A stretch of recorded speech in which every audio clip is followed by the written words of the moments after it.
Please do our roll call for us. Good morning, board members. Good morning. Good morning. Ms. Frances Goodman. Here. Ms. Naomi Clark. Present. Mr. Victor Dove. Mr. Paul Hopper. Present. Ms. Stephanie Key. Here. Ms. Kelly News. Here. Ms. Kimberly Smith. Here. Madam Chair, you have a quorum. Thank you. At this time, I'd like to know if there are any amendments to the board's agenda.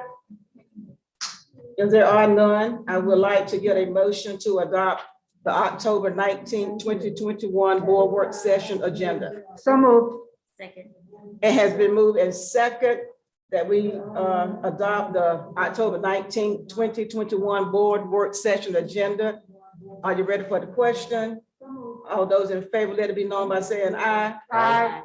Those opposed, the same. Ayes have it, motion carried. And at this time, I would like to share our vision and our mission statement.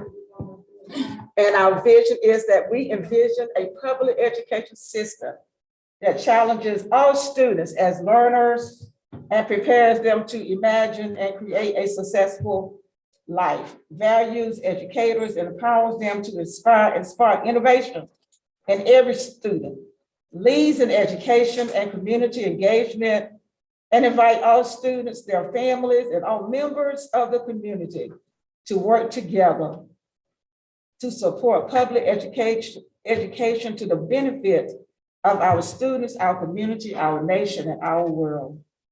Our mission, together with our families and community, Craven County Schools will educate all learners to personal, professional, and civic success through challenging and personalized instruction. I'd like to say that for our last meeting, we had some wonderful pluses, but we also had our deltas as well. And we always want to improve. So I would like to share our delta with us at this time. We said that we need to work on our timing. Sometimes we get off task a little bit. And sometimes we don't know how to separate the idealism from realism. So these are things that we should focus on. And sometimes we have not reviewed our system perspective, but we need to look at them sometime. And when we do our meeting, let's see if we are covering them. Our visionary leadership, student-centered excellence, organization, these are our core values. Organization, learning, and agility, valuing people, focus on success, managing for innovation, management by fact, societal responsibility, delivering value and results, ethics, and transparency. And at this time, I will ask our Vice Chairman, Kimberly Smith, to review the ground rules, the bin item process, and the safety procedure in the event of an emergency for those of us who are present at this meeting. Thank you, Chairman Boomer. Our ground rules are posted in the back, right behind Mr. Fink's head. For those of you that are new, if you'll raise your hand so they can see you, because I just see a couple people that haven't been here before. The ground rules are posted there. We use them for all the meetings of Craven County Schools. They are posted and approve the agenda. Listen as an ally. One person speaks at a time. Respect each other. No sidebars. Everyone participates. Stay on task, start and stop on time, schedule appropriate breaks, evaluate at the end of each meeting, and cell phones and electronic devices.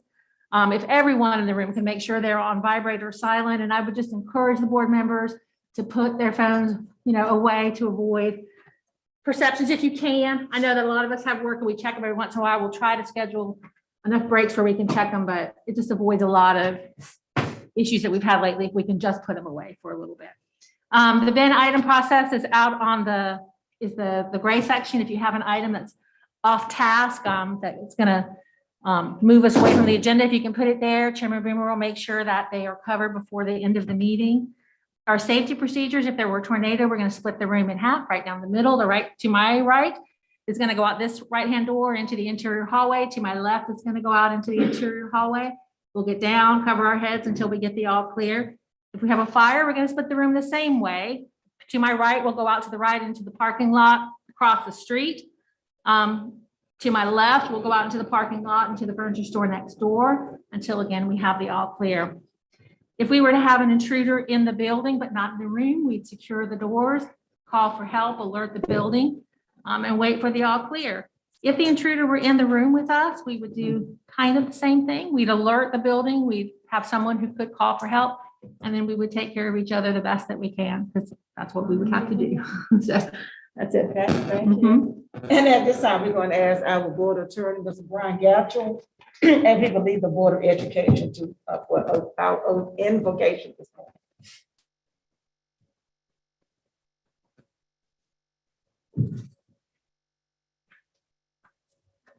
Board members, if you'll please pray with me.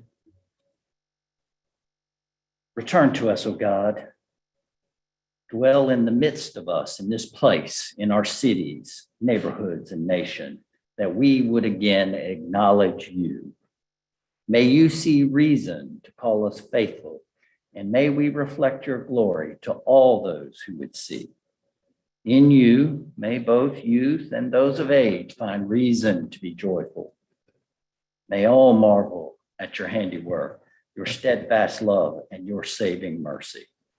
Cause our hands to be strong to do the work you have set before us. Sow your peace in the fields of our hearts. Bring forth your garden, the fruit in the garden you have called us to attend.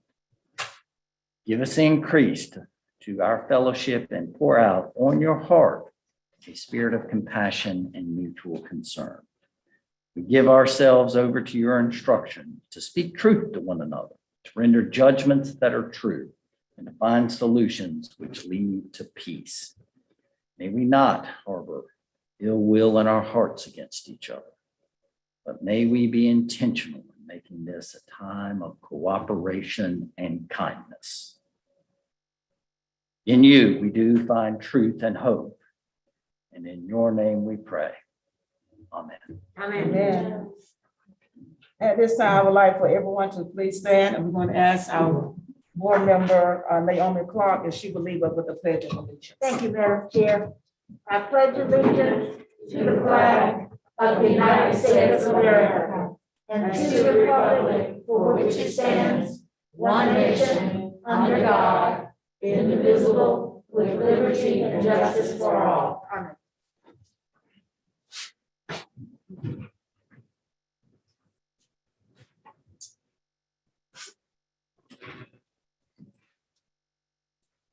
Well, I have to say good morning, everybody. I don't think I said that. I hope everybody's doing well today and ready for our interesting meeting this morning.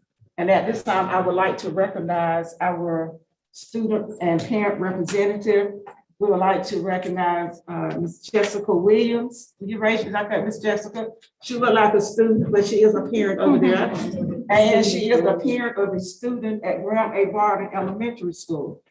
And she is our parent representative for this meeting. And we thank you for coming to this morning. And we'd like to recognize our student from West Craven High School, Kazeen Moore,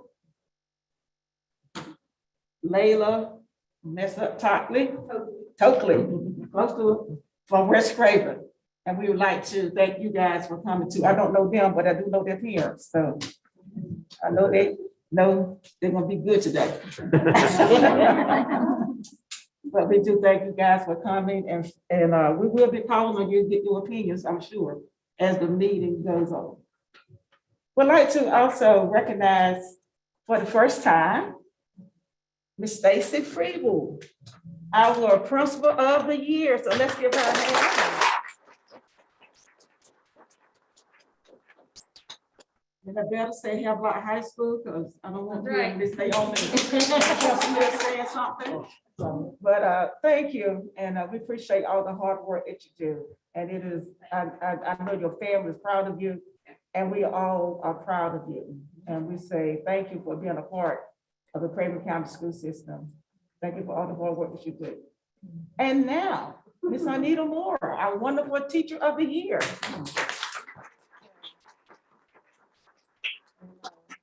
She's going strong at A. McDonald Middle School, and we appreciate you and the sacrifices that you make every day as a teacher. And we know that it's not from a 8 to 4 job. All right, it is a 24/7. And so we appreciate all the work that you do. Okay. And now, strategic planning and continuous improvement. We will begin with Michelle Lee.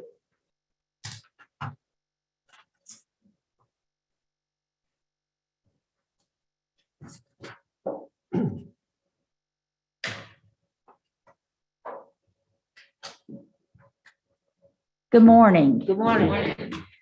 Today I have before you a quote to be approved for the renewal of our Lexia Core 5 and Lexia Power Up programming that we use to support the 6 critical areas of reading. We have had good success with these programs, and we would like to continue the work with that. The first quote is for $212,200, and it pays for all of our Title I schools. And then the second quote is for $35,700, and it pays for our non-Title I schools, which include Creekside Elementary, Tucker Creek Middle, and Grover C. Fields Middle School.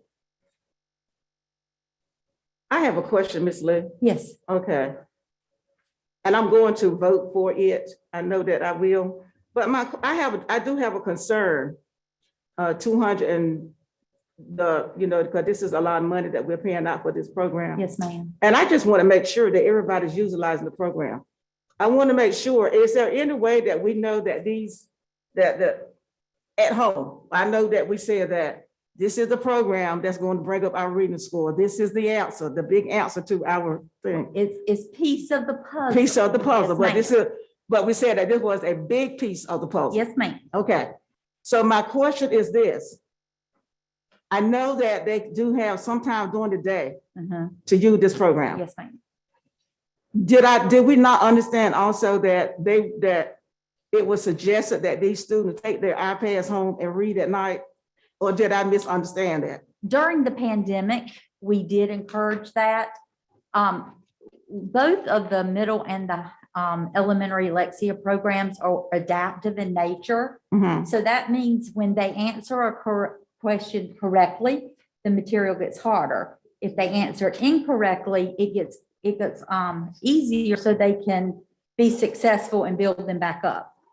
We found that during the pandemic, when students were doing it at home, they were scoring extremely high because our parents are readers. And it wasn't giving us a good indication of what they actually knew. And it really is an instructional tool. So teachers should be analyzing that data and making decisions about what small group and differentiated instruction they need to provide to students. And if it's skewed because of inflated scores due to parents working on it, it sometimes makes that, it kind of takes the instructional piece out of it.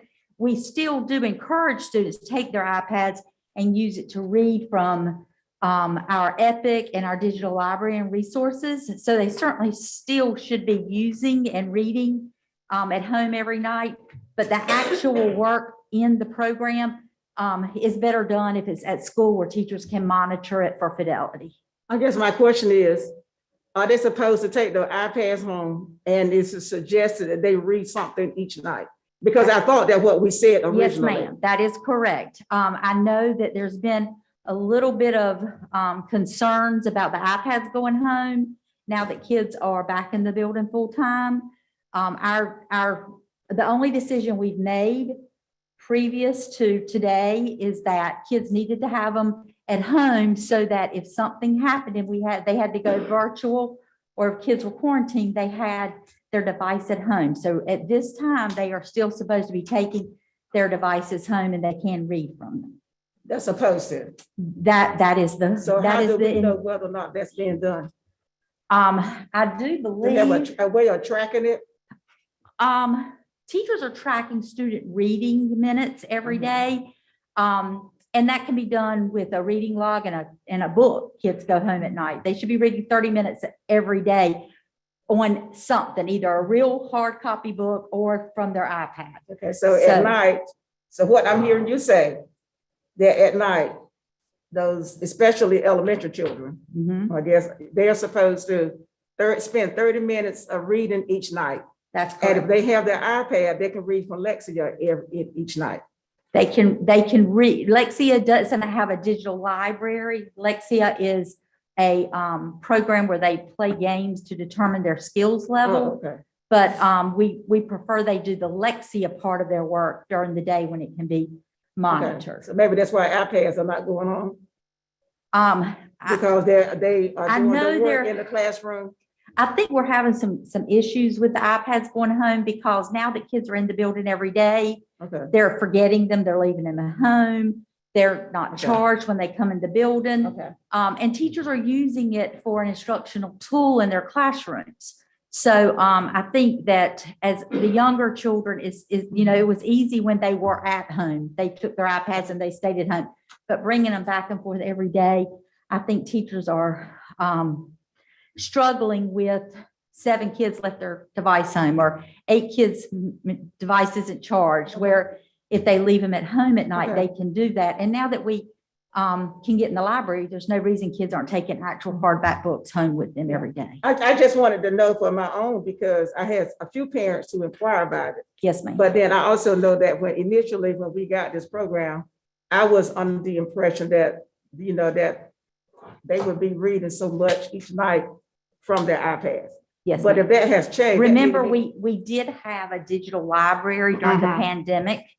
And that was really, because the libraries were closed, that was really the only reading material, they were readily available. Okay. We don't have that digital library any longer. That subscription is over. And now that kids get in the library, we didn't see the need of that. And the North Carolina Department of Public Instruction are creating a children's digital library as we speak that's supposed to roll out Okay. in 2022. So this school year in the spring. Okay, so the Lexia, most of it is done at school. Yes, ma'am. That's my line. And we Most of want it done at school because it's an instructional tool. Okay. Okay. We couldn't help it to do it at home during the pandemic. But even before the pandemic came, when we first got this program, we said that they would be doing some work at home. We said that. Reading, 30 minutes of We said reading that every reading night. Would be done at home from this iPad with this particular program. If it's changed, that's fine. No, ma'am.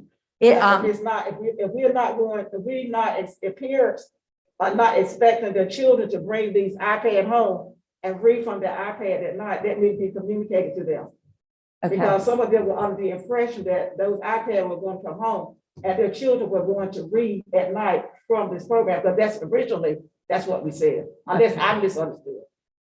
Okay, let me get some clarification about it to make sure, and I'll get a percentage of how many schools are sending hard copy books home for their reading every night and how many are still sending the iPads home every night. And I could be wrong. I mean, board member, what did y'all hear? My inference is the same as yours. Okay, I just want to make sure, Okay. that Yes, that it's been $212,000. I Yes, want to ma'am. make sure that it's been utilized the right way. Ms. King? I guess my question is very similar, well, just a little bit different. Because you're telling us that we are making some progress through Lexia. Have we seen any data to? Well, we really don't have any great K3 data, but we do know that through anecdotal notes and information from teachers, our students that have been working in Lexia, the gaps are closing and they're starting to have kids in 3rd and 4th and 5th grade that are actually being able to read. And that's what the teachers are saying. And we don't hear that a lot when teachers say, this is actually the first group of kids I've had that came to me and the majority of them are reading on grade level.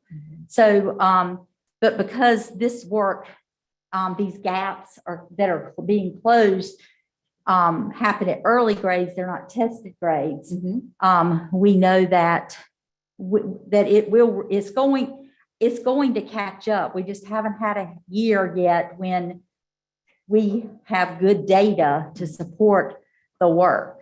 Does that make sense? It does. Do you have a projected date of when we will get something?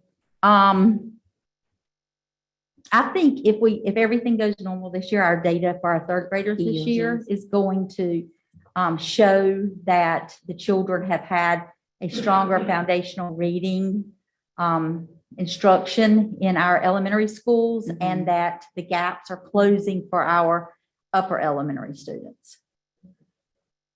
Do we have a list of programs that we use, reading programs besides, we using something besides Lexia? Yes, ma'am. We have, Lexi is a supplemental resource. Our core curriculum is Open Up and EL Learning. And so that's our English language arts core curriculum. And then our supplemental resource is Lexia. And then we have a couple of tier 3 intensive programs that are used in different spaces depending on the number of EC kids. So we have language, exclamation point, we have Spire, we have SRA. SRA, Yes, ma'am. thank you. Ms. Clark? I'm Ms. sorry. Smith had her And hand then up Ms. before I Smith. did. Okay, that was, and that was gonna be really my feedback sort of with this when it's presented. We have been doing things so oddly during the pandemic that, I mean, this is because I went to Roger Bell and saw it, I understand it's a diagnostic, it's, you know, it's different than but I think it would be helpful to have some data there, or an example or something Okay. right now, but to remind us all, because, you know, we were doing things differently, so that when it comes up, we can go, okay, I'm reminded, I understand. The purpose And and the the date. impact of those dollars. I just think just a little blurb, I think, would be helpful in the Okay. summary right now. Yes, ma'am. Because things have been so, you know, I just, Sure. And in the November work session, I'm doing a update on the reading and the ELA curriculum, and I'll include that in that. To make right, sure. that would be good. And I Okay. think you showed us some before. I think you probably do have some data. Oh, yeah. I remember a presentation, so I'm just saying that might be really helpful to be included to show the impact of Yes, it ma'am. when followed by the request. for the dollars. Absolutely. I was in one of our elementary schools last week at a school improvement team meeting, and I was in their data room. And after it was over, we were walking around looking at the data. And one of the important pieces is triangulating your data so you know if it's an accurate piece of data. So they had it all on the wall. So we took their M-Class data and we connected it to their EL microphase data and their BOG third grade BOG data. And so we looked at several children to see, we were able to say, okay, this child, where are they in M-Class? Where are they in microphase? And how did they do on the beginning of grade test? And the alignment was really, really good. Then we took some kids that were high achievers, but because of learning loss, they are considered red right now. I keep telling our teachers, we got some schools that are like, this is the first time we've had this many red children. And I said, well, you've had 18 months of disrupted instruction. And these are the kids that are not struggling learners by nature. They're going to catch up really quickly now that they've got a teacher in front, a qualified teacher in front of them 5 days a week. So I believe that by middle of the year, by the time we do our screening at MOI, our data will have, we will see a flip in our data, but I'll present all of that in November so you guys can see it. Mrs. Meeks? So if you're gonna present all of that data in November, when does this subscription expire? What's the expiration date of the subscription? November. So if you're able to provide us, like Ms. Smith said, a blip of some data, Could I bring it to you for Thursday night? Because I have some data. I just didn't. I'm just thinking we could put, I mean, because it's expensive and you want to make sure that we're getting the most bang Absolutely. for our buck. Mhm. So can we just kind of put it in a holding pattern until we, see some actual? Yes, ma'am. I'd be glad to, if you want to not put this on the consent agenda and Thursday night, I could provide you with a piece of data or some data that would show you how we've been using it in our schools. So when in November is it supposed to be renewed? Is that, so that's right around the same time as the next board meeting? So if we're going to do it, we need to, like you said, do the presentation on Thursday night, and then we can go from there. Yes, ma'am. I'll be glad to do that. Sure. Be glad to. Thank you. Ms. Clark, I'm sorry. I agree with everything that's being said. One of my favorite words is no secret is fidelity. Yes, ma'am. And when you talk about anecdotally, it scares me. Uh-oh. Is that every school, is that one classroom? One of the criticisms as recently as last night that I heard is one of the things about Craven County is that we've got all these programs, but we don't stick with anything. And everyone agrees that our kids are behind reading, but we do want, as you say, Mrs. Muse, most bang for the bucks. Yes, ma'am. So I too would like to have a little bit of data before we vote. Yes, ma'am. I'll be glad to bring it on Thursday night. Ms. Smith and then Ms. Muse. Just to follow up with the data, I think it would be helpful to have some feedback from teachers. point. There's the actual data of how the students are performing, but also there's the teacher in the classroom who knows how it's impacting learning. So I think that's helpful as well. Yes, ma'am. And you listed off like Spire and SRA and all this other stuff. So, you know, we have in the past layered, things are similar, not exactly the same, but very similar. So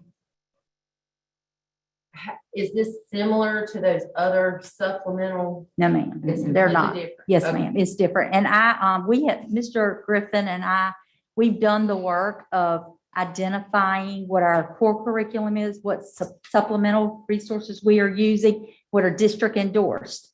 And we really have scaled it way down. And our expectation is that you must use the district endorsed materials.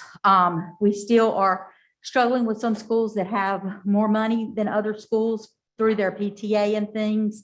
So we were in a school this week and we saw a program that neither he nor I recognized. Immediately, he said, "What is that?" I said, "I don't know." So we pulled it up and you're exactly right. That was a school program that a teacher was using. And it was very similar to what we use with our WAGA with HMH. So making sure that principals know that the expectation is all teachers use the district endorsed materials because these materials have been vetted and they've been identified as the materials that are going to stay in place over time because we can't keep dropping and because it's really hard to have good, strong data when you change programs so frequently. Our student a parent representative has a question. Ms. Williams. Based off of Lexia, as far as the parents who come to my child every day and then doing it with her, I found that it's a very rewarding program for the kids because they, you know, it does, when they level up, they get a certificate, it kind of makes them feel like they have something to work towards. And, you know, before Lexia, she did struggle to read, and then doing Lexia, I have seen a huge improvement in her skills because if she does get something wrong, it will make her practice and it'll keep making them practice until the system feels like they're okay to move on to the next level. So your child is taking her, is she doing it at night at home now? They do it during school, Mhm. and if, you know, and it has the little red apple, so really us parents aren't supposed to help the child until the apple turns red. And I try not to.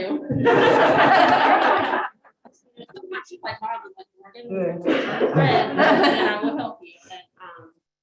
But, you know, they are supposed to read, and her agenda when she comes home, they're supposed to read 15 minutes every night. Okay. And, you know, we read a story before bed every night, so I kind of count that. She'll help me. I'll let her do the words that I know she Good. knows.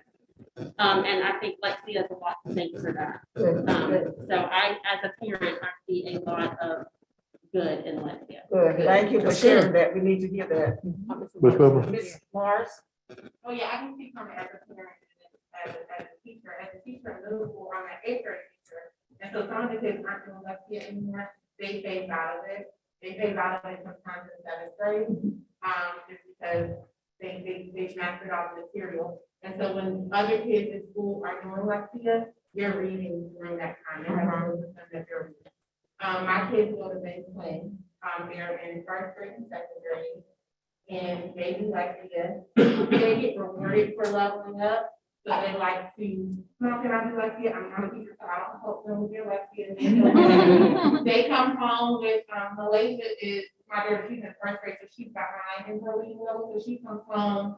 When they send home all of the work at the end of the week, I see that her teacher is using those resources from Lexia, in her, reading resources, and she's doing that stuff.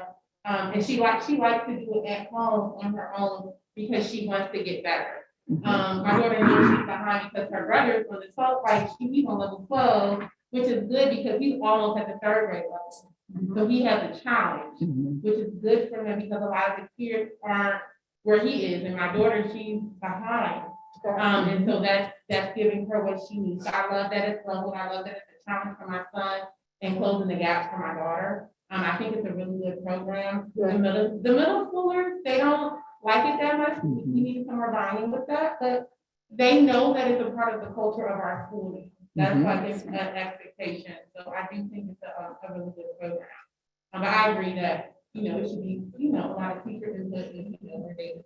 Yes, ma'am. Appreciate the input. These are things that we need to know. Ms. Alcott? Thank you, Ms. Booker. Ms. Lee, how long have we been using Lexia? This is our fourth year. Fourth. So it's not something new. No, it's not new. No, I will say that the Power Up we've been using, I think this is the third year in middle school, and Power Up is a little different. The Core 5 program is for all students, either for remediation or enrichment, and every kid's supposed to start at the beginning and go through the whole thing. Middle school is a little different. It is for 6th through 12th grade struggling readers. So students that are not a struggling reader, they're going to be bored with Lexia because they don't need to be on Lexia. They need to have a book and be doing literature groups and genre studies. So we've tried to work with our principals to help them understand that Lexia looks different in Power Up than it does in Core 5 with our elementary students. So I would venture to say that kids that are in it that shouldn't be in it, they're not going to love it because it's very repetitive and it's working on something they already understand very easily. So we're working with the middle schoolers to help them understand, middle school teachers and principals to help them understand who is a good candidate for Power Up and who really just needs to have books in hands. I'd just like to conclude that I was aware of that, but I didn't think everyone here was aware how long we've been with Lexia. Yes, ma'am. We are closing the foundational reading gaps. They are closing. And it takes time, but between that and the work we're starting now in the spring with Science of Reading and our North Carolina PD called Letters Training, we're really in a good place to make significant changes. We have all the pieces of the puzzle. And once we have our teachers trained in this pedagogy, we're going to have, we already have the pieces of the puzzle here. This is just going to kind of help bring it all together. But I'll be glad to bring that on Thursday night. I feel good about it now. I feel because some things have been cleared up. Yes, ma'am. Okay, and so if I don't know, I'm going to ask. Absolutely. Mhm. And I'm sure that I was not the only one who benefited from hearing from that. Yes, ma'am. And so, but I'm glad that we had this conversation. I feel good about it. And thank you as for a parent and from a teacher's perspective. And these are the things that we need to know. Yes, Because we're ma'am. not in the classroom. Absolutely. And Thank you. Madam Chair, Mrs. Clark? no, I'm sorry. Can I just comment for the record? I was aware of it, but it's just a matter of accountability. Yes, ma'am. And that's how folk learn. We also, not just for the board's edification, but for parents and all of our stakeholders. So Yes, ma'am. I thank you for everyone for providing the necessary information. It's not a matter of us attacking you. It's a matter of us realizing that we are in this all together. Yes, ma'am. Craven County Schools United. So I Absolutely. can't emphasize that enough. So thank Absolutely. you. Thank you. And that's why I asked for it to be in the summary, because the people that look at these things that might not come to our meetings, but will pull up the agenda and look, if it's there, it answers their questions as Okay. well. So Yeah. that's, to follow up with that. Okay. If you'll open it back up. Thank you, Mrs. Lynn. We appreciate that. At this time, we're going to ask Dr. Eleanor Patrick and she will share some information with us about the Exceptional Children Program. I didn't know what.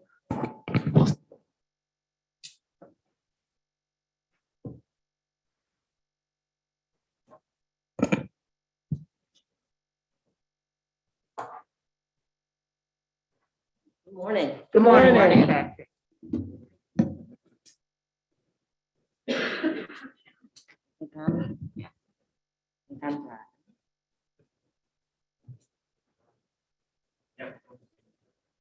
Okay, I don't have to try.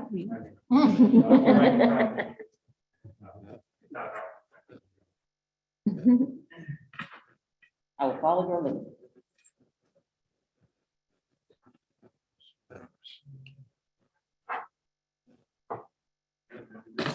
I'm sorry. Okay. That's not her.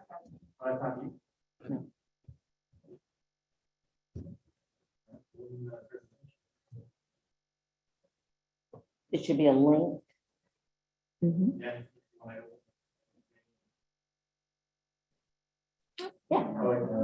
Yes, that's what it should be. Okay. All right, good morning. Good morning.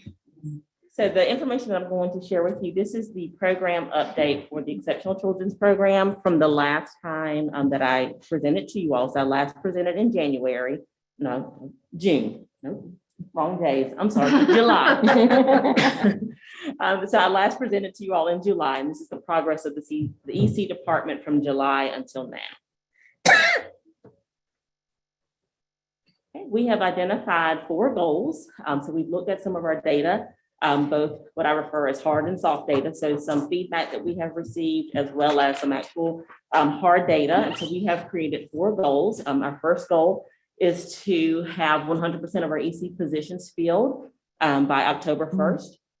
Our second goal is to increase our compliance rate from 45.45% to 90%. That is also aligned with indicator 11, which is a part of our federal reporting. Goal 3 is aligned to indicator 8, improved customer satisfaction. Indicator 8 in the federal reporting is parent involvement. And so there is a survey that's directly aligned with that, that allows us to align with some of our federal requirements. And then goal 4 is aligned to our indicator 3 and 4, improving student proficiency, reading, math, and social skills, and in the North Carolina EOGs and EOCs for students with disabilities. So those are the 4 primary areas that we have identified as goals for this school year. And then next, I'm going to share with you the progress that we've made so far towards those goals. So our first goal, again, is having 100% of our EC positions fully staffed by October 1st. We did not meet that goal. We're now in mid-October. We still do have some vacancies, but we have made some progress. So in midsummer, we actually had about 26 teacher vacancies. We are down now to 9. We're still not where we want to be, but we are making some progress slowly, but surely those vacancies are getting filled. We do, in the non-certified staff, we do fund many ECTAs, EC medical staff to include nurses, caregivers, one-on-ones. Right now, we actually, between TAs and some of the caregiver positions, we do have about 11 vacancies still. But again, in comparison to where we were midsummer and at the end of last school year, most of our vacancies have been cut in half. So we're excited about the progress, but still also recognizing that we have a lot of work to do in order to get our vacancies filled.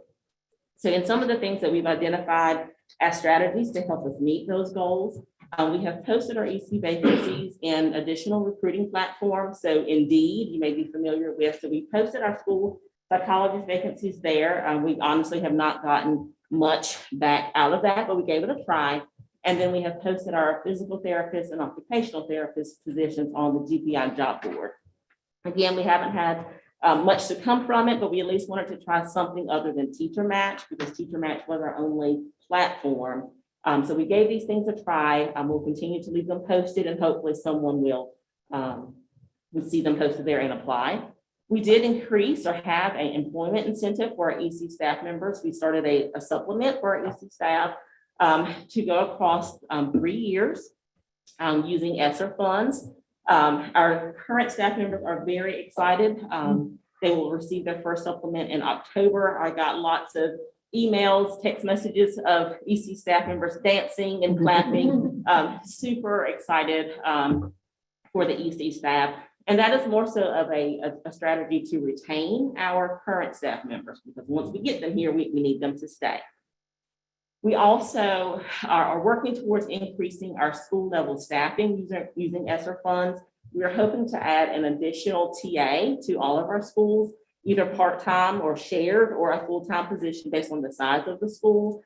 We have created a job description, and now we're working towards determining the number of positions that will be warranted at each school. And that again goes to helping to keep some of our current staff members to have those extra hands in the classroom. And then we try to get ahead and contact universities regarding upcoming December graduates. We wanted to go ahead and get going and get those graduates, get them interviewed, and hopefully to get them hired. UNCW, they were not at the point that they were ready to share their December graduates. And then ECU did share their graduation list from the School of Education. However, they have no graduates in the area of special education. And so again, going to have to take a step back and revamp. We wanted to, again, get ahead and go ahead and start talking with those candidates. But right now, as far as ECU goes, there are none. And then we're still awaiting the graduation list from UNCW. So staffing continues to be an issue. Again, we have put some things in place to hopefully help.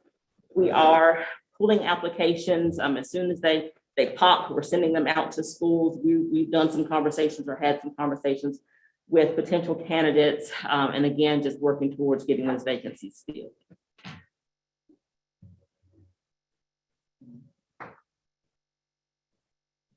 Oh, thank you. All right, so again, in looking at our staffing, one of the issues we had at the very beginning of the school year was in regard to some of our ECTAs being pulled to drive buses.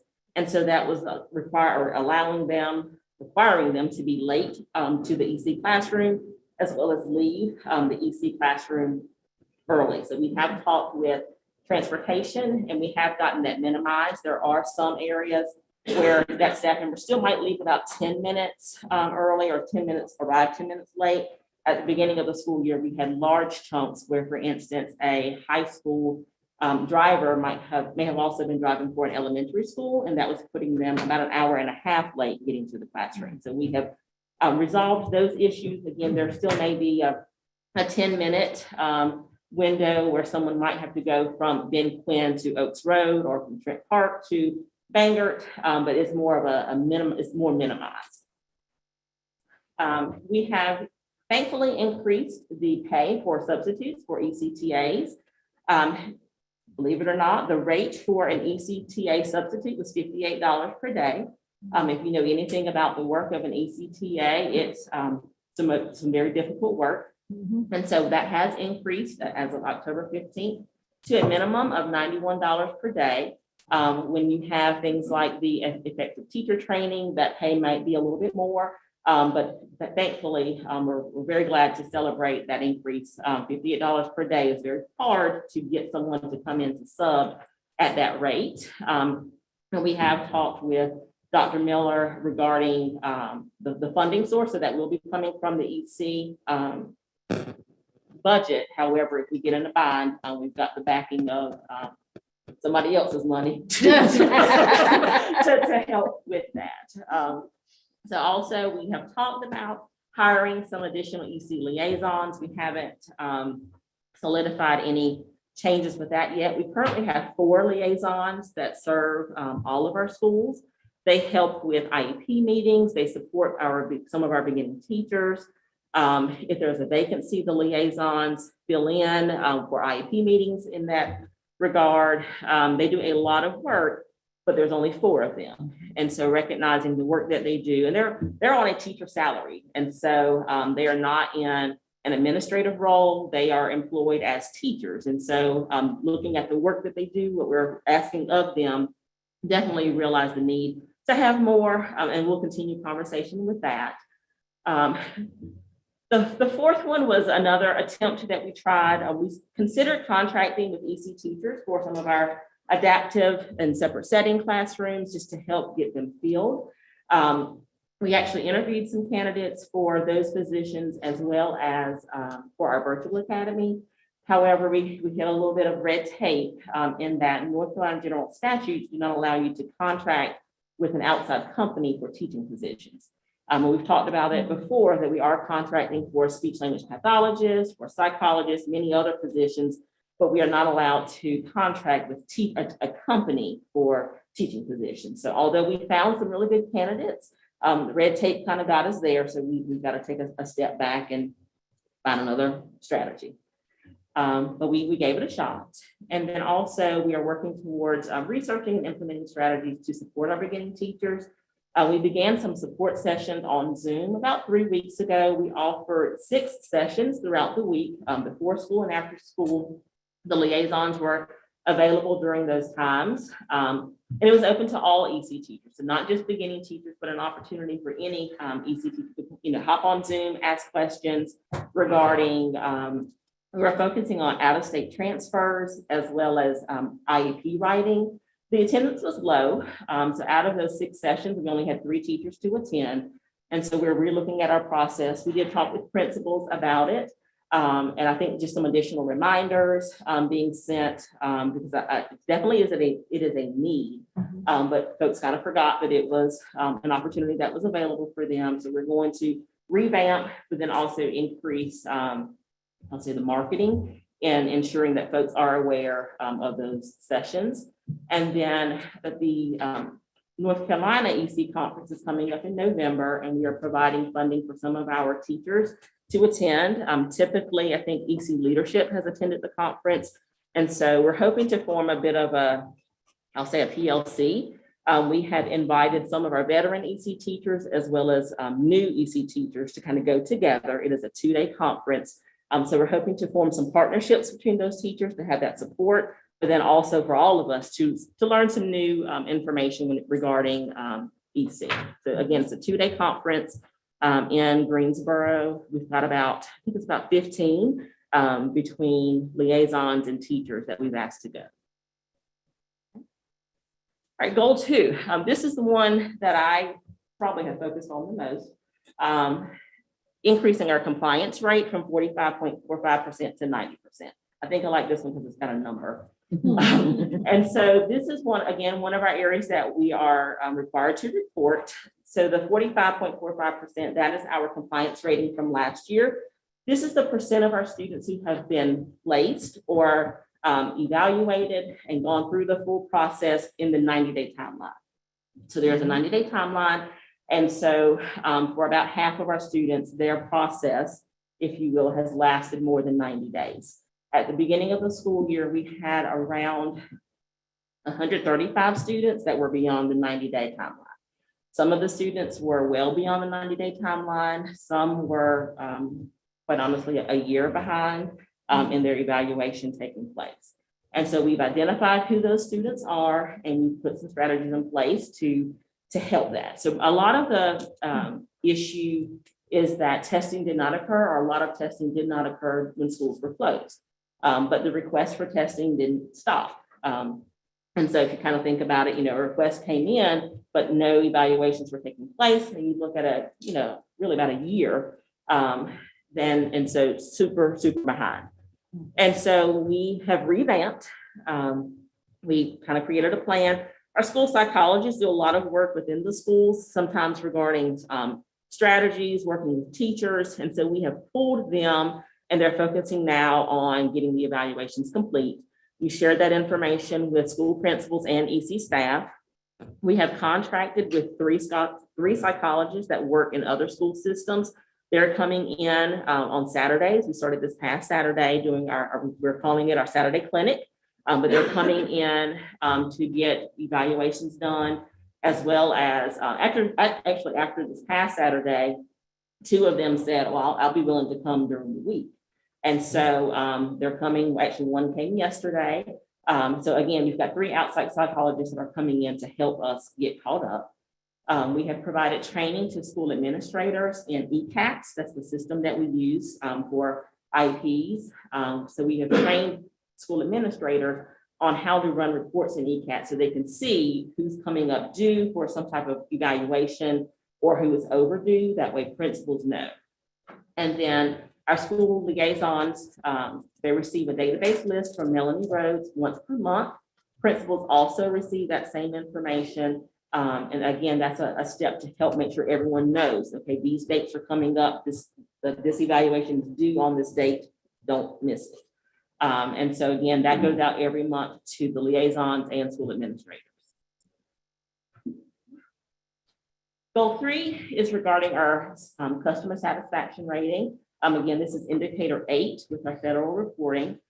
First step is to obtain some type of customer satisfaction baseline. There is an EC survey. It was supposed to go out on Thursday, but there was some technical difficulty with Blackboard and the information coming out of Power School. I believe it went out last night, and that is for our pre-K and school-aged families that have students with disabilities. The window closes on November 1st. It is a survey from DPI, but that will give us some information regarding parent involvement, parent satisfaction with the EC department. Super excited about holding our quarterly EC parent and community meetings. We have a parent academy scheduled for November 4th at 5:30 at Grocery Fields.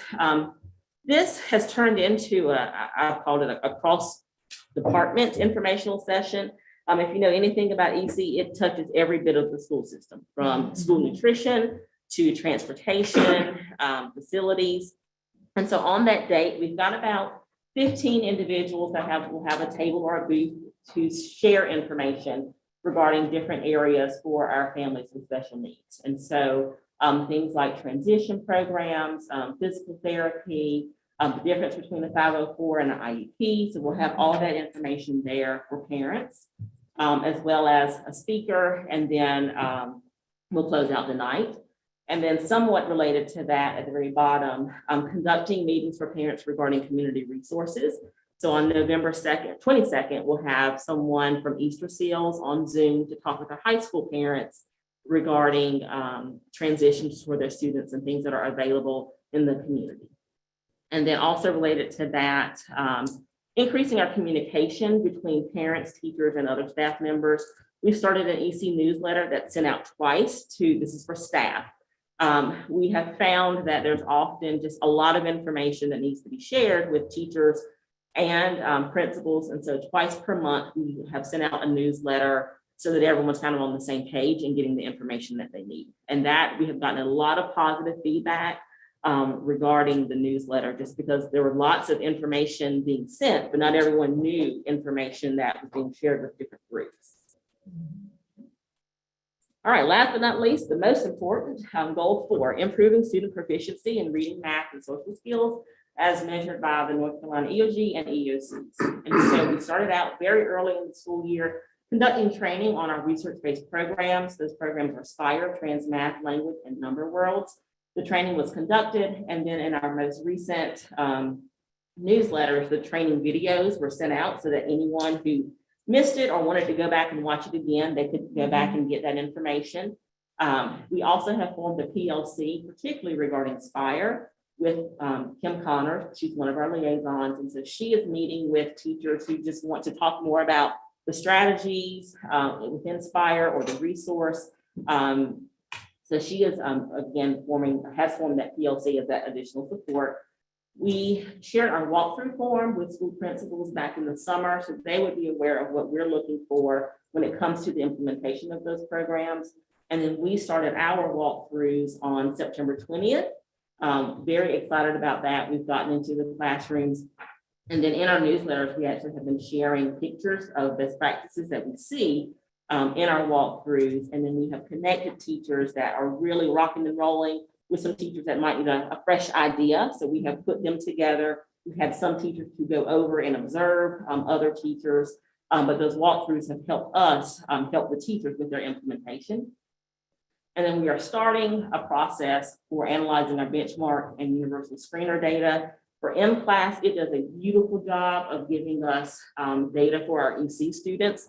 Some of our different programs or data sources don't necessarily pull out EC data easily. but M-Class does. And so we've been able to pull those reports very nicely to see how our students are performing in reading at the elementary level. And then we're working toward getting our EC data from the benchmark that our secondary schools have just done. Okay, and I feel like that was a mouthful, but are there any questions? I'm going to start with Ms. Clark. Maybe we're gonna do, just go around, but anyone who has questions, then we'll come back Okay. if you need more. So we start, Ms. Clark. Thank you, Dr. Patrick, for your presentation. I was one of the ones that asked for you to come and present to us, not just out of my innate curiosity, but Dr. Miller had been praising the Saturday clinics, and that is just outstanding. And folk need to know the efforts that you're putting forth. The board is mindful that issues were in existence before you came on board. And it's our duty and responsibility, as well as the superintendent, to ensure that your department is successful. That way our kids are going to be successful. One of the things I remember after you first were appointed to your new position is that you emphasized that, again, we're all in this together. Don't separate EC teachers from the regular teachers, and you're right.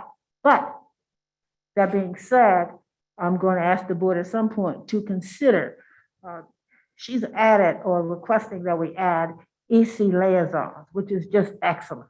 We know the dauntless task that EC aides as well as the liaisons perform. What is concerning is that the liaisons, as much work as they have to do, they get teacher salary. If we're paying, and they're not mutually exclusive, if we're paying learning system coaches extra money, I think it needs to be considered that we likewise consider extra money for our EC liaisons. And again, don't expect us to make a decision today, but that is something that the board needs to consider. We need to walk the talk. It's okay for us to say, oh, you're doing a wonderful job. We know how wonderful you are. Pay them, show them, and that will help with retention, and that will help likewise with recruitment. But again, the rest of my colleagues have something to say, but thank you, outstanding job. Ms. News? You're making a lot of progress in a short amount of time. And our EC students, you know, they're a huge part of our school system. And I believe that all children deserve the right to receive the best education that they possibly can and develop to their full potential. And it seems that you're on the path to do that. And you've really hustled since July 1st. And I just really appreciate you, Dr. Patrick. I wanted to stand up and clap. I mean, I really was resisting the urge to stand up and clap for so many reasons. Number one, I love that you have measurable goals that are aligned. You have meaningful targets. You don't just have words on the paper. You have, and the way that you work, you always have. You like the numbers because you want to meet the target. You know, you want to meet the goal. And I like that. And I really, you hit everywhere. You hit the parents, you hit the connecting with the parents, connecting with the teachers and working with the teachers. But you also, I heard you constantly saying, you were PDSing as you were going along, this didn't work, we're going to make it better. You're not waiting a year to do that. You're doing it as you move along, which I very much appreciate too. And one of the things that I love the most, which I wish we did a lot better job of broadly across the system, is taking those good teachers and letting them be seen by others, taking a teacher who's struggling in an area and letting them go to that classroom to see the teacher who's doing it really well in the area. So I really love that you're using teachers to help each other too. So good job. Ms. King? Awesome presentation, as usual. I do have one question. As it relates to our really late and out of compliance IEPs, even though that was during like that COVID time that I know everybody wasn't in the building, they couldn't get those IEPs reevaluated. Was there a penalty for that? Did we have a penalty? Not yet. And Okay. that's why this is on my the top of my to-do list. It's at the I top do of think mine, I too. do think I do think a penalty is coming. Okay. I When thought it comes to the state, the goal is 100%, 90% is what they'll accept. After 3 years, you get what's referred to as a corrective action. I do believe last year is our 3rd year. And so I believe a corrective action from the state is coming. It's my goal that this year we hit that 90%, so we don't have a 4th year. Right. But I do believe that 45% from last year is going to be our 3rd year, and then result in corrective action. And Craven County has gone up and down Right. with that. There was a corrective action a few years ago, but then it got back up. But I think we're gonna hit the 3rd year last year. Well, I certainly commend you for the work that you're doing. Yeah, I know it's been quite a struggle, and I like your approach so much, very targeted. The one thing I think you're asking of us is that we be supportive of the idea of an additional liaison for EC. Well, What that are was what are actually, the things you're that was asking? some conversation that we've had with district cabinet that we didn't, I don't know that we closed the conversation. It just, we never, we haven't yet finalized the discussion, but it is something that we were interested in. Well, I'm sure we can continue that conversation. Thank you. And just as, yes, ma'am, just as my colleagues, of course, you know, I support you 100%. I would like to know, and congratulate you on your work you're doing.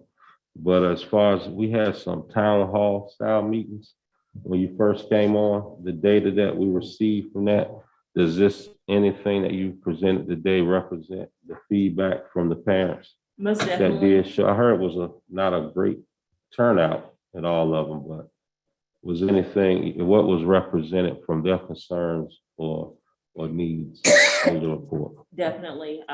Predominantly the survey that we're doing or that we sent out yesterday, again, that will give us more hard data, what I refer to it as, regarding what is the perception of all of our parents. And so that was a need that I felt like we had based on some of the feedback that we got from parents, and then communication regarding the EC department as a whole. And so when we have our parent academy, is what we kind of coined that phrase for our sessions for our parents. The one that will be the first one in November, part of that is based on that feedback that we got from parents, because they'll hear from almost every department under EC as well as in the district regarding what the EC department offers and being able to answer questions that parents have. So that night, so everything from, again, school nutrition, our CTE program has agreed to be present that night, and so really giving parents an opportunity to see everything that's available for our EC students from pre-K on up to high school. Okay, thank you. And this is for my knowledge, no question is a dumb question. As far as evaluations that we were behind on, I know that was taking place before you came, but these evaluations, do they, what do they include? Are these evaluations of data, student data, or are these psychologists actually sitting with the students doing evaluations? This is for their IEPs, correct? Correct. And it's for students who have, who are in the process to possibly get an IEP. And so if there's been a parent request for testing, or if the school level team has determined this child needs to move forward, the psychologist sits down with the student one-on-one, and they do an educational evaluation. These take per student anywhere from an hour and a half to 3 hours. And so they are very extensive, but they are done one-on-one. And so they do take a lot of time, and depending upon the child's needs, they might need more than one different type of evaluation, and that's what makes it a bit longer. But anywhere from an hour and a half to 3 hours, and sometimes the evaluations span across multiple days, because you don't want to sit a child down for 4 hours on one evaluation. And so they do take a lot of time. The Saturdays actually have worked out pretty good because there's no distractions. The child doesn't have to stop and go to PE or stop and go to lunch. They're there with that designated time. And so that actually worked out pretty well this past Saturday, because they were able to get them in and get them out. You answered my second question, because I was going to ask, well, how is that turning out for Saturday evaluations with them showing up? So that answered my It, question. it has turned out really well. We had one child that was sick this past Saturday, and then we also unfortunately had one parent, she couldn't find the school. We were at Verganis and she wasn't familiar with the school, but other than that, really good turnout. And then again, just a good opportunity to get the evaluations done.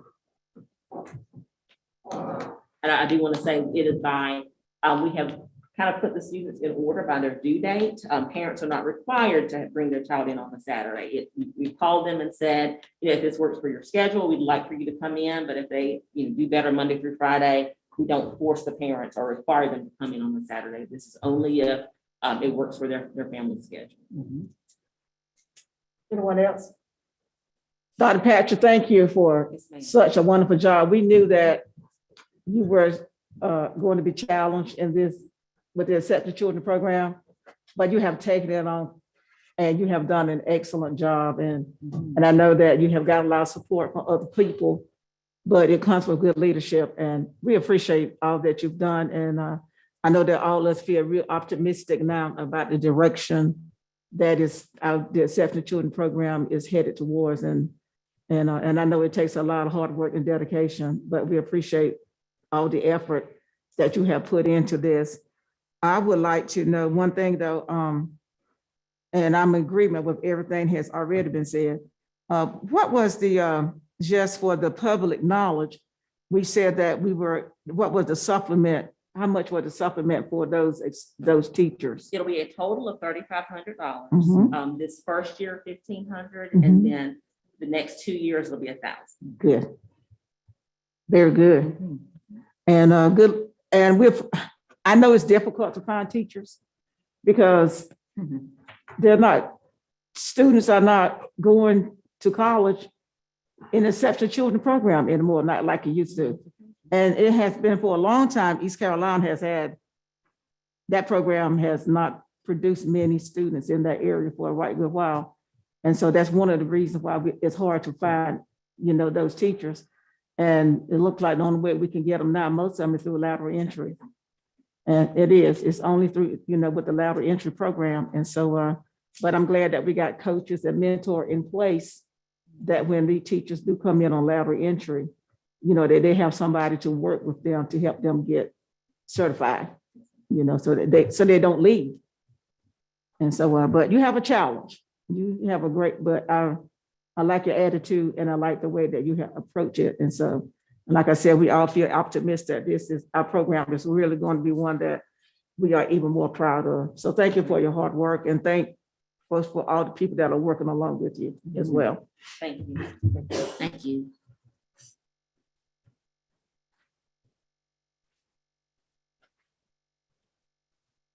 Dr. Dawson, I think.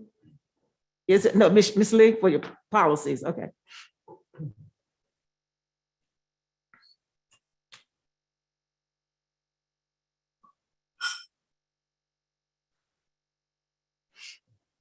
This morning, I'm bringing you policy 4001 for first read. This policy is about providing equal educational opportunities for all students. You have the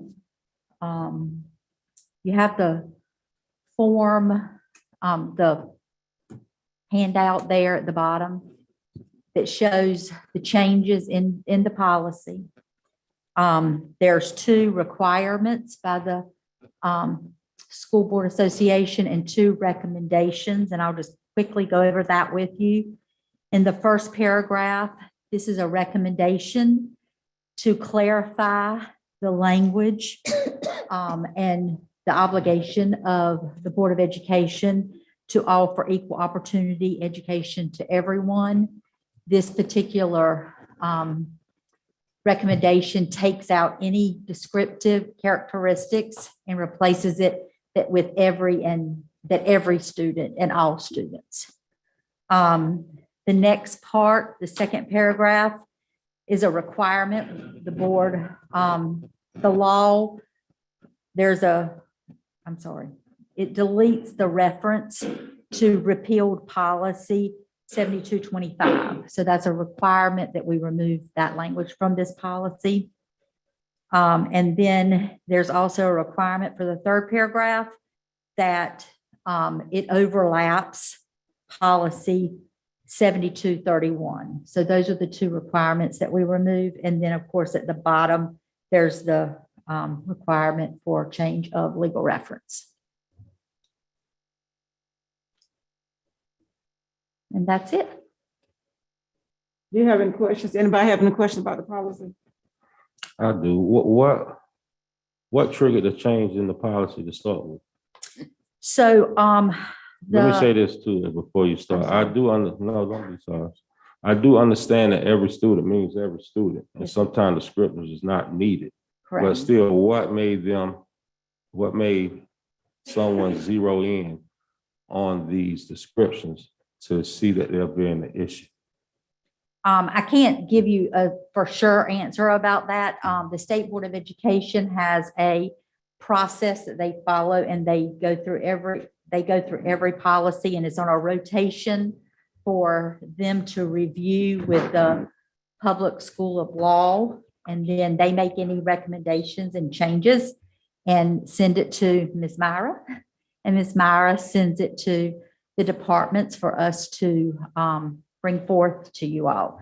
So when you look at the descriptors, regardless of race, creed, color, national origin, sex, cultural or economic backgrounds or disability, the removal of that language or any characteristics, descriptive characteristics, is just being replaced with the word every.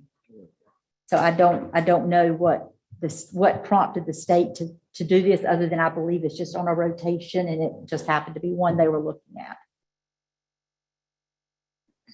Mr. Ipock? Is a policy provided to us by the North Carolina School Boards Association. Yes, So they're our connection That's to the right. state board yes, legislative law change and making sure that we have Yeah. it correct in our right. policy. And we're mandated to make the required changes. And then the first piece is the recommendation to remove the descriptive characteristics. Anyone else?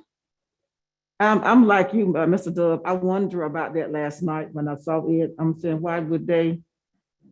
I kind of questioned that myself, but if it's from the state, there's nothing that we can do about it. But me personally, I think it's necessary for it to be in there, but then we didn't make this policy. And we have to abide, but I wonder about the strikes out myself, but If I heard her correctly, then that's optional.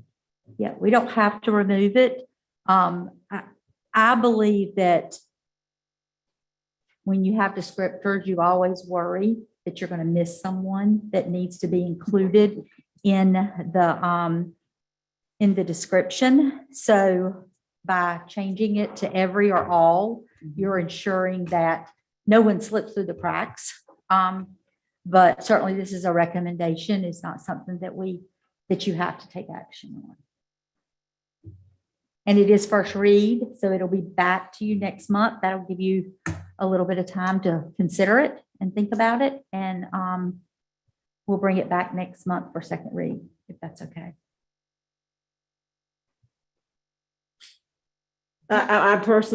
Me personally, I have no problem with being with it regardless of, I put my glasses on. So I don't leave out any word of race, creed, color, national origin, sex, cultural or economic background or disability. I don't have any problem with being specified. But I don't, in the culture that we live in now, I almost think it's necessary to have it in there. That's just my opinion about this. And someone else may see it from a different angle than what I do. But I will go along with what the board wants. I just think it'd be helpful for me, for policies coming forward, if it's recommended, it be somehow a different, shown differently on this. It's hard to tell without you saying what's recommended, what's required by change in statute. So if there's a way to, I don't know, highlight the recommended in yellow, or, that way we can look at it and see it easier for me. That's the only piece. That's the only piece that's recommended, right? Gotcha. It's for Mr. Gatcha. your lawyer. Mr. Gatchell? So you subscribe to the North Carolina School Boards Association. Can you speak on your mic? I can't hear you. You subscribe to the North Carolina School Boards Association Policy Service, and they have a small law firm, like 5 or 6 or 7 lawyers, that this is what they do all day, every day. When they are saying these are required changes, those are generally things because specific laws have changed that are easy to understand and easy to articulate, or a reference has changed. So it's not called that anymore. Okay. When they recommend a change to you, that is what they are advising you to do based on their interpretation of current law. So under these set of circumstances, I have not researched independently that to be able to give you my opinion, which I could do next month in closed session if you ask for me to do that. But knowing those lawyers, that is why they are recommending it to you. I believe they have not said it is mandatory because it is not as clear as requiring the other things. Sometimes lawyers have to tell you what we think, not what we know. So I'd like to know what you think and what you know. when I look I at it. 100% understand that. You know, if the school board association lawyers are telling you this is recommended versus, yellow, red, that makes sense to me. So I just wanted to clarify that. And the other thing you can do is you can ask them to tell you why they're recommending it. And that can be provided to you at the next meeting. I'll be glad to ask that question. Please do. My whole thing is just with the divisiveness in society today, the critical race theory issue, the masking issue. It just seems like the Constitution started with we the people. Everybody knows who we are. We is everybody. So, but everybody wasn't included, So it just seems fair to me to specify each group, knowing as educated people what every means as well as each subcategory, and just keep it there. I mean, we all know what every means, Yes, ma'am. It can Yes, be sir. every comma in those names as well. But I mean, the way my mind operates and is every would constitute every subgroup that was mentioned and scratched out. But I'm just saying, it's always places to slip and slide through and dodge things out. Just like some places, they can't even teach about Martin Luther King anymore. So where are we going from here? What's the purpose of this? That's what I want to know. I would be glad to, we can request that information. When they give us what they give us, they tell us these are required or these are recommendations, but they tell us how to change the language, but they don't provide us with the why unless we request it, and we can certainly do that. And I think for me, because I'm looking at the other side of from Mr. Dove, I think the word every is all inclusive.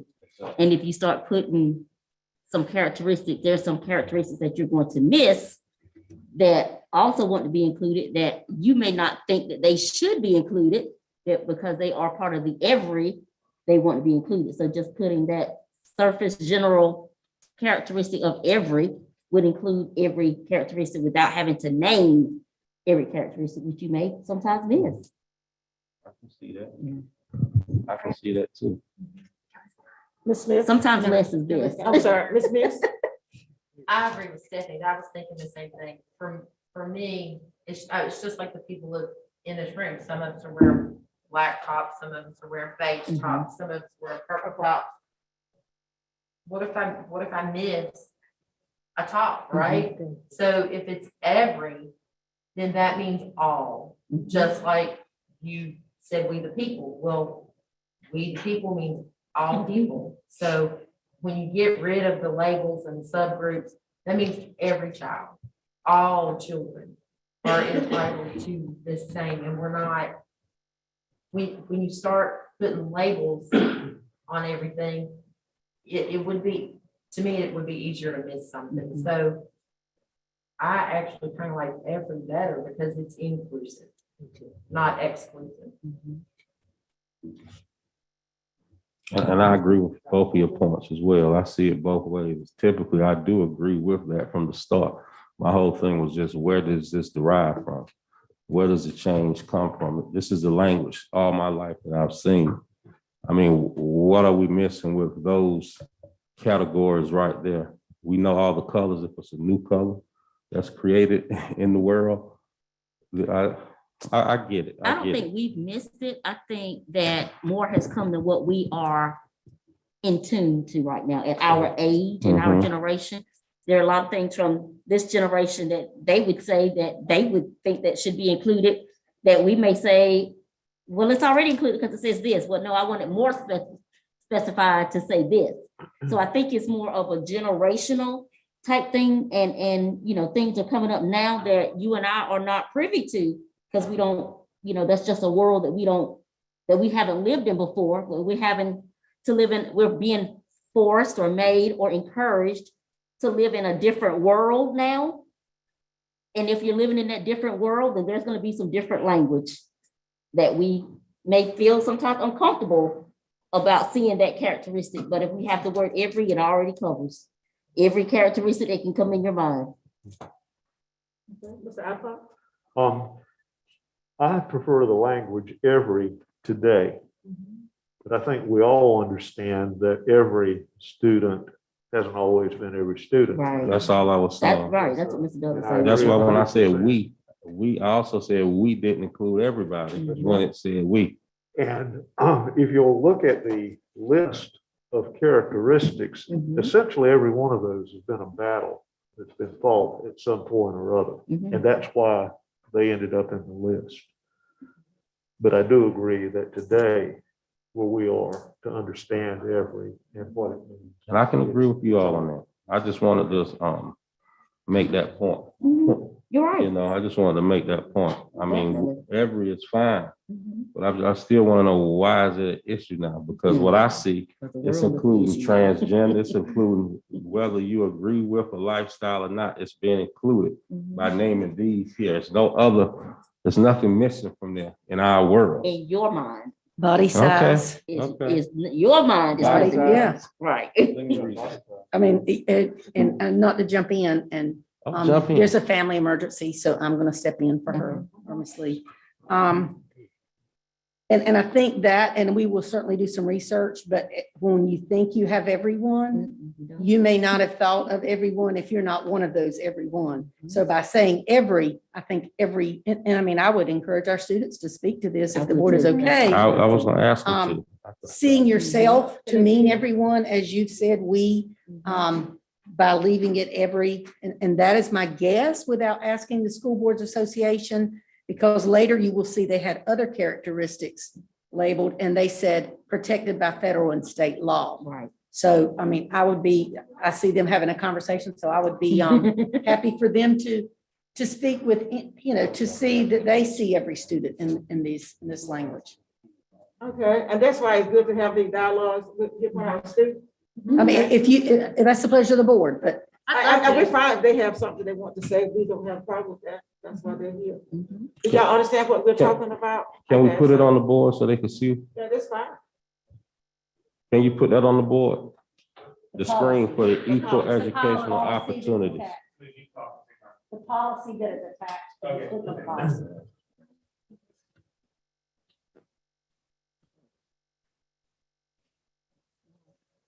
Y'all read that? Okay. And the parent can speak too if you like.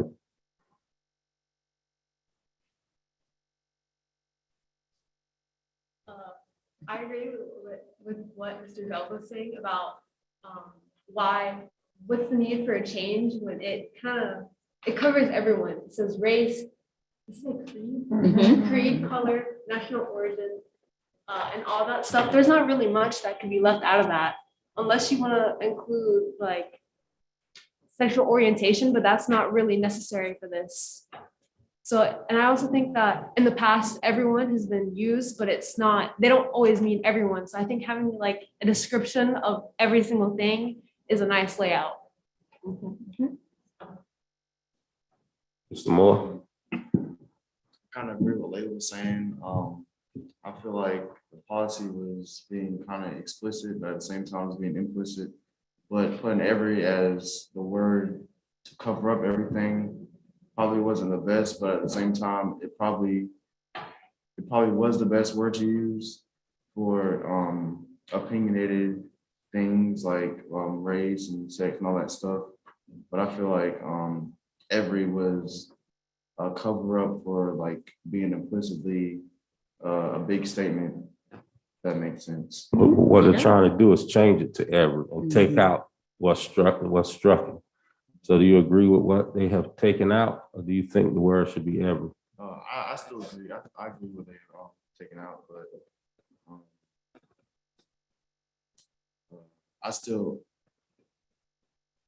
I think every should still be in there. I think it should still And not the descriptions. Take the descriptions out. Yeah, should be in there.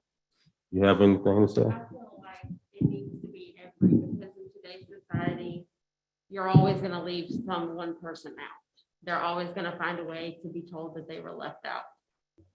So I think when you use every, it's safe because you're not focusing on one thing. You're not focused on race, anything like that. You're focused on the person as a whole.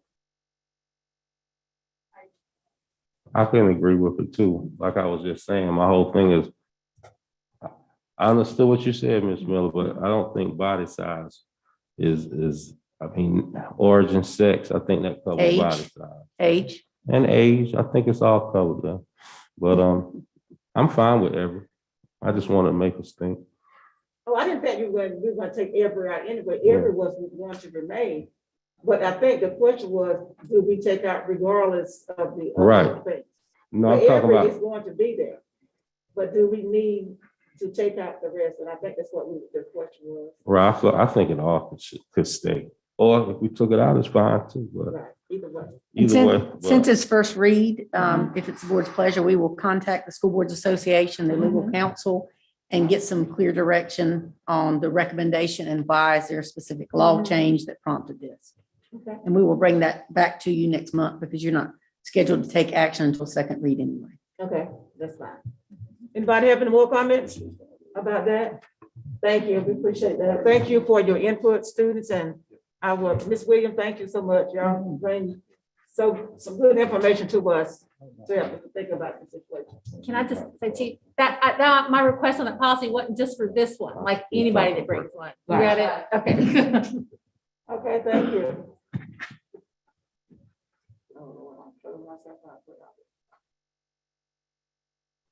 I think Dr. Bracy is coming.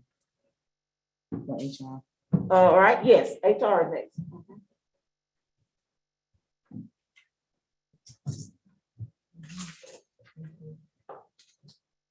Thank you. Good morning.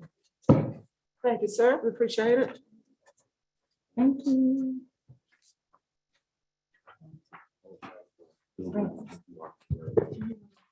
I have to.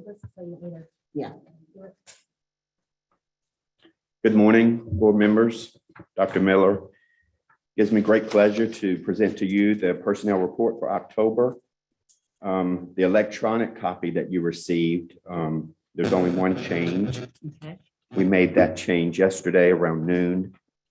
Simple issue where Shanique Boomer Brown was for reassignment instead of a transfer. So it's just we're recommended for your approval. I'm going to turn this over to Mrs. Smith because I have to recuse myself. Yeah.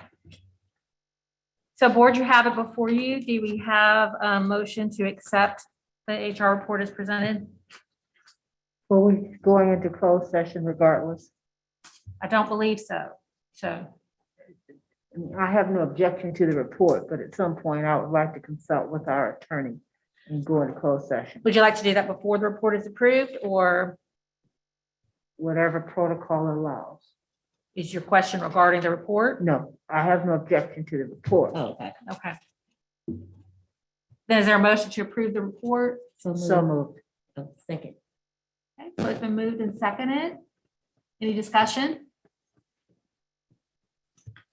Thank you so much. Here we go, discussion. Well, we gotta approve it first, though. All in favor? Aye. Anyone opposed? Okay, thank you. Motion carries. Thank you.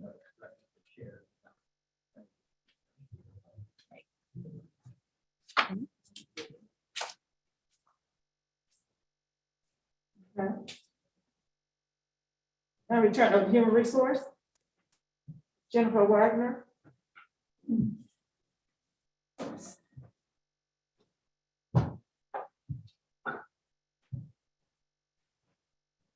Good morning. Good morning.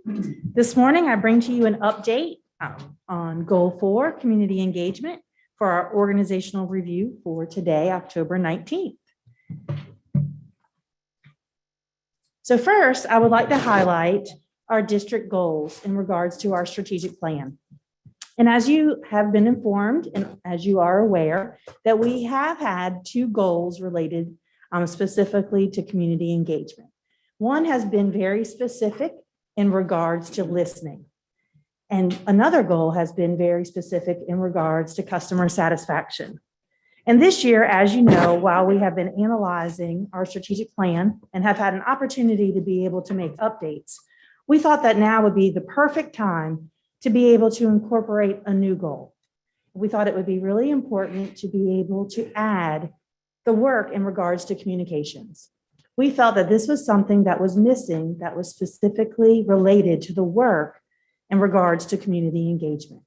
I continue to hear how important openness is, as well as transparency. And this is our opportunity for us to be able to show the work that we're doing and utilizing the resources that we have to be able to share the story related to Craven County Schools. We also wanted to be able to highlight how proud we are, not only are the work of our students, but as well as the work of our employees and our community partnerships and the work that we have together with our parents to make Craven County Schools the best school system possible. So today, I share with you the new goal, Goal 3. The district will utilize various communication resources to inform and engage all stakeholders, which helps tell our story and builds pride in our school district. And I emphasize the word all because as you all have had your conversations today, we the people, it's important that we incorporate all stakeholders and include them when telling our story. I also emphasize all because we need everybody for Craven County Schools to be successful. Listening to our staff. So with the work that we've been doing that's been extremely intentional in regards to hearing, not only from our staff, but all of our stakeholders of the work and the things that we can do to celebrate our great accomplishments, as well as the things that we can do better going forward. One of the things that we've used is the data that's been from our teacher working conditions survey. And as you know, that data was from 2020, but we're still focusing on that data. This is a year in which that data will be new. We'll have a new opportunity to be able to launch the teacher working conditions through the state in 2022. So we're hoping as we move forward to have current data to be able to help and guide us as we go forward. But we have always said that we want Craven County Schools to be a great place, not only to work, but as well as to learn. So we have been intentionally focusing on the efforts to be able to boost our employees' morale, to be able to create a positive and nurturing work environment. The last 18 months have been extremely challenging, not only for our staff, but also for our students and as well as for our families. We thank our community for the work that they have done to be able to support us during this time and everybody who has stepped up. But there have still been times in which we have needed to be intentional in terms of being able to recognize the various stakeholders that we have. and be able to have recognitions to be able to support their work. One of the things that we have done this year is to create an employee appreciation and awareness calendar. I incorporated an image there for you. This has been shared with our principals. This is something that a few schools had asked for, so I'm happy that we have this now so that they can be also intentional in the work that they do at the school level to be able to support their staff and also to be able to incorporate this in their goal work and their school improvement plans. Hopefully, this will help when the teacher working conditions survey comes out in 2022, and we will see an increase in the responses that their school is a great place to work and learn. Here are some of the intentional recognitions that we've done since the beginning of the 21-22 school year. And I think it's important to notice that we model this behavior because when the schools see the district doing this work, then sometimes and hopefully it makes it easier for them to be able to do it as well. As we know, some of our school leaders are great in regards to the celebrations and recognitions, and some of them will acknowledge to you that it's not their thing. And so for them, we want to be able to make this something that's easy, but also something that they can replicate. And it was great this summer when we were doing our sizzling summer of fun at Central Services, which was something that we haven't ever done before. It was nice to hear some principals say, who did you reach out to? These were great ideas. Can we do the same thing? And of course, I'm always like, borrow it. If it's easier for you and not to have to create the wheel, that's what we're here for, is to be able to support our schools and the work that they do. So the recognitions that we've been intentional in regards to our focus has been our Central Services staff, so the people in this building, our nurses. I don't think anybody would deny that our nurses have done more than they've ever had to do in regards to the work, not only with our students, but they have also been very supportive for our staff, as well as for our parents when they've had to have questions answered, concerns, and other items that are brought to them.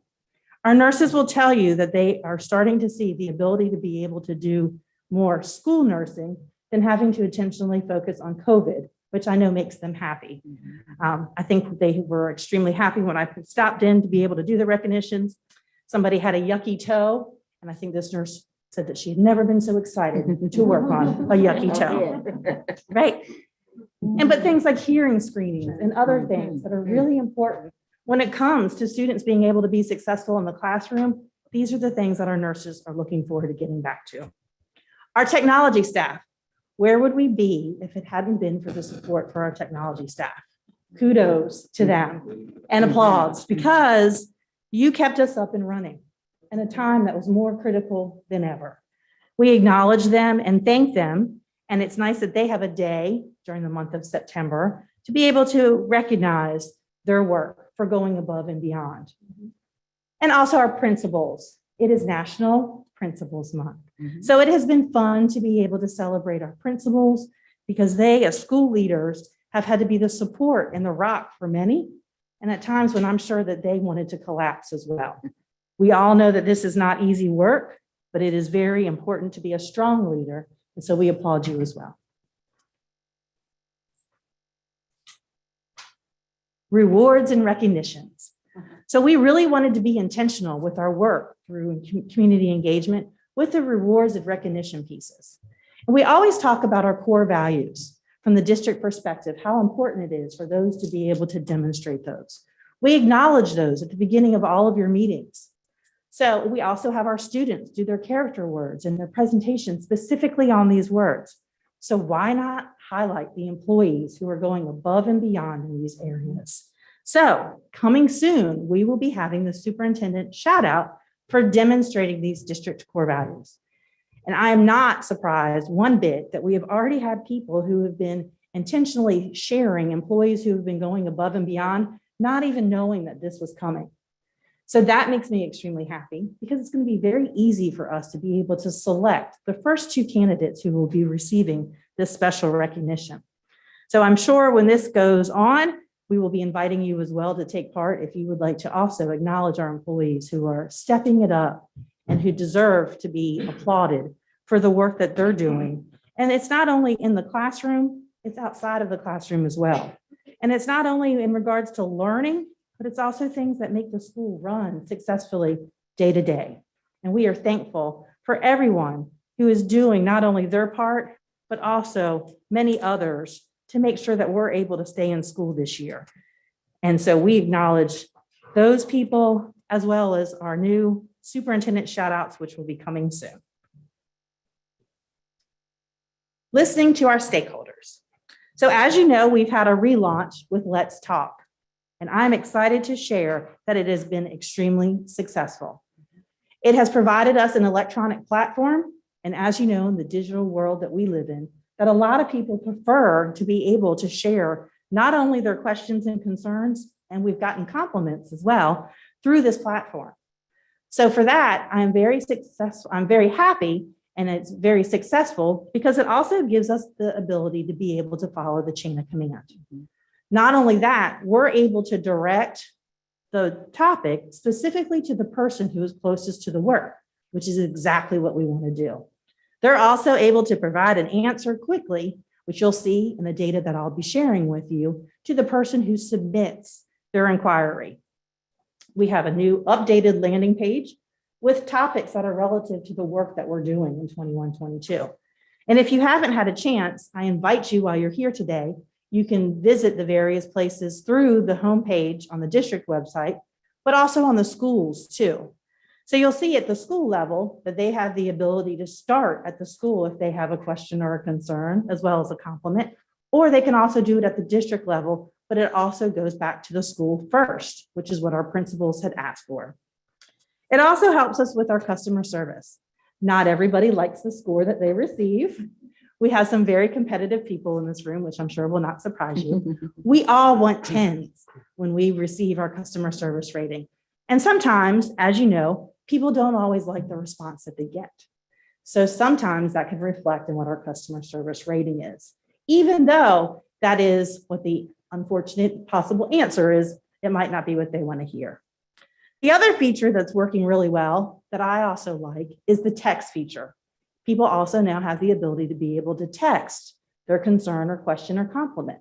You're limited on your characters in which you're able to respond, but it has been an effective tool because, again, we know that people always have their phone with them. We also have launched a report a bully. So this is on every school's page.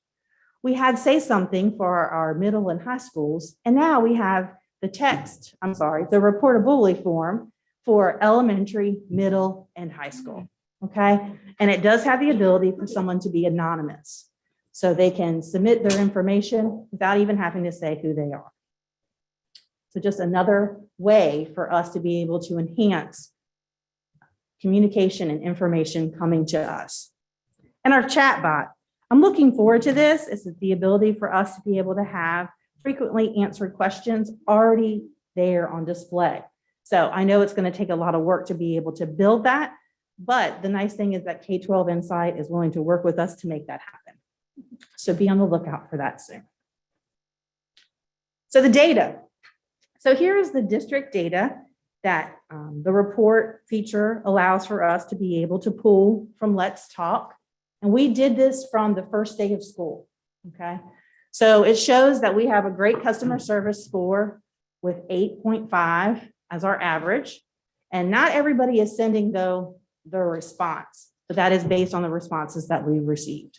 We've had positive experiences as well as negative, which is not surprising. And then we also have the dialogue age, which is at 2 days, those that are past due.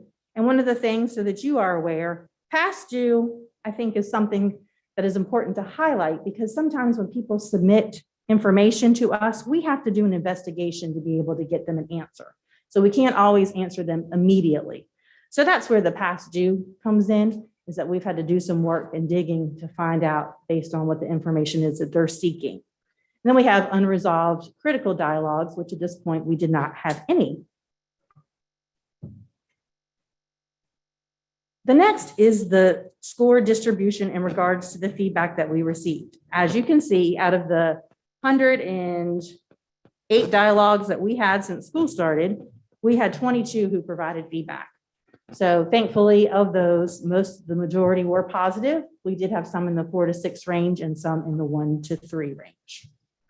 And again, not everybody always likes the response, which can sometimes impact what our customer service rating can be.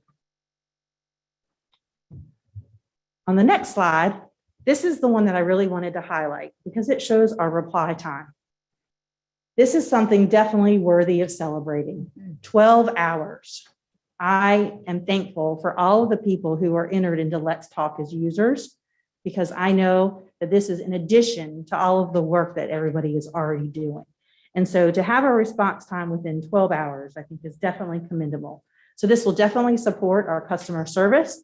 And as a result, hopefully we'll increase those scores, and in other surveys and when we're seeking feedback, that people know that we are there for them and when they need answers to specific questions that they have. On the next slide, it has what our average response time is in regards to the number of days. As I mentioned before, some of our dialogues take longer to be able to respond to, but as you can see, the majority are less than 1 day. Then we have 1 to 3 days, 4 to 6, 7 to 10, and greater than 10. The other thing that happens too, which is interesting when people do provide feedback from the customer service perspective to give us a score, is that it does open the dialogue back up. So that is one of the things that is part of the system, and not always something that as a user that we understand because we assume that it's already closed. So sometimes this dialogue day response time can be a little misleading in regards to that because the user on our end would have thought that it had already been closed.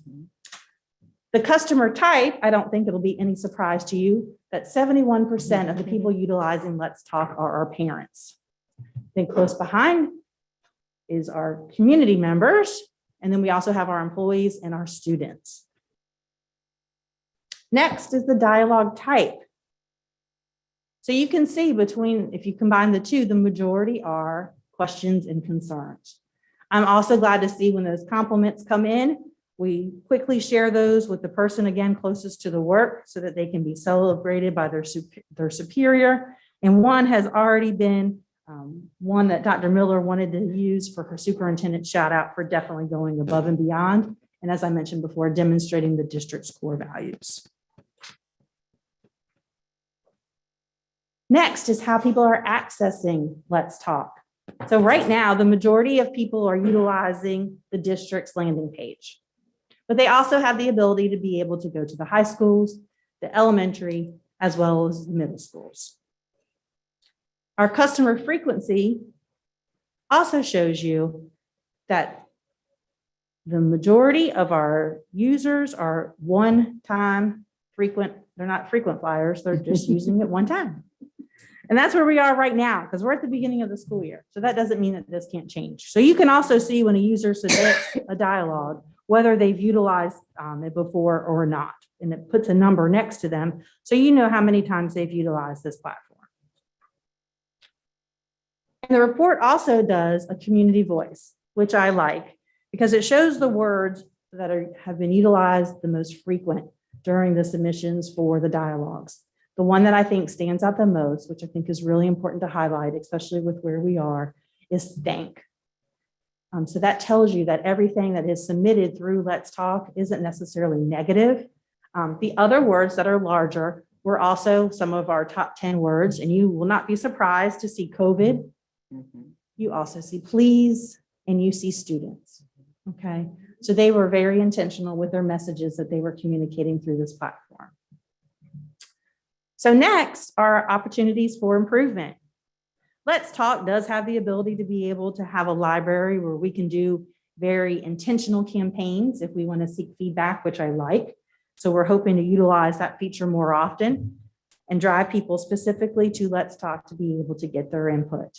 It also is very easy to access, also through social media. On Facebook now, when you click contact us, it goes specifically to Let's Talk, which is also a great way for people to be able to put their information and questions or concerns or compliments in. It also has the ability for us to be able to enhance our employee engagement. Again, we can be very intentional when we want to seek feedback, but also if there are people who have questions, don't feel comfortable asking, this is a way for them to be able to go specifically to this platform to be able to do so. It allows us to be able to gauge our customer satisfaction internally and externally. And of course, we all want to be able to receive those 10s, but also can help us in terms of how we can do that better going forward if we do not get the high score that we're looking for. And we can also utilize the data from the reporting feature to determine areas of concerns and best next steps going forward. So in closing, I'd like to share other work that the goal team has been intentionally focusing on. We are looking to launch our customer satisfaction survey internally to our school leaders, which we did last year, so that we can be able to gauge this year and have data that's comparable to see where we need to focus our set of skills at central services to be able to assist our schools in being successful. We've reworded some of our questions based on feedback so that there's a clear understanding of the information that we're seeking. And so hopefully this will help and there will be an understanding from the information that we're trying to collect and why. Also, I mentioned earlier, the teacher working condition survey will be launched in February by the state. So we've made ourselves available for our schools if they have identifying areas that they want to focus on between now and then to be able to work on with their school improvement teams. And hopefully we'll see that work through their presentations when those happen in November. The other is a customer service training, which I'm extremely excited about because I think, as we all know, our customers have different needs now than they did 18 months ago. And we're seeing that clearly, not only from the work that we're doing day to day, but you're probably also experiencing it from your work sessions as well as your board meetings. And so we are looking at an opportunity to be able to provide customer service specifically for groups and work employees within our district. And so additional information will be coming in regards to that. But we're looking at a Disney experience because we know if we were to look at probably some of our best examples of customer service, one of the two models that we use in our school improvement, and our goal teamwork was Chick-fil-A and Disney. And Disney has somebody that does work specifically with schools to be able to create that magical experience. And that's what we want for all of our customers. We want our customers to walk away being thankful for the information that they received, as well as thinking that Craven County Schools is the best place, not only for their child, but hopefully a great representation of our community as well. So that concludes my update this morning. And at this time, if there are any questions, I'll be happy to answer those for you. Let's start with Mr. Dove, and we'll go around. No, I had a question, but I know, I was on the Let's Talk, I went to the webpage. I see it's a little banner to the side, but this wasn't easy to find. It's out there, so it's like this would be a little more easy. Sure. When I did find this, it's stuck on the side here, Yes. but it's kind of camouflaged by the background, so it's hard to see. So we did have those pop-ups that were created. You did have the ability to be able to have them horizontally, but what happened was it looked like it was getting lost with the images that were projected there in the That's what's multimedia happening now. rotator. So we moved it to the right-hand side. It also is listed under Contact Us. And also there is a Let's Talk icon. One of our fears was, just like Mr. Dove had just shared, is that people might not be familiar with the Let's Talk logo, but it is also one of the social icons that's listed with our other social media. So multiple places to be able to See visit. it right there. Yeah. Mr. Alcott? Thank you. Great presentation. I really like the little sidebar there. I think I'll be able to find it. And that's also on all of our school pages as well. And the color hopefully matches their colors as well. Just awesome job as always. And I was gonna ask our principal of the year, Ms. Freeble, have you had any experience with your parents or teachers using Let's Talk, and what has their feedback been? Yes, ma'am. I probably received maybe one Let's Talk. That's about right. And as Ms. Wagner shared, some of them, leave feedback or rating, and some of them don't. Okay. But it's a positive platform. So pretty accessible on your end Yes, ma'am. for your teachers? Okay. It's very easy. We get an email that, you can clearly tell that it's coming through the Let's Talk platform, but it comes to us in the same manner as any other email. Okay. So you don't have to go to a special place to look for it. Great. Yes, ma'am. great job. I do have two things just for clarification, because since this is replacing organizational review, that's why I went. So your 80%, the goal for customer satisfaction is going to be based solely on that internal customer satisfaction. Correct. And that's what it was that's what it was previously as well. So it's always on that. So Yes. there's nothing that rates the customer. What are you using for parental customer satisfaction? Well, right now, the only way we have the ability to be able to gauge that is through Let's Talk. Let's see, let's talk. Okay, so that would be, we really need to promote that really well, because 108 since the beginning of school is really not a lot of engagement for a Right. system this size. Mhm. So if that's the only tool that we're using for that parental engagement, I really think we need to do a push on promoting that so people know it's there and how to find it and how to use it. And then they'll Sure. be using it instead of calling us, right? Right. Because And that's because what I we mean, I get want. more than that in a month, so Right. they should, but now I'll know that that's up and going that way, and Correct. I'll send them, and I'll know where it is and know Right. where to send them, so that's Mhm. great. And the other thing was, on your last report, your next steps included the, some trainings on Blackboard, call notification, Let's Talk, on the website trainings. I just wanted to Yes. make sure that they took place and. And they have not taken place yet. Okay. I do have a new assistant with public relations. I don't know if Great. everybody's had a chance to meet Caitlin Ruddy yet. Hello. And so we've been working to get her up to speed on everything. And so once she's comfortable and confident with those platforms, she will be able to assist us with that, because it's hard for me to get to all of those by myself with 25, 26 schools mhm. now. I understand. So we do want to make sure that that happens, but our new leaders in our school buildings, as well as our new assistant principals, they have been contacted directly to see if they needed any assistance in regards to those. And so hopefully they're comfortable being able to use those, but know that they can always reach out if they need us. Great, thank you. Ms. Hughes? I agree with Ms. Smith. I think we need to have it promoted a little bit better so families know. But as always, Jennifer, you cover every base. You always do a great presentation, and you're always so warm when you do it. I just like it. Good Ms. job. Clark? Thank you. And one other thing, Ms.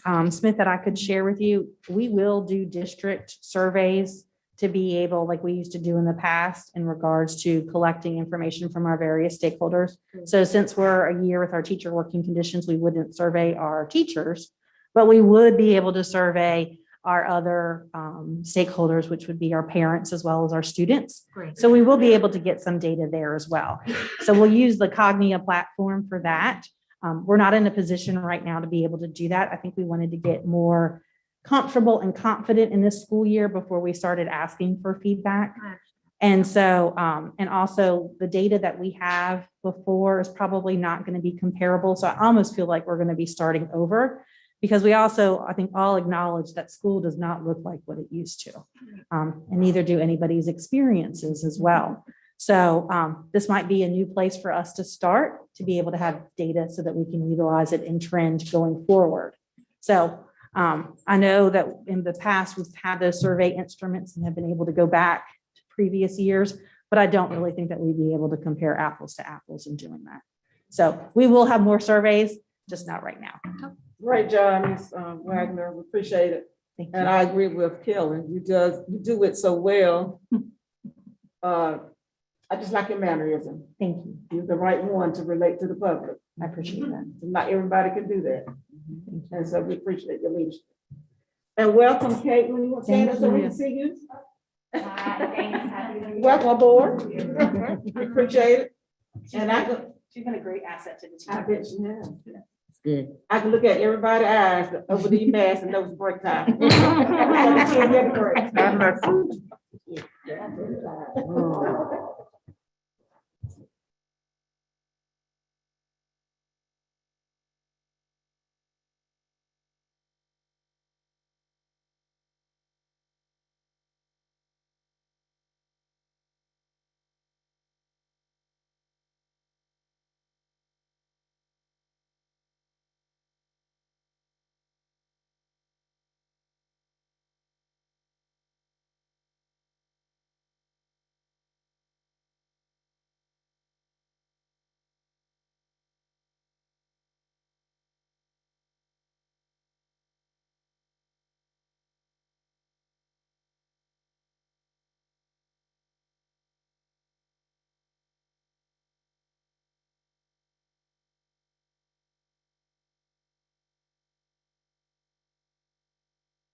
Bill, you ready? I'm getting ready to call everything back to order. I call this meeting back to order, please. Thank you. I hope everybody enjoyed your break. And now, Mr. Lee, we turn it over to you, please. Good morning, board members and Dr. Miller. We really need to work on the scheduling of the agenda. I mean, I'm going behind Dr. Patrick and Jennifer Wagner. All that's and pronunciation, and then you have me.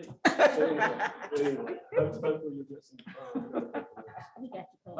So the first thing that I'm going to be covering today, I'm going to do an organizational review. This is a little bit different than probably what you've seen in the past. I'm covering the facility support organization, and then I'm doing a quick update on business modernization. The part I'm doing on facilities is sort of facilities 101, because since I've been here, I don't know, I can't remember a presentation where you sort of showed what facilities does, how to organize, the number of work orders are complete. So that's the information I'm providing today, and some of the things that we're going to be looking for at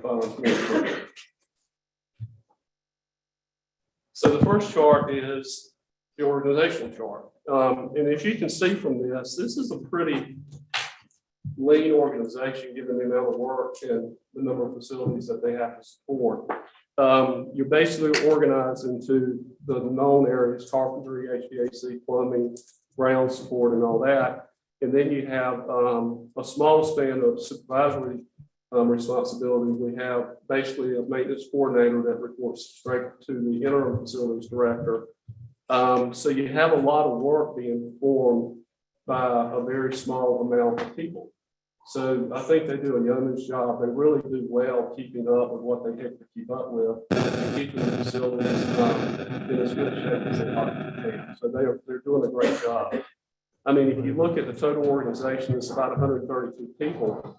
But if you take out the custodial support, that leaves about 31 people doing the remaining part of the work. Now, we contract work out. This isn't necessarily they do everything, but it is a very small organization, and I think they do a great job.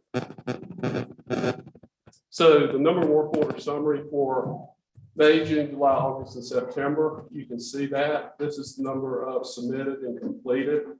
This is a very quick summary or elementary summary of what we do. There's a lot of background behind this chart to where we show the cost per work order, the amount of hours per work order. And I'm happy to provide that level of detail if anybody needs it. But this is sort of a month-to-month summary that we're keeping up with what's submitted and what's completed on a monthly basis. We had a little bit of cleanup in September with some particular work orders that we were able to catch up on. So you see a higher number completed in September. But for the most part, the group completes the work that comes in. So I wanted to take you back to the capital outlay summary for 2021-22. And again, I know that you know these numbers and you've seen these numbers because they're part of the budget submission that Ms. Altman does every year. But I wanted to spend a little bit of time here showing you the good work that we do as part of the capital outlay dollars that are provided by the county. Is that me talking too loud? I can talk loud. But if you start at the very top, you see some of the HVAC maintenance work that we do. Some of the lighting work that we're doing. We're actually, we have capital money allocated to improve lighting, exterior lighting for different locations throughout the county. Perimeter fencing. We've just completed a large fencing job at Ben Quinn, and this is all for safety reasons. At Ben Quinn, I walked the grounds at JT Barber yesterday with some of the facility guys, and we're going to fence in JT Barber. So good work there. Power washing, you know, I wish we had more that we could do with power washing, and I have something I'm going to talk to a little bit later in the presentation about that. Culinary arts at West Craven High School is finally getting some of that work done at West Craven High School. We're at access controls at Havelock High School. Ms. Friebel's always complaining we do not give us very any money. So now we're giving her a little bit. Exterior soffit and siding replacement and paint at AH Banger, and the list goes on. So we need to keep in mind, there's a lot of work being done, and hopefully, everybody understands with, even though it's only $878,000, we're making good improvements at our schools with the capital money that we get from the county. Yes, ma'am. Yes, sir. Could you just explain to me what a chiller is? What is? A chiller. It's an HVAC system. It's the way that it's not an older system. It's a kind of technology that you use at larger deployments of HVAC. And that's what a chiller is. Is that okay? Yes, sir. Okay, all right. Vehicle replacements, you see that. Replace failing intercoms at 4 schools. So the 3 high schools in Oaks Road, we're in process right now of doing that work, $118,000. And the last one is the 54 passenger bus facility for Family Lit. They've not had new buses in forever. And Ms. Harrell is extremely excited. She's working with Dr. Hassel to get vehicle replacements in that area. So again, a lot of good work being achieved through the facilities group in partnership with the county as far as capital outlay dollars. So you've heard me, and I'm asking for more approvals today using ESSER funds, but these are some of the larger ones that are coming up. Tucker Creek, if you remember during Florence, Tucker Creek experienced a lot of issues with the power being off for as long as it was. And really and truly, with that being a relatively new school, that should not have happened. So there was some design inefficiencies when the school was built that we're going in and making that better. So that's going to be one of the larger projects that we do. West Craven High School and Havelock High, both the HVAC systems in the gym areas are going to be replaced. We're actually going to get them out of the gym and put them someplace else in the building. So when you have to repair them, you don't have to go in and disrupt any activities in the gym. So those are some of the larger ones. This list is not exhaustive, but these are some of the larger things that we're going to be working with upcoming with some of the ESSER funds. So what are we looking at to improve in the facilities area? We're going to continue to replace heating and cooling systems to improve air quality. And this is a direct criteria or one of the uses of ESSER funds. So this is a good use of those funds to replace some of the aging units and get more efficient units in place. We need to provide a little bit better training for our custodians so they have clear expectations and processes.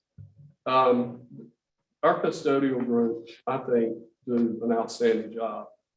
But a lot of times they don't know what they don't know. So we really need to bring them in and not just assume that somebody, and this is not going to knows how to clean. We really need to show them how to clean. We need to really take the time to spend with this group to make sure that they have the support and learnings that they need to be able to do their job more efficient. Because what you'll do is you'll go in one facility and it will be clean to a certain level. You might go in another facility and it looks different. That doesn't mean the person in the other facility was doing a lesser job. They may not have known how to do the job properly.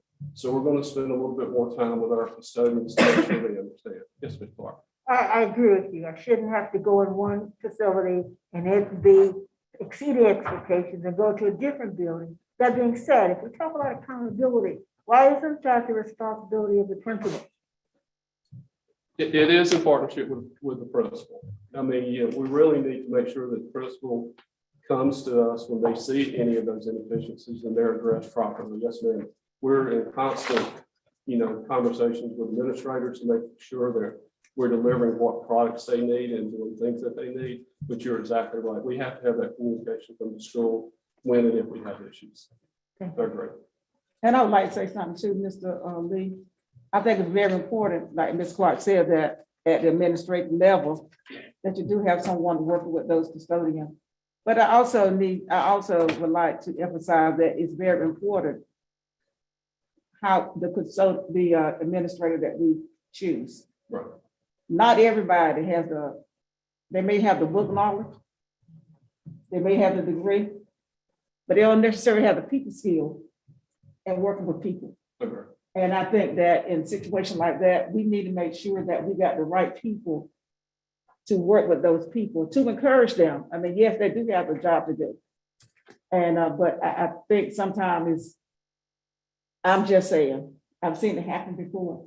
I just think that it should be the right person working alone with those people to make sure that the expectations are clear. But the encouragement for them to do so as well, to work along with them, is also very important. Agree 100%. Thank you. So that's, so more work to be done in that area. Yes, ma'am. I thought we were gonna wait till you were done with everything, but since everybody's jumping in, I'm jumping. Yes, So, ma'am. I broke the rule, but go on. so our West Craven High School culinary remodel. Uh-huh. It's my understanding that that's now going to consist of like new equipment and a whole bunch of stuff, right? Correct, yes, ma'am. So we all know that I work in CTE, we all know that. And we all know that in the summertime, what happens to the AC in our building?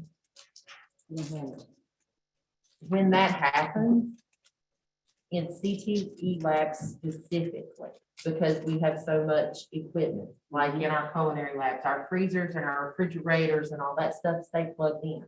Mhm. So the seals on all that equipment mildew. We can't just, it's really hard on CTE equipment to shut down the AC in the summertime Right. because the humidity goes up. Electronic equipment gets moisture in those components. And y'all kill us financially by shutting off the AC to those rooms. Right. So if we're going to spend money on new equipment, and I know Ms. Tolston buys equipment all year long. In the summertime, please be mindful not to kill the AC in CTE rooms, not completely, you know what I mean? I do. And that's great feedback, Ms. Newsom. Thank you for sharing that. And we can, you know, we have a lot of controls in place now to where we can manipulate and turn on and turn off and stuff like that. So what we can do is have a scheme more geared toward CTE locations to make sure that we're providing adequate air conditioning. It just, to me, it just doesn't make sense to ruin equipment. You know what I mean? No, I agree. So- And I think we learned a little bit of that air quality during Florence, to be quite honest with you. Yeah. So I think we've taken those learnings and we know now the complete shutdown and shut back is not necessarily the right thing to do. So we'll take a look at that. Great, thank you. Uh-huh. We're not gonna interrupt you anymore until you finish. We Okay, what? we're not gonna say anything else until you finish. Oh, okay. No, you're fine, just No, whatever. no, she's right, Um, Kelly's right, we should not have done that, appreciate that. No, you're fine, so we're good, so. we're asking- So the next item is the evaluation of ground support to see if contract services is appropriate and cost effective. And I don't know if the board knows this or not, but the Havelock area, the grounds is contracted out. And for the Newbern and Western area, we do it ourselves. I found when Dr. Miller asked me would I take on responsibility for facilities in July, was it July? It's only been since July. Oh, would, you know, that arrangement was already in place. I don't know that that's the right thing to do because contract services for any loans, and it's not that they're not doing probably what other loan providers do, but they're not doing it necessarily to the level that we need it done for school grounds. And what I'm looking at here is if you go in almost all of our buildings, the buildings for the most part are very clean, appealing once you get in. The thing that I think we struggle with is what I call curb appeal or walk-up appeal. A lot of times when you walk into a facility, it gives you the impression that it's ill-kept. And that's not necessarily the case. It's that we didn't do power washing. We didn't do something on the outside. So what we're going to try to do going forward is you give a little bit more effort to that to make sure that when you walk up to a school, it's as good in appearance as it can possibly be. That's going to include some power washing. That's going to include some things. So that's some of the things that we're going to be looking at for this coming school year. Ensure heating and cooling systems are as efficient as possible. And I think Ms. Clark asked me recently around HEPA filtering for our systems. All systems in Craven County. And I would like to really give a lot of recognition to Sergio Mendez, our HVAC system supervisor. He's doing a wonderful job. But all systems have HEPA filter MERV 8. And I could get into the MERV discussion. That's where it needs to sort of land for school level HVAC. It doesn't really need to go higher than that because then you put a stress on the system. If you go much higher than that, I'll just leave that alone, but it's where it needs to be. But we're looking at a three-pronged approach to how we're handling air quality in general.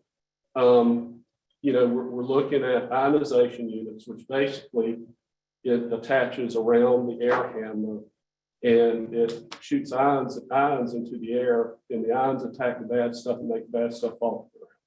I'm making it very simple, but that's sort of what happens. It's proven. It's in a lot of school districts in North Carolina.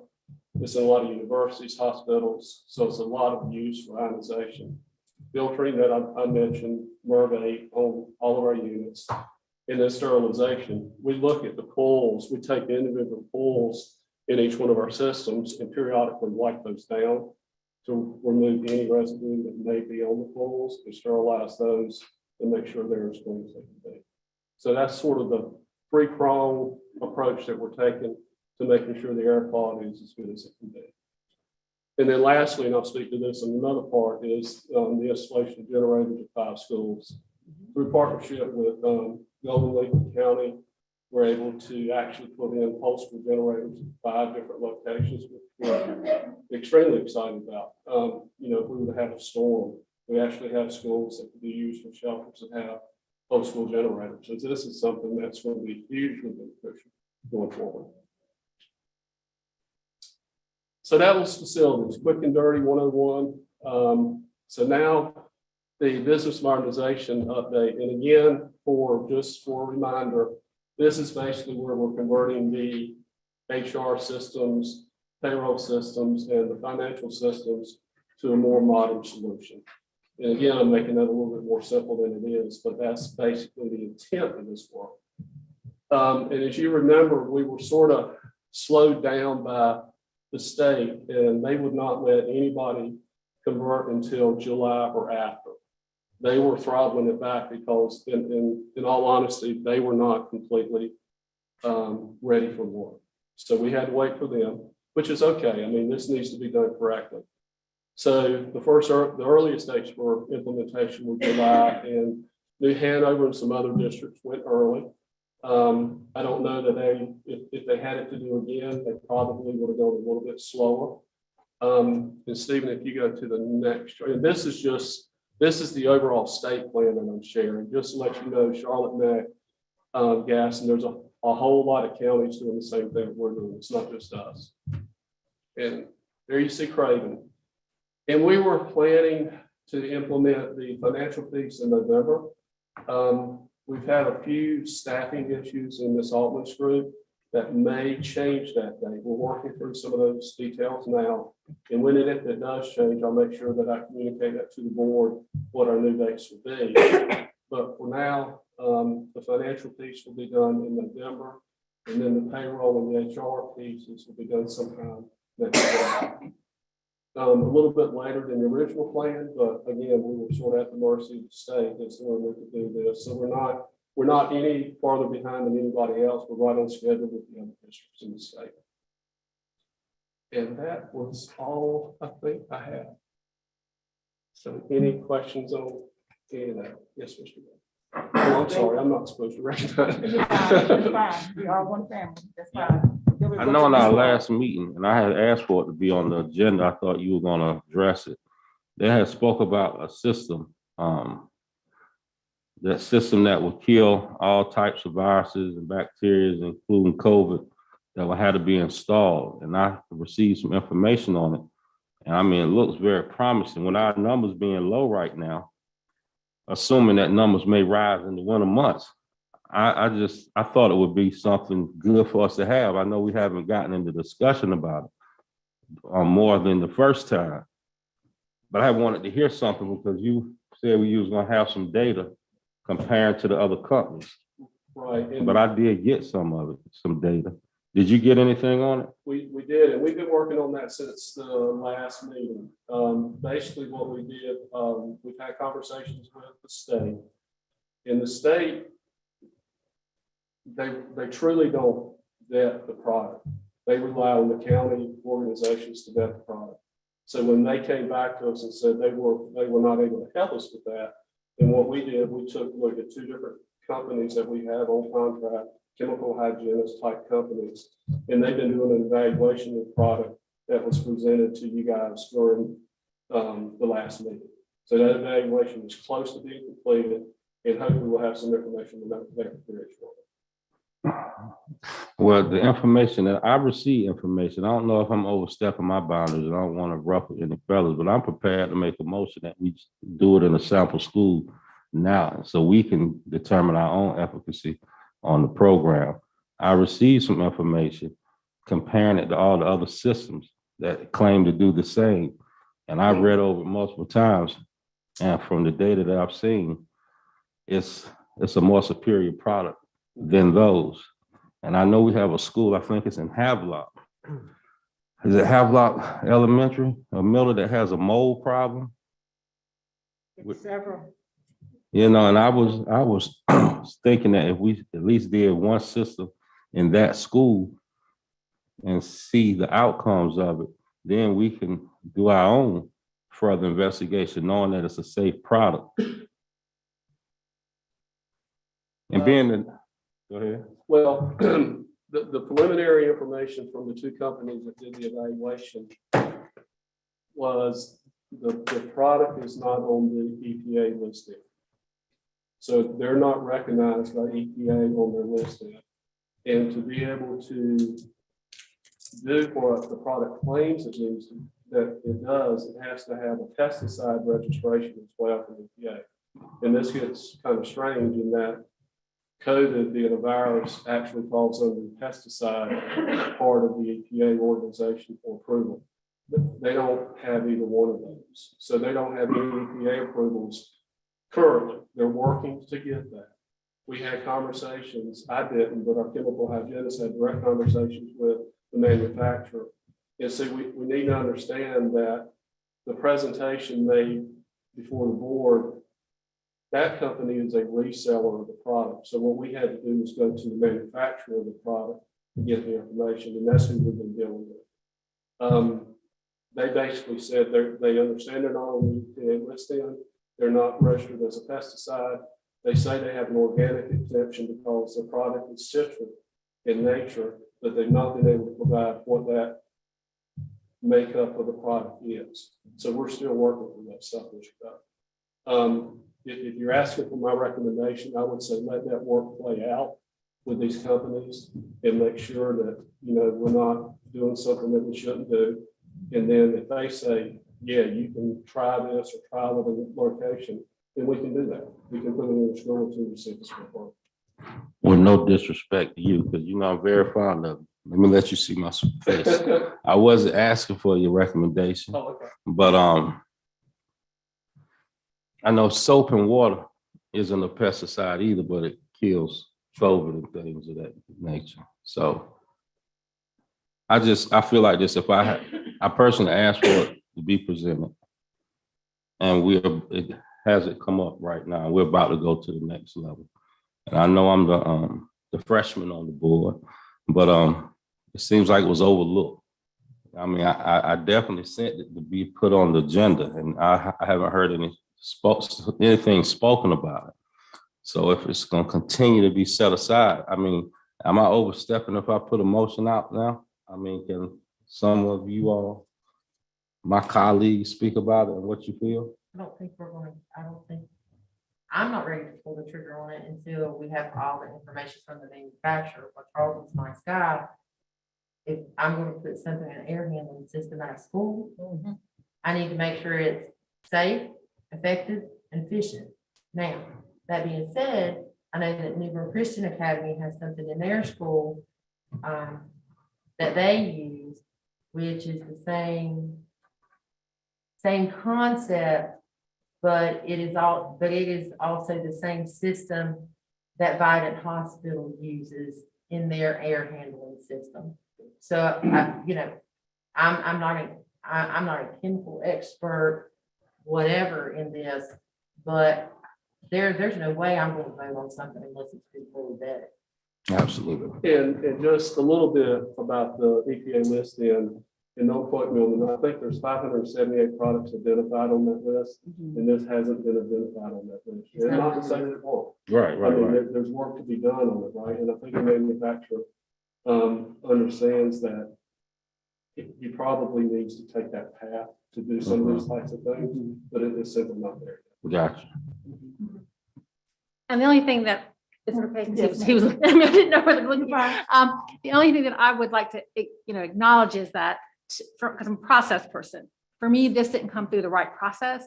When you present to the board and haven't been vetted through, I think it would have been better for that presentation to have gone through the system and not to the board first. Does that make sense? I think that bringing it to the board is, gives an unfair advantage maybe to competitors of that person who has a product. Feels like an endorsement of some sort before it's been fully vetted.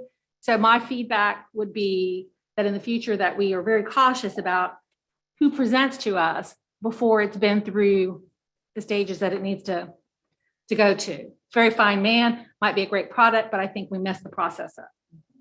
Ms. Clark? And I didn't mind him presenting, but I thought it was presumed that before we went with anybody, we would have other folk come in and present, or at least Mr. Lee's department go ahead and investigate what might have the most efficacy for our system. As much as I love Havelock, as concerned as I am about the mode, I'd be remiss saying, let's just try them, as well-intentioned as you are, without it having been vetted, especially if you say the EPA has not endorsed it. Well, I stand with you all, My whole thing was this, I just know I asked for it to be on the agenda. And then it seems like the only time it's spoken about is when I ask about it. And that's the ball that's dropped that I don't want to happen anymore. I want you all to tell us about it, so we won't have to wonder, is this just being scooted to the side? With this situation, any other situation, if someone on the board asks about. And I'm the one that in fact was suggested that he comes. And he did try to get this done last year. So it was, you talked to him last year, did you not, Mr. Lee? Only briefly. I mean, it was the facilities group that did it last year, and I wasn't part of it. But he did bring it to the board's attention last year, and nothing was done. Yes. And when he came to the meeting, and put in public input, he said that he had a service. He thought that what we were going through with the pandemic, that he had a service. He thought that we would benefit from it. And so that's why I said, well, I don't see anything wrong with him coming to make a presentation. He understood that when he made a presentation, that nobody was promising anything, but that we would listen, and he gave us the next step as to what we were going to do. So I think we followed guidelines. It was done. We did follow guidelines. You had a list of things that you told us that we were going to do. I think what Victor wants to know is what happened. And you telling us what's happening. Then you want to know what next. That's all. Yes, ma'am. And we would do that for anybody else who came with the product if we went and did that. But he did inquire last year, but nothing was done last year. That's why he came back this year. And with the information you said, I'm fine with that, with the EPA and things of that nature, that makes sense. I'm just saying it wasn't brought up in your presentation, and last meeting, you said you was gonna bring us a report. So I just, if we're waiting to hear more data from someone else, somewhere else in our next meeting, just bring it up without me having to ask. I don't want to keep asking about it as if I'm a cheerleader of a program, because I'm not. But I did think when I heard about it and I did a little research on my own, that it would be good either in one school, because that idea wasn't mine, a tester school. I don't know who brought it up, but I thought it would be a good idea in a school or a bus. Everybody want to get out of mass. So I'm figuring, hey, that sounds like a way to get everybody out of mass, and I do believe, I don't know, I won't say I do believe, But our history from 2 times has showed we had 1 spike last year. We had this current spike now. Our numbers are great. This just seemed like a good time that if this was feasible and approved or agreed by everybody, now while our numbers was down would be a good time to get it installed before the winter sets in. That's why I was thinking, because we're doing pretty good right now with our numbers, and I want to keep it at that So level. Dr. Miller, maybe as an agenda item next meeting, we can have it as an agenda. item. And Mr. Dove, I apologize. Yeah. I don't. No I don't apologies set the needed. agenda No items, apologies so I didn't- needed. No apology. Like I said, I'm fond of you, No, so I no, don't no, want no. you to think it's anything like that. No, We- this I just work- happened to have to say it with a mic in my face. I could have said it in your office, but in a meeting, so. But there's no problem at all. I'm not calling you out and saying you didn't do this or that. I respect you. And Mr. Dove, I apologize if you, I didn't, when you sent me the text, I didn't see that up there. So that's why it was not put on the agenda. I didn't tell Dr. Miller because I had your ESSA form that you had and the volunteers. I didn't see that. So I apologize to you for that. No problem. I brought it up. Ms. Clark, Ms. Muse. So it goes back to ownership, accountability, and responsibility. So if this company reached out to us a year ago, how difficult is it to find out the guidelines as to what they need to do to make sure their product is vetted properly? So they've really had a year, right, to go through the process. So, putting all of that off and what you need to do to proceed forward, that kind of makes you a little late to the dance, right? I mean, if you put it off for a year. So what is I know, maybe you can't even answer this. I don't know. So we're all swimming in a pond we've never been in before. So if a company is interested in doing something like this, I imagine there's some state governing agency that they need to check with to get vetted. There is, yes, ma'am. And so it's due diligence, right? So to me, if you've sat on it for a year, then in essence, you've really not done your due diligence. So, how serious are you? I would agree. I mean, basically. So I don't think it should all just be dumped on you to do the legwork on this. I mean, the company has some accountability and responsibility, and I'm not saying the representative that came and spoke to us, but the actual manufacturer themselves. Manufacturer, this is manufacturer's responsibility, no doubt. So it sounds to me like the manufacturer has dumped it off on their sales rep and on you. So that automatically does not impress me.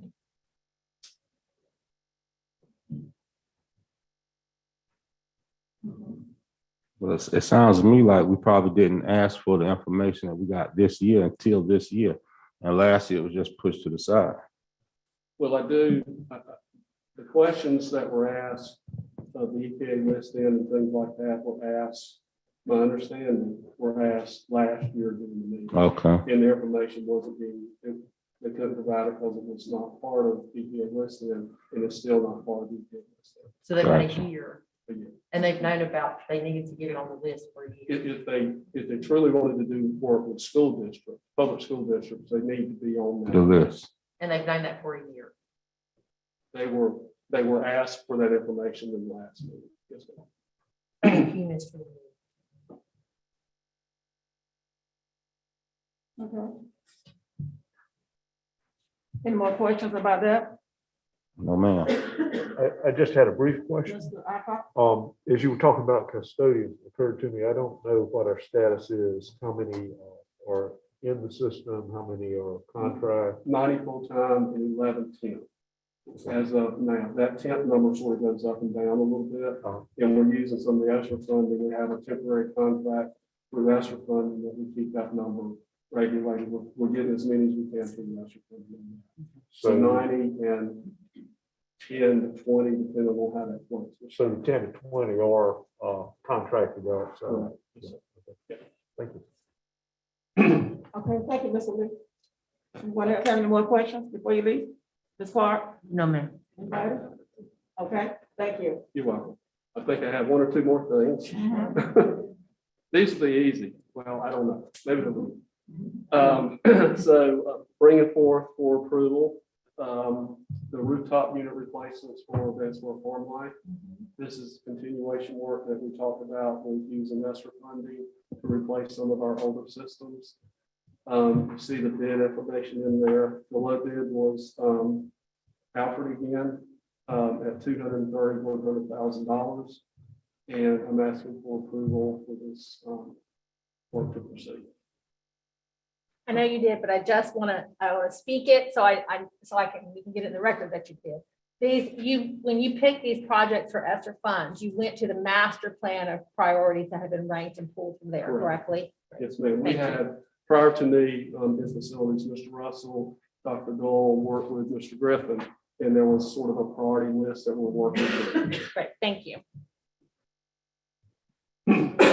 Any questions about this?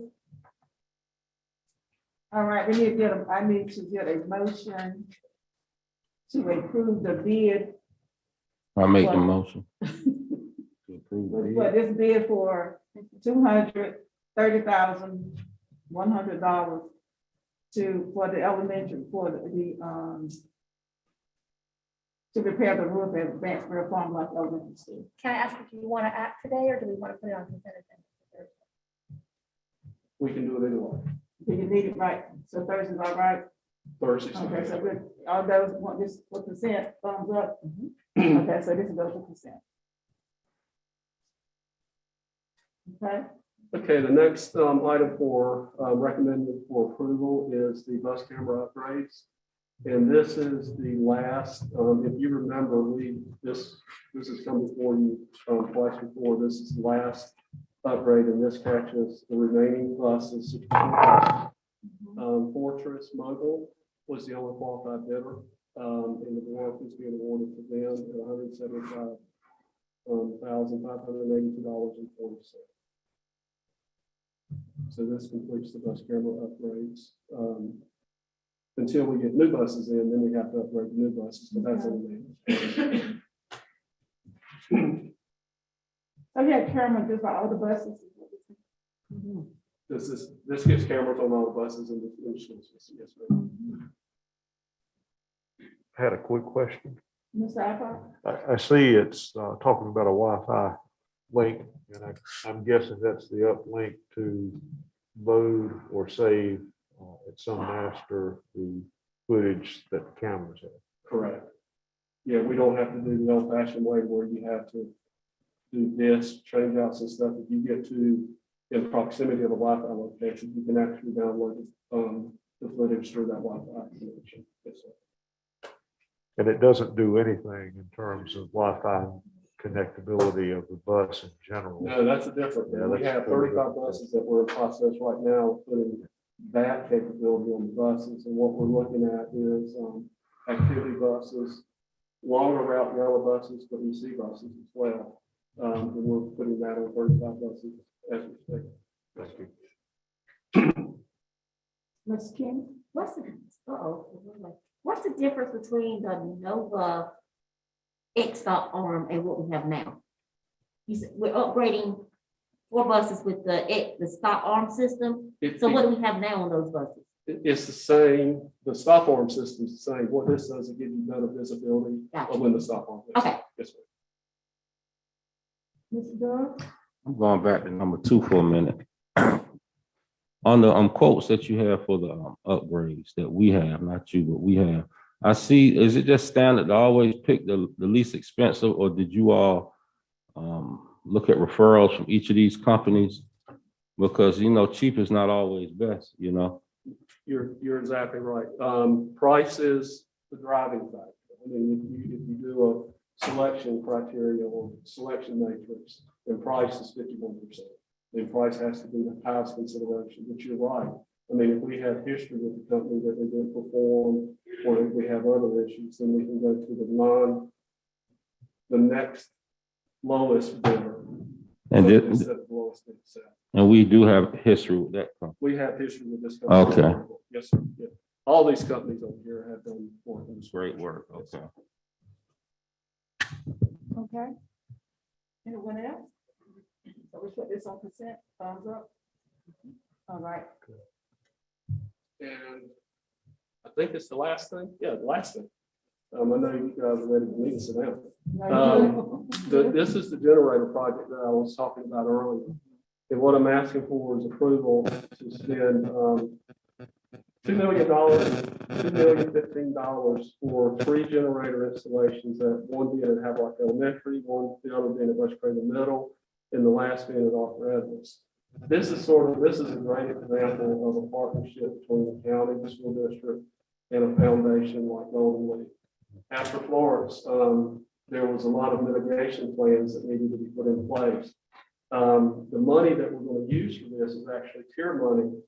And Ms. Altman will correct me if I'm wrong, but it's tier money that we're entitled to as a result of some of the work that did not get completed as a result of Florence. We decided not to do certain things because it really didn't make any sense to do it. But what that did, it created a surplus of money that we could use for something else. But the something else, you're limited in.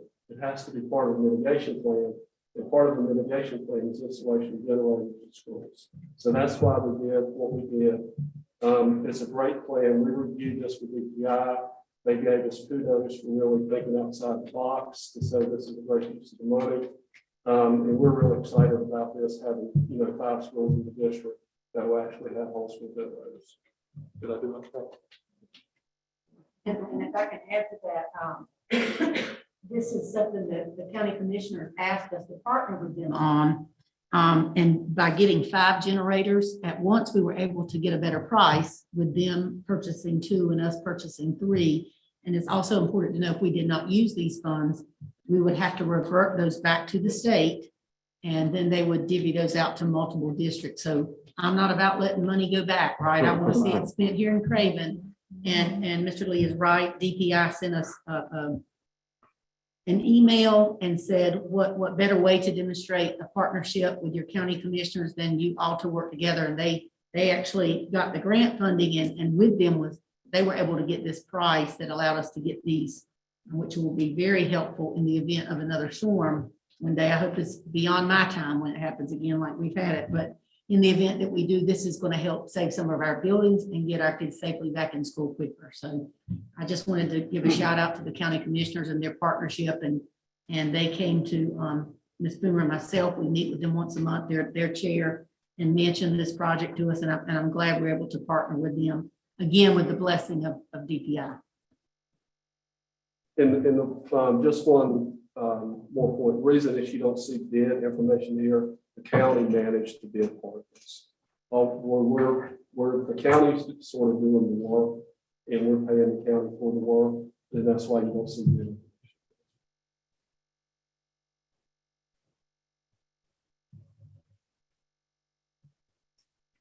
Any questions, Ms. News? It's not really a question, it's just kind of a statement. So CTE has dealt with Golden Leaf as well. So they're wonderful grant program that has been hugely beneficial to school systems and in different counties, and they service multiple counties.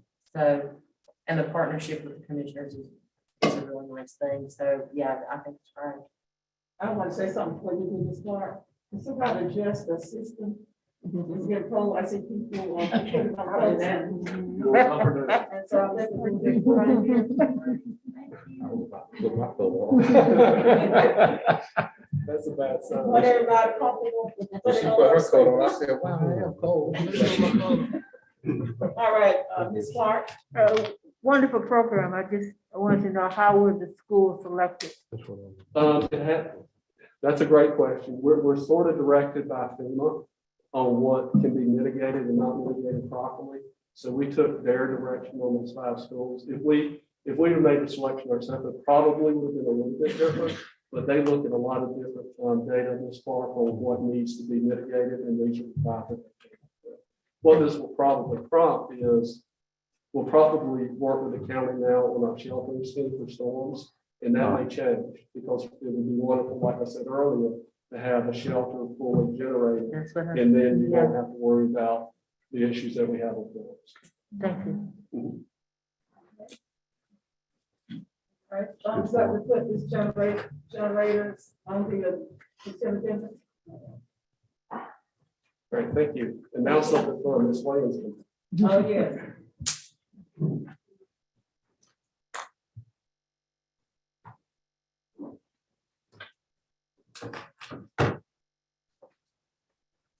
Good morning.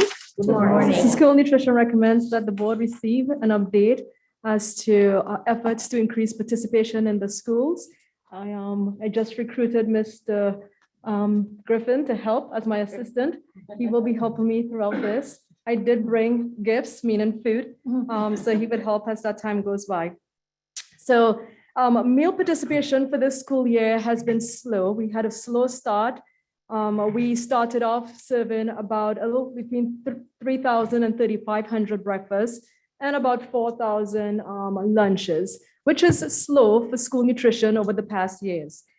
Prior to that, let me just give you some statistics. So the year prior to me becoming school nutrition director, we had about a 50% average meal participation. My first year as a director, we had a 62% meal participation. Over bus feeding with COVID, we had a 67% meal participation, and we ended last school year with a 57% meal participation because of school closures and AB days.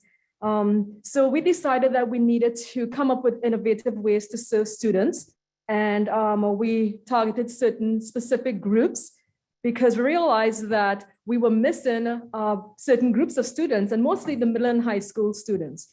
So one day I was over at New Bern High School and I noticed a group of students with DoorDash.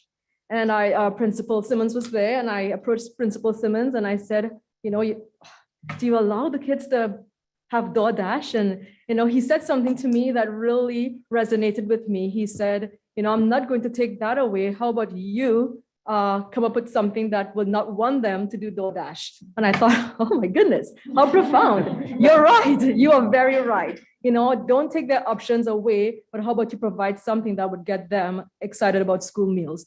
So fortunately for us, it was a group of student athletes. And he said, I give you permission to go talk to them. And I went up and he said, ask for Will. And I went up to Will and I said, hey, Will. And he looked at me, like, who are you? And I said, I told him who I was. And I said, I saw that you guys were eating DoorDash, but I want you to eat from the school nutrition cafeteria. Tell me how to make this possible. And so we brainstormed some ideas, and Will doesn't realize that I deliver when something is in my realm to achieve, I deliver. So before I tell you where we are at, let me go through some of the innovative things that we have done to increase meals. We came up, students like brands, and we purchased a pizza brand called Smart Mouth Pizza for the 3 high schools. And we have a student representative at one of those high schools. Have you tried the pizza? You have? What do you think? Thank you very much. So, the last time, thank you for saying that. And he's not paid to say that, by the way. And let me just tell you, 2 months ago, when I had Mr. Dove try this pizza, he said, it's all right. Those were his words. And I'm glad you told Mr. Dove and the rest of the board that it is good pizza. There you had it sitting for 2 hours before you tried it. And the kids have it hot off that line. I've heard good news about the pizza. So we're excited. So these are students over at West Craven High. The pizza was introduced to them in September, the end of September. And are you in that picture by chance? And do you remember when we sampled it? I shot the video. I meant to show the video as well. They were dancing. You want to give us an encore of that dance?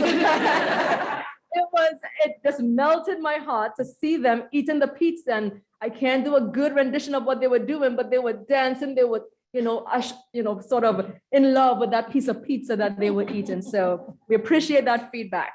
And these are students at, next slide, at New Bern High. Last week, this was launched at New Bern High, and last week was National School Lunch Week. And Mr. Lee reminded me that the theme for National School Lunch Week, he said it was wild about school lunch. Well, we created some monsters at New Bern High School. That's wild about school lunch. And just to put it in perspective, before we introduced pizza at New Bern High School, we were serving, on a good day, probably 400 students. We are up to just under 800 students. So that means we don't have the staff, and my staff and I have been out at those schools every single day, all 3 high schools working every single day, because we decided to be innovative. So we give ourselves more work because we are innovative. So this is the pizza being introduced to the students and the chef cooking. And then the next slide is my friends at Havelock High School. These pictures just warms my heart, because you look at the student, you look at this, the diversity of everyone, all different kinds of kids just enjoying pizza and smiling faces as they eat the pizza. So this really warms us. So this was one of the things that we decided to do. The next innovative thing that we decided to do was to introduce these, what we call power protein boxes. So after talking to Will and some of the athletes over at New Bern High, they said, we want to get big, we want to be strong. And I thought, as a dietitian, I looked at what the nutritional needs are for our student athletes prior to them playing a game. So then I came up with a quick lesson plan, and I went into all the high schools, and I had the principals chose a sample group of students, and we taught them. We taught them about their nutritional needs and what they should be intaking in prior to a game.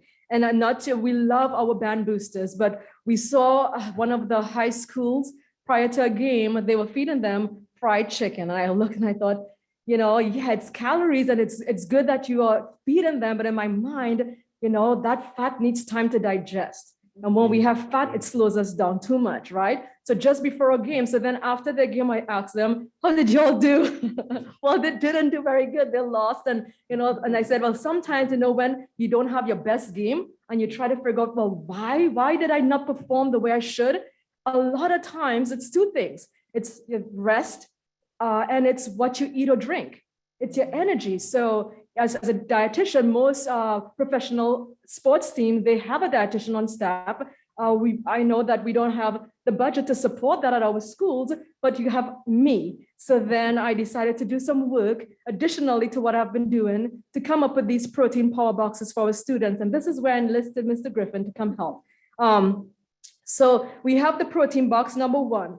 And I'll tell you, we started this about maybe a month ago at the high schools, and we just don't have the staffing, but the managers report that every single time they've made a few, it goes really quick. So if I told them, okay, just make some every day. When they put it on the line, the kids come through. If they made 20, all 20 is gone. So I did make, this is protein bento number 1. And I have, and what you all didn't see, we did put some labels on there now. And this, so there's one that doesn't have meat as well. Yep. So then they're all, and then we made labels for them. I don't know, it's not on there, but the board is seeing the labels we created where it has the protein and the carbohydrates. So for a student athlete, prior to a game, they need that protein and carbs in that 2-to-1 ratio, 2 grams of carbohydrates for 1 gram of protein. So I came up with these recipes to ensure that our students can have the energy they need to perform really well. Well, I would tell you that the game in New Bern High played against Havelock, right? I have to bring that up, Ms. Friebel. So that is the same week we launched. That is the same, but let me tell you the advantage Mr. Simmons had. So that same week we taught at New Bern High first, and then we went to Havelock High the day after. And Ms. Friebel brought in, a variety of different student athletes, right? Mr. Simmons, and then at the end of that lesson, all the students that participated in this focus group received a free ticket to get one of these the Friday for game day. So we may have had maybe 4 student athletes, football players at your focus group. Well, Mr. Simmons sent all his football players at this focus group. So he said, oh, I have a weightlifting class.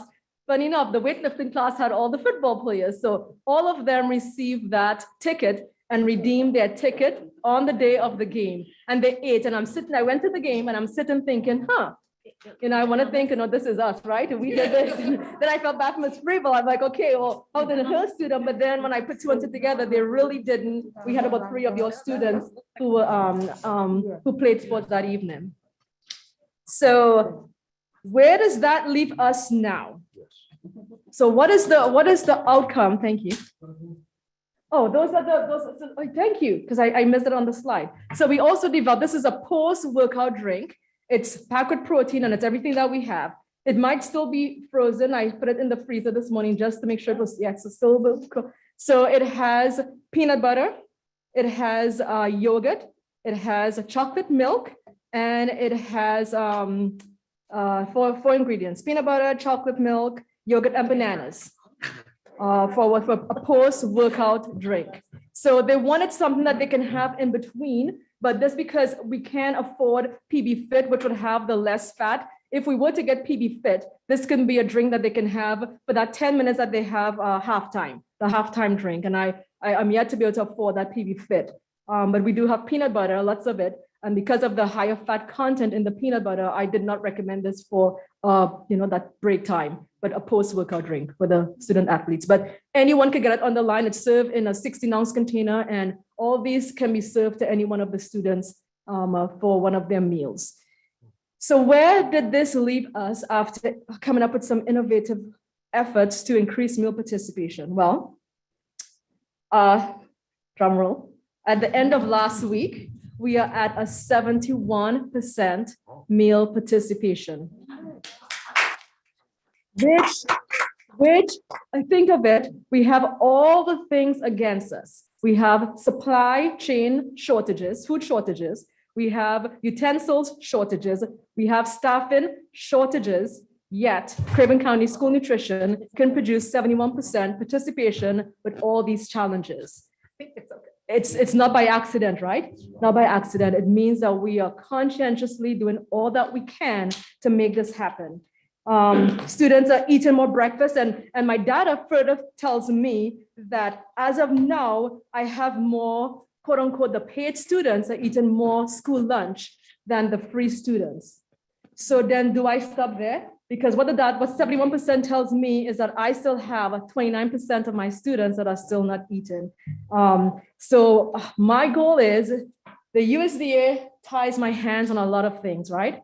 So what I need is a district that loosens my feet a bit. So work with me, the things that I've asked for. I have the recipe for success. And I know that sounds, man, she's so self-confident. Well, I am.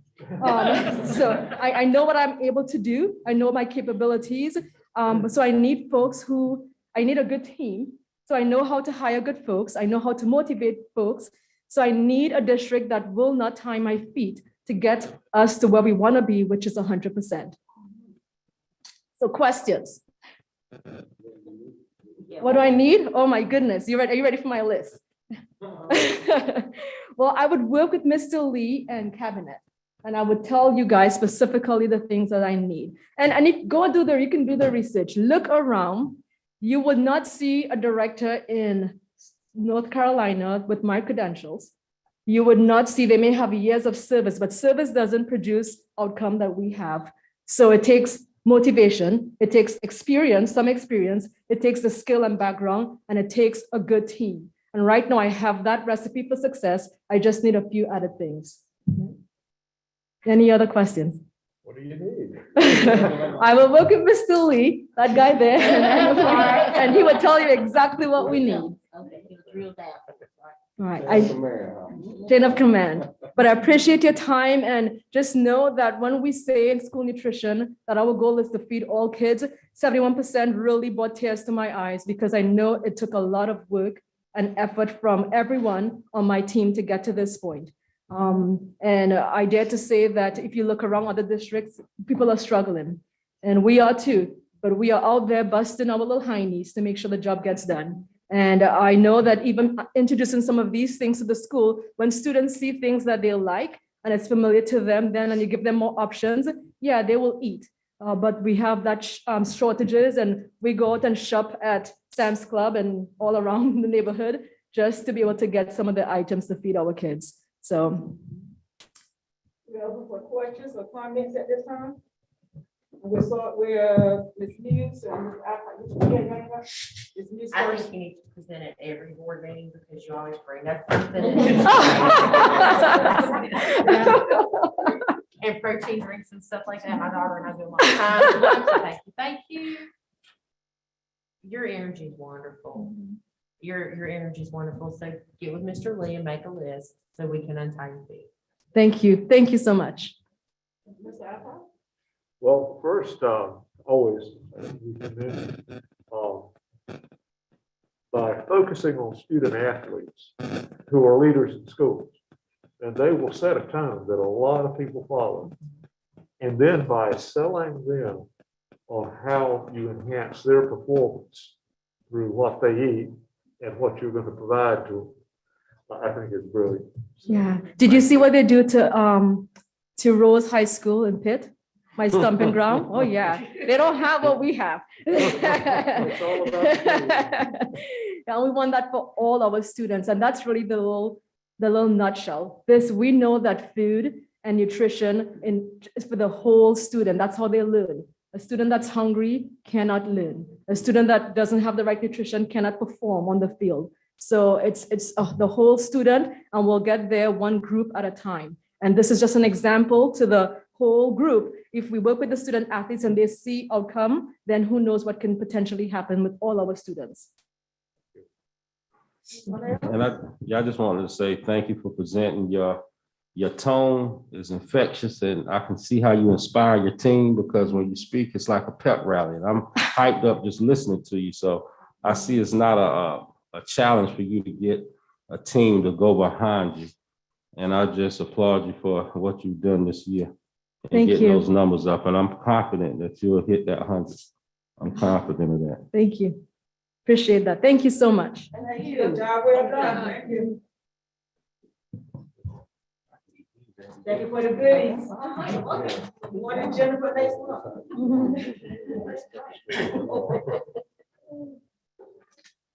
Miss Dr. Miller? When we heard about that at Cabinet, I knew the board would enjoy hearing the story and how we're meeting the needs of the whole child. And I'm going to talk to you about that today and several things I'm requesting from the board, going well beyond the academics in the classroom, but to complement those. So the first thing I would like to discuss with the board today is AVID. And we're aware that we have AVID at many of our schools. And for information, but also your blessing to expand AVID. And for those folks listening, advancement via individual determination is the acronym for AVID. It is a program that gives students options. We all understand that not every child may choose college, but we all want every child to have the opportunity to choose college if that's what the path they would choose to go down.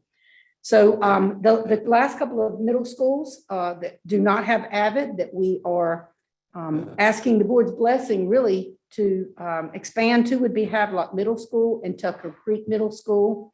We've already talked with the leaders. They're very excited. It is a year of planning before we implement, because certainly we want to get input from the teachers and make sure that they're fully on board and engaged in the process, because we know if we don't get educator buy-in, that programs can't be successful. It's not just about the program, it's about the passion of the teachers and their belief in this program to provide opportunities for students such as study skills. It is not a program, it's good teaching, and it's teaching students strategies that will help them be successful in college, but also in life, such as how to take notes properly. There's a strategy for that. And teaching students about what they need to be successful. So we will use the remainder of this year as a planning year. We will have onboarding sessions with school leaders, and they will have an AVID team where they will implement at the school, and with the goal of full implementation for next school year.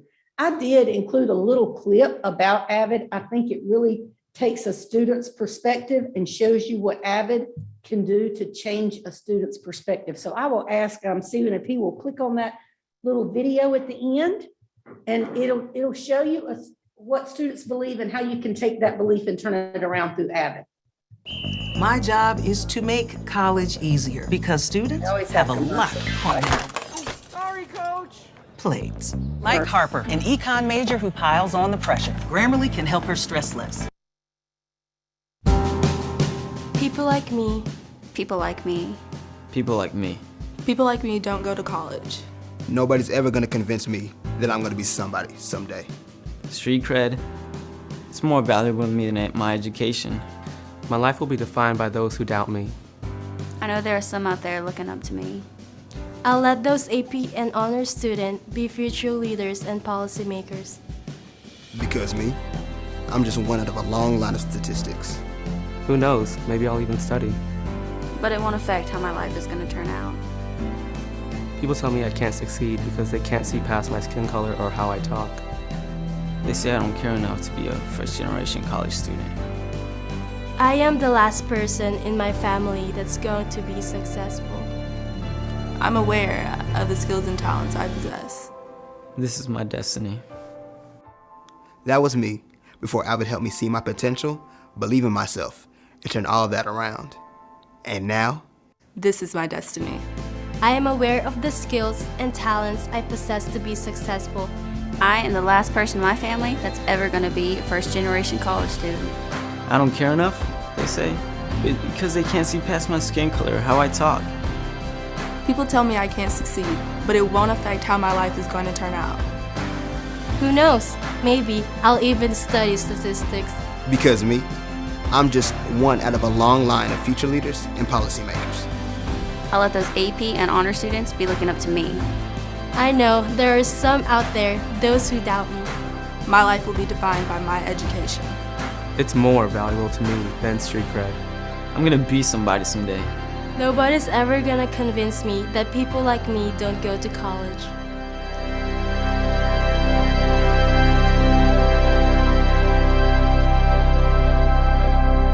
That's what that video really says, because when you read what it said, and then they turned it all around, the same kids had belief in themselves, and that's what AVID really is geared to do.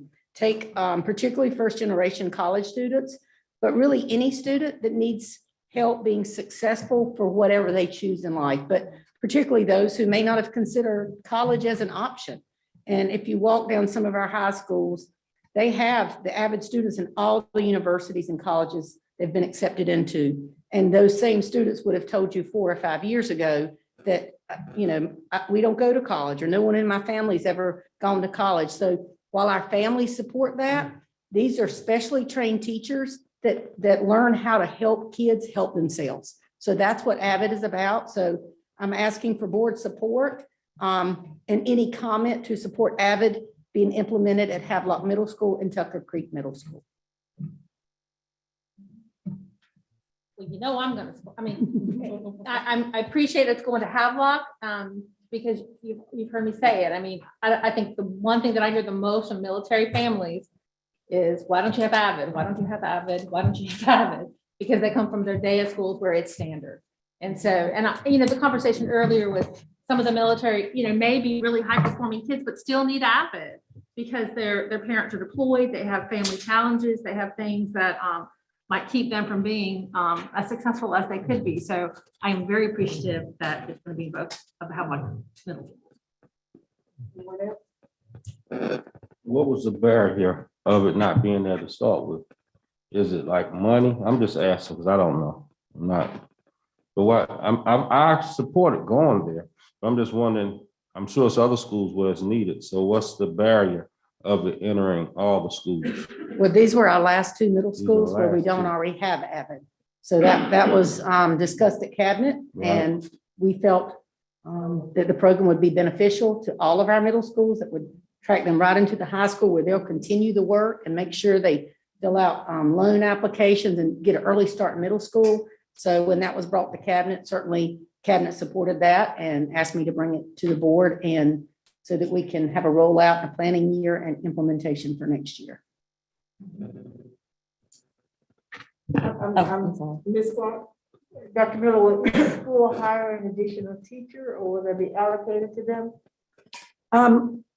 Currently, and I can, Dr. Dees can jump in if she needs to, because she's really worked with this program, but it's, I don't think there'll be additional staffing, but if there is, I'm going to talk to you about ESSER funding later. You know, I am totally supportive of committing whatever resources we need to help the program be successful in those schools, as well as our other middle schools. We've got Beaver High School, which has been recognized as a demonstration school, right? What, not yet. They're working on that. COVID kind of got in the way of that. They couldn't do it last year because 'Cause they of- can't do the process virtually. Mhm. And so now that the program leaders can travel again, they'll be able to go through the process this spring. Gotcha. But the gist of Avid is strategy, learning strategies to help children learn more effectively, more efficiently. Kayla was actually at home yesterday evening and said, while she is not an avid student, students at Newbern High consider themselves to go to an avid school. So Mr. Simmons has now rolled out all this accountability stuff that students have to do, because Kayla was at home the other night talking about, I need to do this, and I need to do this, and I need to do this. And I'm like, well, that's great, you know, so I think it's wonderful. I think it's wonderful. And I think, you know, I think avid strategies are a wonderful thing, and it should be district-wide. Mr. Alcott, then Ms. King. To answer Victor's question a little bit, Mr. Simmons brought it to us a number of years ago as something he had done in his high school.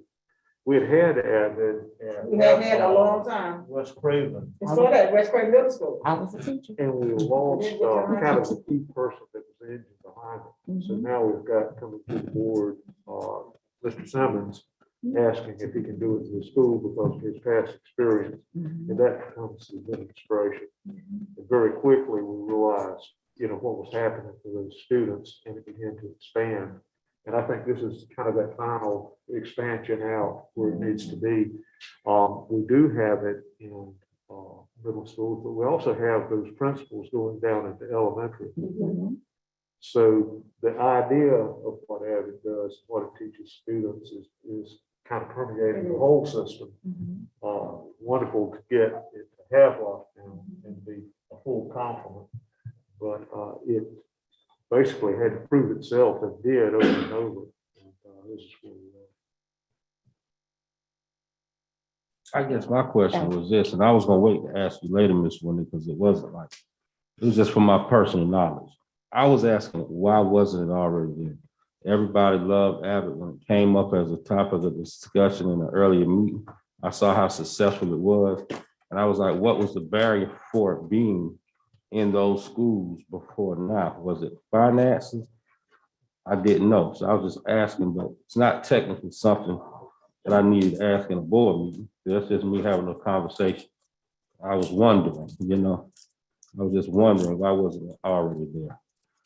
And I think there's a number of things you have to have in place. And one of the things is the support of the school leaders to implement. And I'm not saying we didn't have that before, but Dr. Diggs has reached out to both of those administrators to ensure that they're totally on board, and they are.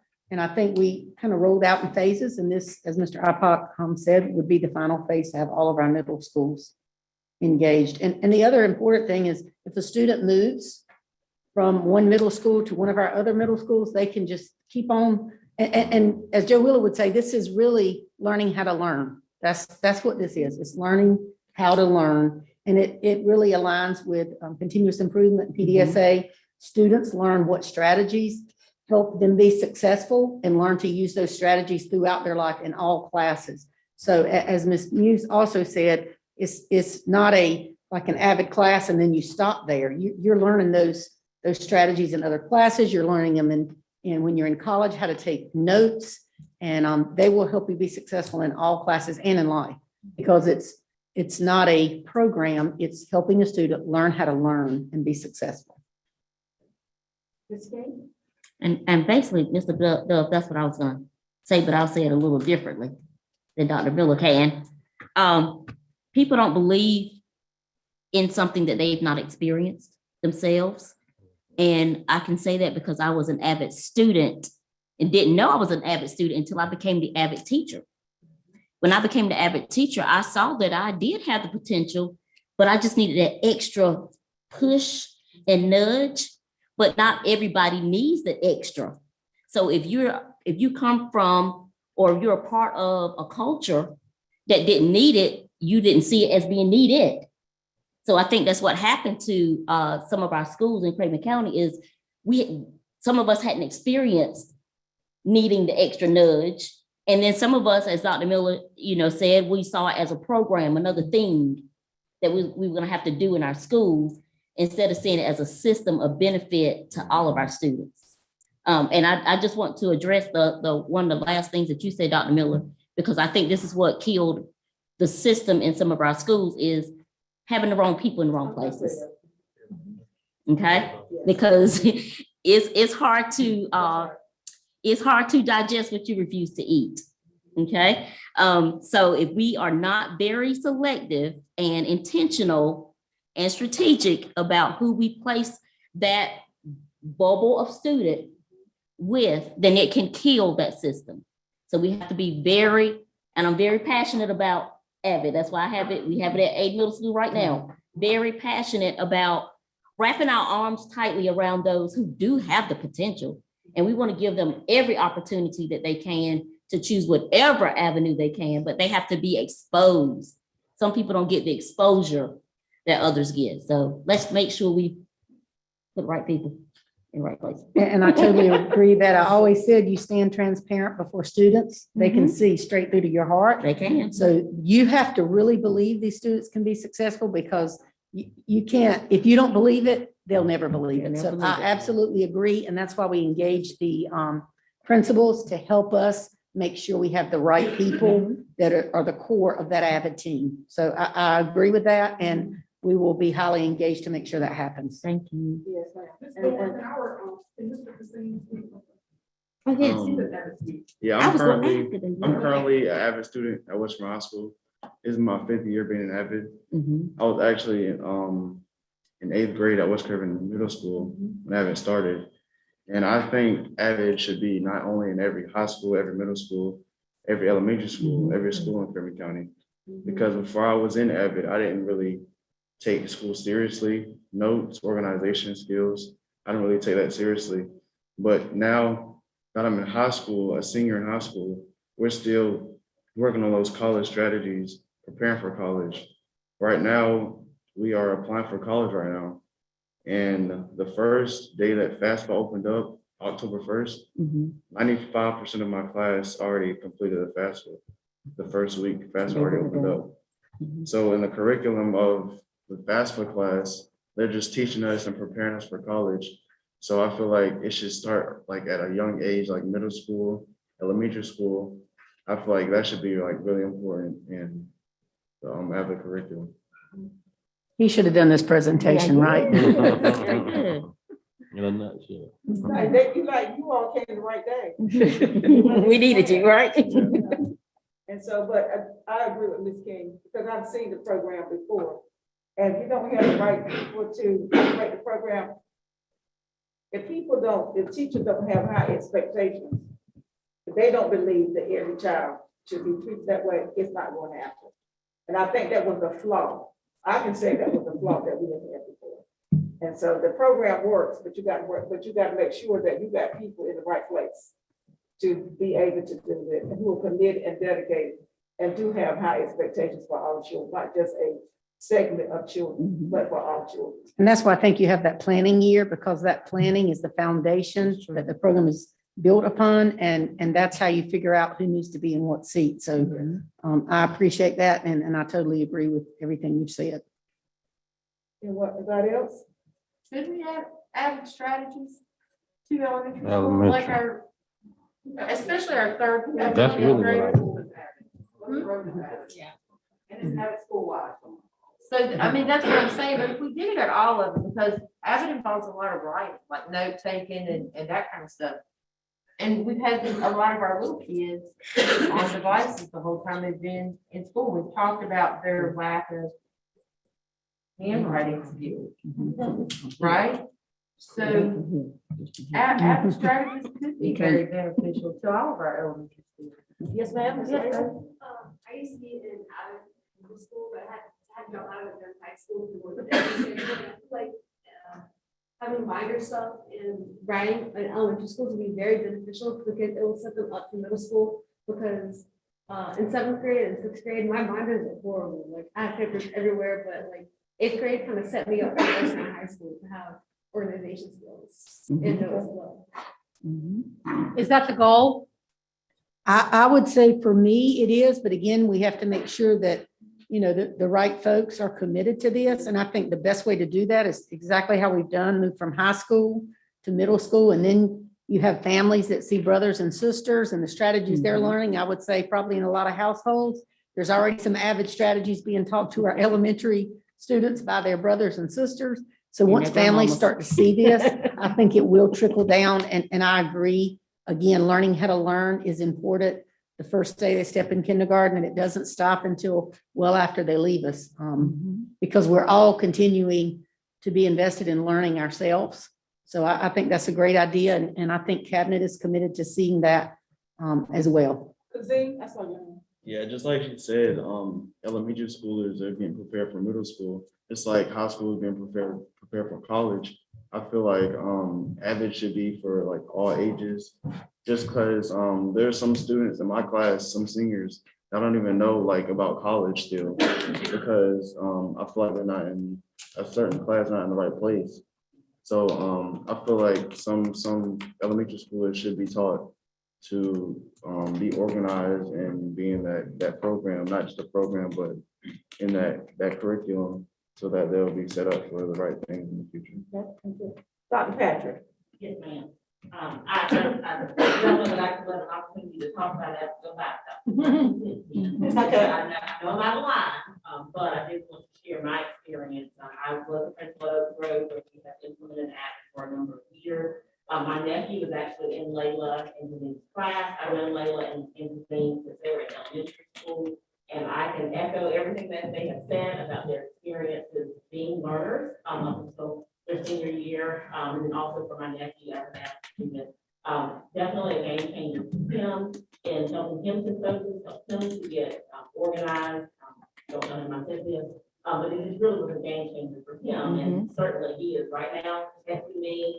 I got this college application, which that would have been more of a struggle for him without having. And then I'll also say AVID creates a very a family system in the classroom, and I feel like the kids in the AVID program are very connected. They cheer each other on, they keep each other on, and it's really, I cannot speak more highly of anything that we have implemented. And I say that as a professional and as an Okay. Wonderful. So are we all in agreement that this goes to consent for these schools to adopt the AVID program? And I think that later on we'll do more discussion about see how much we do at elementary level. Thumbs up for this? That's right. It's just kind of requesting your support. I thought you wanted to get the support to put to get those. Well, a thumbs up that you support it will be sufficient. It doesn't require a vote. But I think it's important to the schools to know that the board supports them in their work. All right, next item, COVID update. I have several updates today and some recommendations. So if you can click on the presentation, we will first go through the data.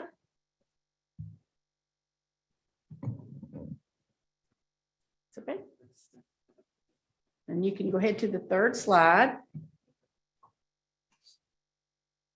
I think it's important that you follow along both with North Carolina and Craven County data, so that will help inform your decision. So here we are. This is the North Carolina weekly cases. All right, next slide.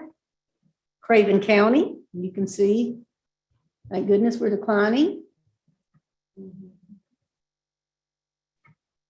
This is something else the board has asked about, vaccination status. This is through October 15th. And you can see in some of the age ranges, Craven County actually has a higher vaccination rate than the state average. So this is Craven County Schools, the daily reported positives. And as you can see at our highest, we had students 52. And this isn't a single day. And for staff, I think the highest is 6. And I give, just for the public listening in, I give the board an update daily on where we are in positives and those folks that are at home. So they can keep a pulse on that and then help them start to think about any decisions moving forward. Okay. This is the quarantine date, and I'm going to talk a little bit more. There's some confusion about the definitions of quarantine, so I'm going to talk about that a little bit later in the presentation. But as you can see, these are students and staff out of the building. And at our highest, we had 1,727 students out. And I was so excited. I guess it was last week, we dropped below 300. And every day they continue to tick down. Once in a while, we'll have 1 or 2 up, but much better than we were a month or so ago. All right, the level of transmission, and this is important because when the board first started talking about masking, folks used the term yellow, and I'm going to talk to you about that today along with a recommendation. So across the state, we're still pretty much in red.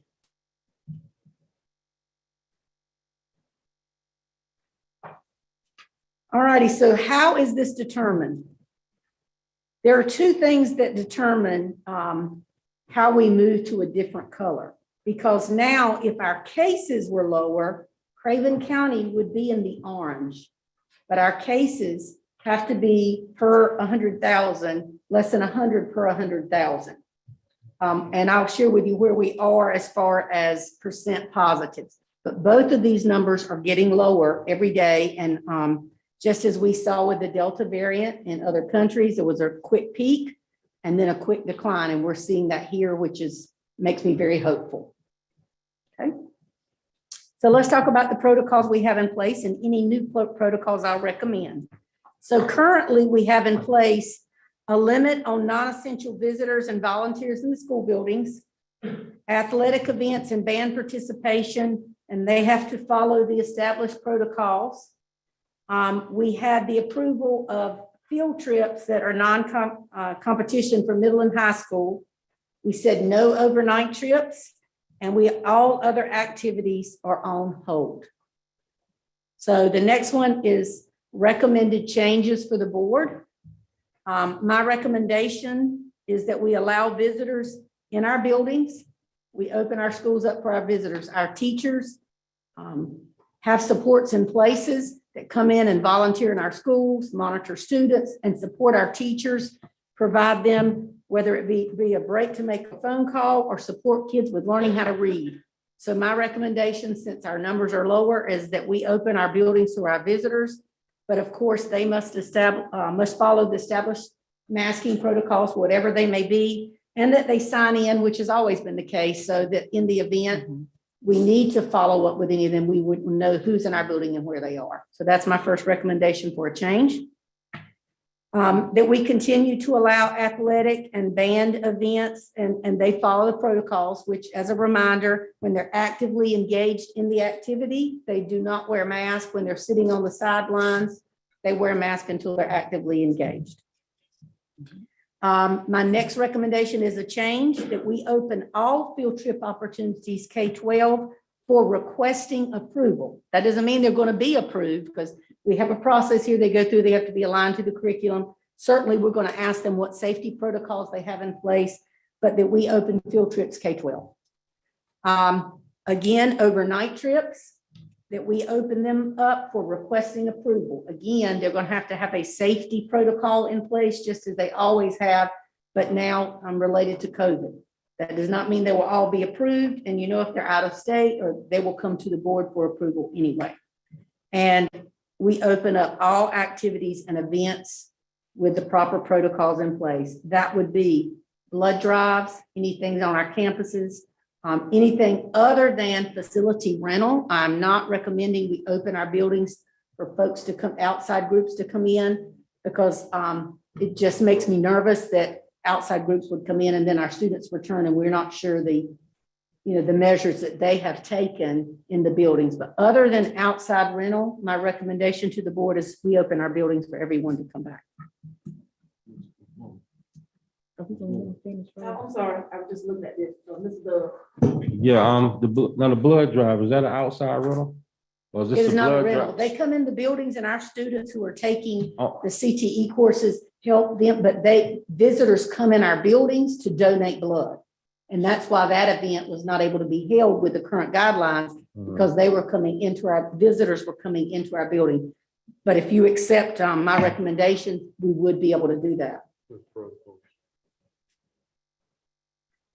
How many outside visitors usually come in the past for those blood drives? I'm not really sure about the blood drive, but this is also would be for PTO meetings. It would be, there's multiple events. We're not just talking about one event, but however many people sign up to donate blood, but Is it hundreds? Is it dozens? That's an assumption, how many? Ms. Muse has raised her hand. She's probably going to respond to that because, She had her hand first. okay. Ms. King, then Ms. Hughes after that. Oh, did you want to answer him? Well, Or- and I'm not really sure, and I don't know if any staff is sure, but they bring people with them to actually take the blood, but whoever would come to donate, I don't. But it is to help the students in their class learn how to draw blood. That's what the purpose of it. Well, with the they don't CTE. actually draw blood, but they support the actual activity and they observe and they help folks sign up and participate in the event. But it's also a community service to, provide a venue for folks to give blood. Okay. My only hiccup about the field trips deals with the number of students on the bus. Because we know, like children, when they get on that bus and they're all packed in those little seats together, and that bus driver, that monitor is doing his or her own thing, that's when the masks come off often. So that's just my only, and I guess my thing is when they do it and we tell them to pull it back up, and they do, and then we turn our head again, they pull it down, and there's really not any consequences, which I want to talk about in a minute, consequences for, how many times do I have to tell you pull it up? Is it up over your nose? So if we're gonna do this, I think we're gonna have to enforce what we mandate. Because right now I'm not seeing the enforcement of what we're mandating. And then if we're gonna open it up, even more for more field trips, I think we're opening up ourselves a little bit more for things that we may not be able to handle that are out of our control. Okay, Ms. So for the blood drive, that is under Ms. Paulson. That's our health team, our health science kids. And so that would be considered intercurricular because they assist with that. And there's also spearheaded by the Red Cross. And so when the Red Cross, if I'm not mistaken, sometimes they bring a bus to the schools and those are handled outside. But sometimes I think if a bus is not available, they use a place inside the school and they require either so much space, access to bathroom. And with it being Red Cross driven and this being your health science courses, I have no question that they're not going to follow protocols with that, but it is part of those students' curriculum. And it's also part of their CTSIs, correct? I'm not mistaken on that. I don't know that it's part of the curriculum, but it enhances what they're learning. Correct. Because they assist with that whole process throughout the day. And to answer your question, Mr. Dove, I have not counted, nor do they turn those numbers into me, but I've been to several of those. And there's not hundreds of people in the building at the same time. So sometimes it's students, but they have to be 16 years of age or older with, if they're 16, they have to have parental consent. A lot of times it's parents of those students that attend that school, teachers and staff members that work at that school. And some community members show up, but no, I don't think we're gonna run 500 people through a blood drive through West Craven High School in a day. I don't think we're gonna do that. And then, Ms. King, as far as the field trips go, I get what you're saying about the mask. Yeah, because I do it every day. So that's why you have to get it. I'm not making up anything. This is what I do I'm every housing single the day. school and I see, and so I'm housing the school and I see it all day long too. But Jane in this meeting today. We have. That's what I'm saying. Either we are or we're not. So I just don't, I think kids have lost so much. They have. I'm not disagreeing. And with the numbers dropping, and I don't think that they're going to go, I don't think kids are gonna go off the chain to stop any games that they make. I think they're going to try and be diligent. So that way they can keep moving forward, because that's what they want, right? So. Well, if I could pull up my discipline referral right now, it would show you what the overall discipline referral is. It is the consistent, inappropriate, and not wearing and not saying I'm going to wear my mask. It's all day long in the building. So then when you're on that bus where there's a little bit lax supervision, that's just my fear. And I'm just gonna be honest, because I do it. I'm not just in the building. That's what I do every day, all day. A parent, yes, parent. Oh, I'm sorry. Mr. Dove, and then Ms. Williams, and then Ms. Swan. And I would like to hold my place, but I'll let Ms. Williams go before me. As far as the, just as a parent and talking to my second grader, their worlds have completely been turned upside down, and that's known to everyone. As far as letting them get back to some normal, these kids are smart enough, even in the classroom. I can't tell you the number of times my daughter's come home and been like, my teachers had to stop class 100 times to tell kids to put their mask on. They're going to take their mask off. They take them off when they eat lunch. They take them off when they eat snacks. They take them off when they're on the playground playing together. And it's not to say those kids are not going to stay 6 feet apart on a playground. So we've got to somehow get these kids back to normal lives. And I think letting them do field trips and letting them have some fun in life is good for them, especially, I'm not leaving the high schoolers out, but the younger generations. No, but I wanted to hold my space. Huh? Last.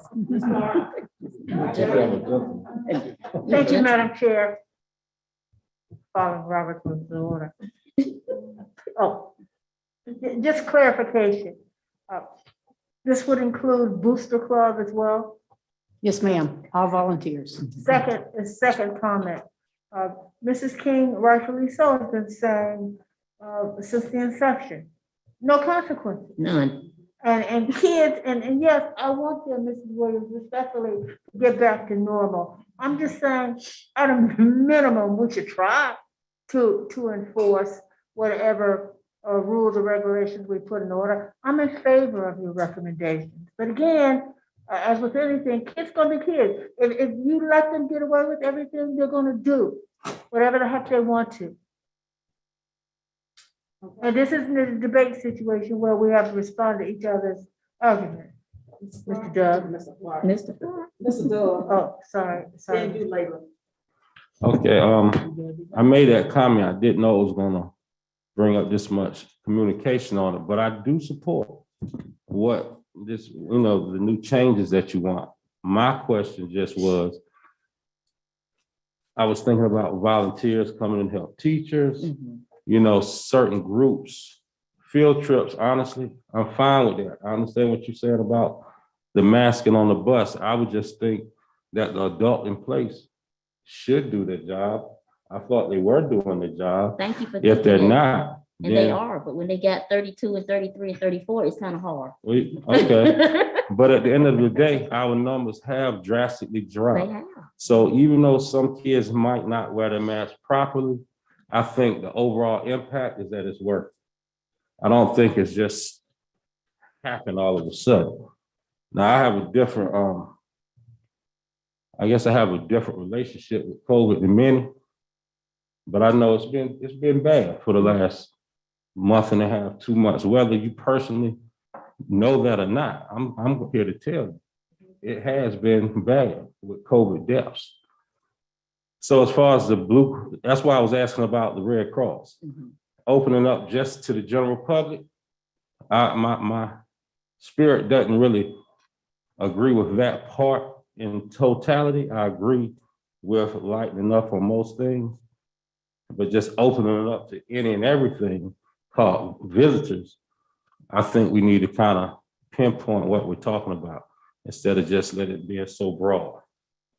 And keep in mind, I'm not recommending that the visitors come in or field trips occur without masks. I understand. So the masking policy would still be what the board determines. And keep in mind, even if we get to the point you recommend mask optional, there's still the federal mandate that on transportation, you would wear a mask. So really what I'm recommending for field trips is the students would go on a field trip, and currently based on policy, they would wear the mask just like they're wearing it at school. I agree with that. We had a student right there. Layla and then Ms. Adcock.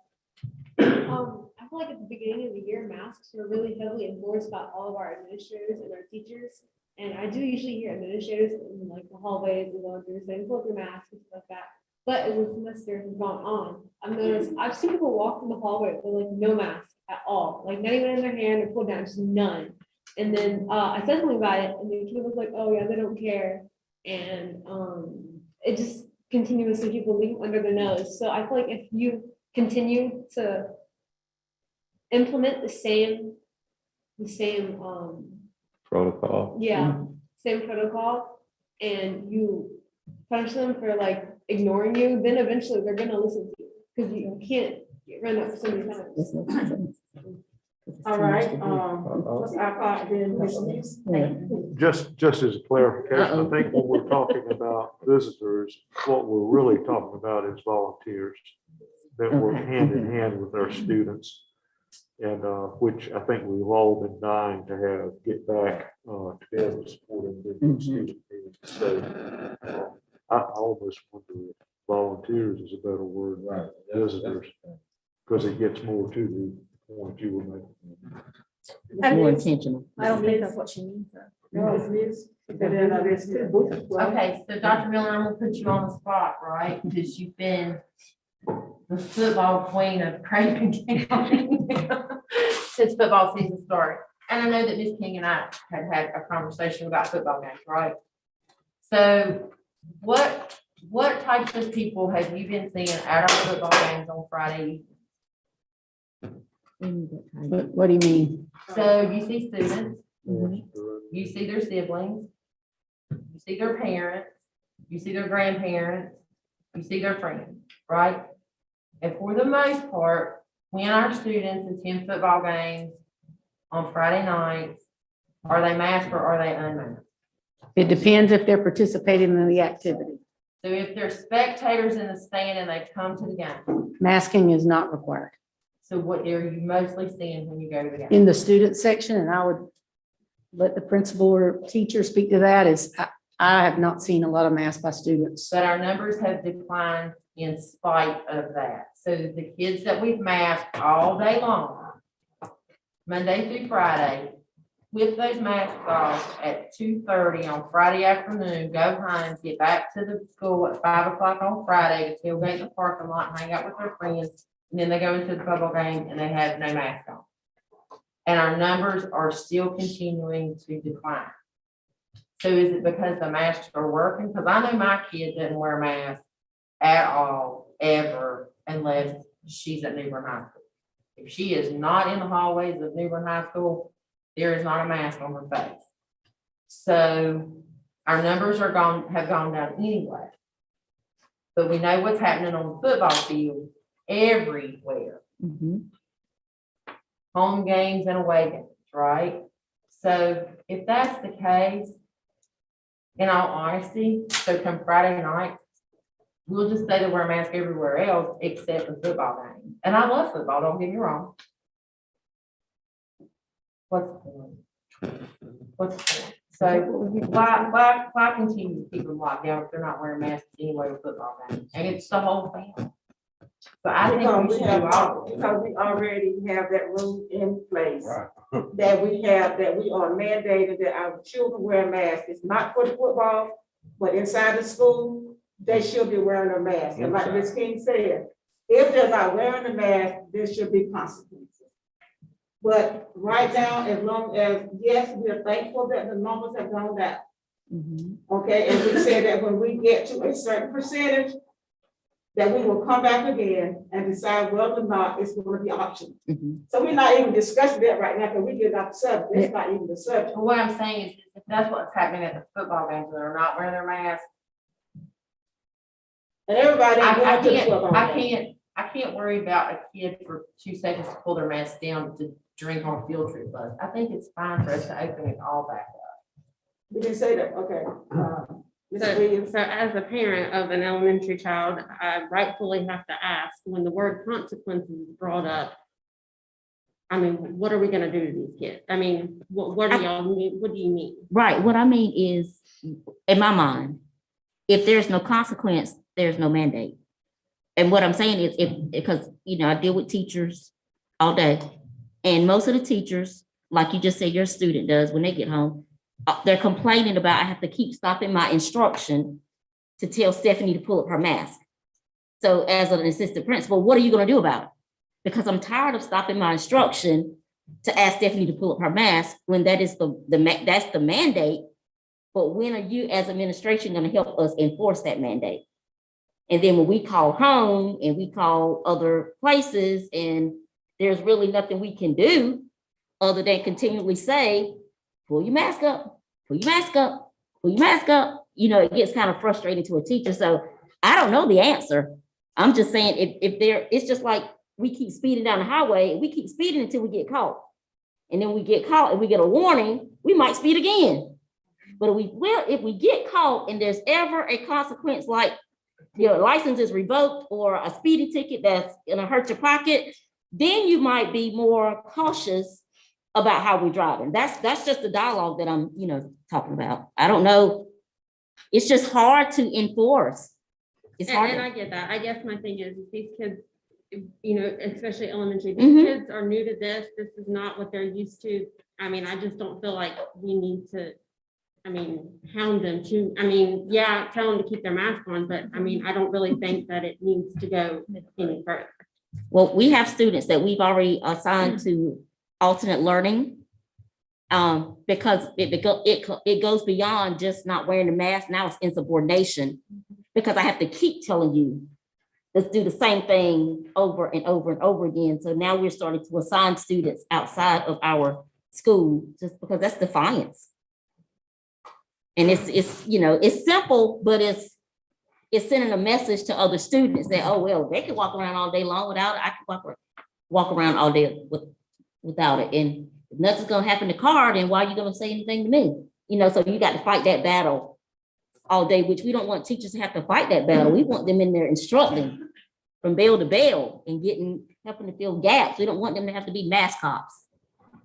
Okay, I think we kind of get off a little bit. What Sorry. No.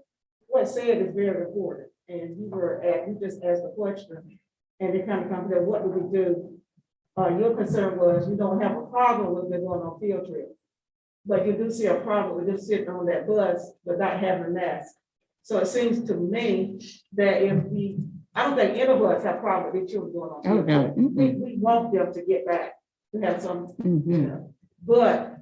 And I agree, if they're on the bus, we don't necessarily have to have one bus. Why can't it be two buses? Right. Why can't we talk about the volunteers? We allow them, why can't we get some of the parents and volunteers to put on the buses, to be bus monitors, to make sure that the children keep on the mask. It is a state guideline that if they ride a bus, they must keep on their mask. So we're not gonna break the rules. Okay, so that's a state guideline. That's already been established. So it seems to me what we need is manpower. Put the people on the bus to monitor the bus so the children could go on their field trip and have a wonderful time. To me, that would eliminate that. So what we need to know now are we Dr. Mill, this is what she has recommended Mm-hmm.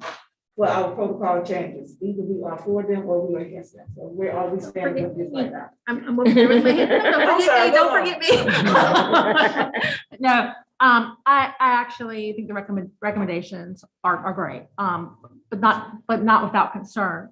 Because when you say volunteers, you're also, when you're talking about Christmas programs, plays, all those kinds of things for people who are in the building. And I think I understand what Ms. King is saying about the frustration, but the reality is even as Victor said, some mask wearing is making a difference. And I would much rather us change that narrative a little bit to teaching kids that when you wear your mask, you're helping take care of the person beside you. You're helping take care of your teacher's grandmother. You're helping take care of the family. We're doing our part and celebrating the people who are doing the right thing, because the message will be, the consequence will be, if we open it up and everybody ignores the protocols, we're going to shut right back down, and maybe worse than we did to begin with. So people need to understand that. So, but I absolutely support, what you're recommending. I would strongly encourage a very strong message on buses. Because I mean, I have seen pictures and pictures of things that are already happening and taking places on buses, and they are not wearing them. And that's a federal mandate. We're responsible for enforcing that. So I would strongly, that's not us, that is federal government says you're going to do it. We're responsible for making sure that you do. And so I would encourage that as you move forward with field trips. And if I can speak to Ms. King's point from a educator's perspective, I would actually use the opportunities of field trip to encourage students to wear masks. We can go on field trips, but I have to know you're going to follow the rules. And if you can't follow them in the classroom, that would, and I would say really it's no different than a basketball game that we're going to have. And the gym's going to be full, and no different than the football team going to New Hanover on a bus. I really, getting off on a personal note, I really feel bad for our elementary students because they don't have the sports and they don't have the other activities that are going on. They really have had nothing. So I'm asking the board for the opportunity to with approval. And part of that would be to submit their safety protocol and what they're going to do. And I'm not saying let's have field trips without mask wearing. That this would be step one to phase in our new normal until we get to the yellow stage, and let the elementary students participate in some events that mean a lot to them. And I think if we keep on the path that we're on, we will get to that point. So we don't have to have them, but right now, unfortunately, it is there. Yeah, we still, the numbers have gone down. Yes, they have gone down. But we still got a long way to go before we get into yellow. We're not there yet. We do. Orange right now. And piggyback on what she said, that's encouragement right there, because the school system wearing the mask has been a big player in those numbers going down. Exactly. Because schools are where everything transmits so rapidly. And by doing our part, we have helped that. So that is a celebration of the people who were willing to do it. Okay, Ms. Alpha. I would ask that everyone look at the presentation by DHHS to the State Board of Education last week, I believe it was. It's excellent data that comes right out of the heart of all of our schools across North Carolina. And it shows definitively that the incidence in schools is a third less or less in masked schools than unmasked. The clusters, no clusters in masked schools. Clusters have been identified in unmasked schools. So the data is changing quickly. And I know we're moving out maybe of that model, but we're not there yet. And that's not the discussion, as you pointed out tonight. So thank you. Any more discussions about So we need a motion on that, right? We're gonna need to take action on that? Those changes. I would feel comfortable doing that, even though this is not in policy, that the board really have a say in visitors and field trips and other events be open with the requirement that those participating, if it's a Christmas program, they follow the current masking policy in place. Okay, when we're saying visitors, we're just not, I thought I heard someone say mostly volunteer, but a parent I'm going to check out my child from school. Can I go inside the building now to check out my child, or do I still have to push the white buttons until I want to check out my child instead of my children? I'm recommending that they be able to go and check out their child. And Okay. if there's a Christmas program, Okay. this would include Christmas band programs, all of those programs, as long as the people involved follow the current masking policy in place. So as a parent, because I think, I'm sure that some parents are listening and they're wondering. So as a parent, if I want to go check my child out of school, I cannot walk inside the building to the front desk and say, I want to check out John. As long as you're following the As long as you have protocol your in mask place. on. Okay. I That's just what I'm want- recommending. Okay.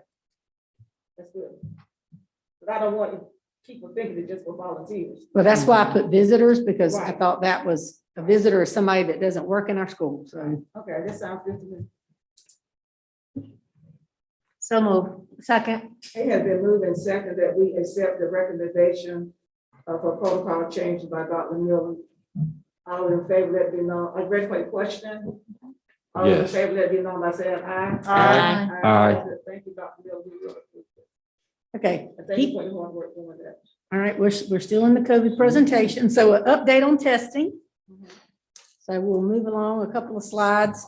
So as you're aware, Craven County Schools opted in to participate in the testing program. We have participated in the orientation training, and we are now in the process of completing paperwork. We're required to complete on behalf of the district and submit that. And then the next step will be parents will be given the opportunity, and that will be shared in multiple ways, given the opportunity to opt into testing. And I will remind both the board and the public that this is diagnostic. It's not random testing to see who maybe have COVID and they don't have symptoms. This is when a family requests it because their child is symptomatic and maybe it takes a while to get tested. Our turnaround time is they're telling us Mako Labs is going to be 24 hours. The purpose of us opting in so we can get kids back in school sooner. Because if they test negative, which is going to be more important as we roll into the winter months and colds and some of the same symptoms, if we can test with parent approval and it's negative, we can keep kids back in the building. So that's our goal. And there's no charge for that, right? No charge. All right, our goal to begin testing is November 1st. Just wanted to keep the board abreast of that so you can keep going. All right, the term quarantine, I did want to clarify, there's two types of removing students from school. There's exclusion, which schools have always done. If a child has the flu, if a child has pink eye, all the things that are contagious, the nurse calls, says you need to come pick Johnny up, he's throwing up and he has a temperature. That's exclusion. Quarantine, which the word's been used a lot lately and really inappropriately in some situations. Quarantine means someone's restricted to not move around the community, stay in their home. That is not what our school nurses do. They exclude students to protect something from spreading to other students. We do not quarantine and tell folks they shouldn't leave their home. That is, and there's been a lot of talk about this, that is the role of the health director. And we're going to talk a little bit about what we're doing with contact tracing now and how the health department has taken over that process. So that's the next slide. We did a phase-in approach. We had 2 schools that the health department took responsibility for doing contact tracing, moved into several schools. Yesterday, all contact tracing was taken over by the Craven County Health Department under the direction of the health director. Of course, our nurses support them because if they ask, who does Johnny sit by, our nurses would have seating charts. They are working on one system that our nurses can log into that, and the contact tracers can all log into the same system so they can share information. This will free our nurses up to do some of the, somebody else said, the hurt toes and all the other things, the vision exams, the other things nurses have to do, as well as starting testing for families that would like that service. So we are moving the contact tracing to the health department. It has happened after lots of conversation. They've been very supportive. They have hired contact tracers with health department funds to support us in this endeavor. And we are constantly, especially the lead nurses, in conversation with them about how we did this and how we can support their work. Just wanted to give you an update on that. Also next, just to reiterate, I get a lot of questions from board members and parents about this. The expectations during a quarantine or an exclusion now, nothing to do with COVID. When a kid goes home sick with the flu, but feels like checking in instruction, we have lost so much instructional time. We do not want that to continue. So teachers have their assignments uploaded. They're proactively communicating with students and parents. Teachers are expected, as school administrators are, to return phone calls, emails within 24 hours should a parent or student have a question. And instructional delivery should happen in one or more of these ways. Scheduled office hours so a student can check in, recorded lessons and uploading those into the learning management system, which I've heard many teachers do. Our teacher of the year here shared with us last month that she does that. I think that's a great way to do that, not only for the kids that are out, but you may need to go back and watch it a second time, particularly if it was math. I might need to do that, watch it 3 times until I get the concept. So that's one way that it can be a service to our students that need to go over things more than once. And also the opportunity for students to Zoom in during their assigned class period. So one or more of those ways to continue to meet the needs of our students if they're quarantined or excluded from school. Just wanted to say that one more time. Okay, so now update on mask. And as you're aware that it's required by state law now that the board adopt a masking policy. And I take feedback from stakeholders, and we know we received some last month. So I'm going to make clear, when I say the board must adopt a masking policy, I'm not saying you must adopt a policy that requires masks. It means you must adopt a policy that either makes mask mandatory or optional. That is the board's decision to make. And each month I'm to bring that policy to you for your review and give you any information to continue with the current policy or make any changes. The next slide shows the mask policies across the state. And those red are the ones that are moving into mask optional. Just to give you an idea of where we are as a state. All right, next, some Craven County COVID statistics. You will see certainly in Craven County, hospitalization rates, our percent positives down to 8.7. You remember we were well above 12 at one point. So as many board members have said, we are moving in the right direction. All right, next slide. So what does this mean when we say go to yellow? So currently to go to yellow, that would mean per 100,000 cases, it would be 10 to 49.99. Currently, we're at 210. That would mean to go to orange, we would have less than 120. To go to yellow, less than 51 cases in 7 days. So we got a little ways to go as far as cases. Now, percent positive, we're at 8.1. Orange is below 10. So if our case numbers were lower, we would be in orange now. And below 8, we would be in yellow. So we're at 8.17. So we're really close to the orange as far as positives. It's the number of cases that are keeping us from moving. So as those get better, we are getting closer and closer to being orange. So I wanted to, when you say when we go to yellow, I wanted the public and the board to understand that there are 2 factors that are considered in that. And we are well on our way in one. It's got a room to go in the other. So I thought that kind of explained that situation. All right, next. So mask, I would like to make the following proposal today so that folks know we are looking forward to the future. When Craven County Schools moves to yellow based on a 7-day average, I recommend that I would contact the Board of Education for a special called meeting that will be noticed to the public for the purpose of adopting a mask optional policy. The policy will be presented to the Board of Education for approval that makes mask optional. Mask will still be required on transportation, which is required by federal law. So I wanted the public to hear that once we hit that yellow, we will not wait a month for the next board meeting, that I think that's worthy of a special called meeting in order to recommend that the board go with a mask optional policy. So there's no action needed on this. I just wanted to share with the board the process and make sure that this is the direction you would have me go. Will you explain the policy for the length of time for a special call meeting? Right, it's only, and Mr. Gatchell can, 48 hours. So when we called the special call meeting for this Thursday, we gave ample time for everybody to be informed about that, because I got a phone call about that. Okay, so it's 48 hours, we did about a week, wasn't it? So we were in, I think the public needs to understand that when we call a special call meeting, we have, as long as we do it within 48 hours. So we do it 5 days in advance, we have really given ample time. We just need to make that clear. and I know we don't like to do that, but I think folks would agree, this is one of the situations that we wouldn't want to wait a month. If we get to that point, I think it's worthy of a special call meeting so that we can go to mask optional. And we all look forward to that time. So any feedback from the board about the process? If not, I would recommend this is the process we use to determine when we go to mask optional. Ms. Nice, and then Mr. Dole. Is there any way that we could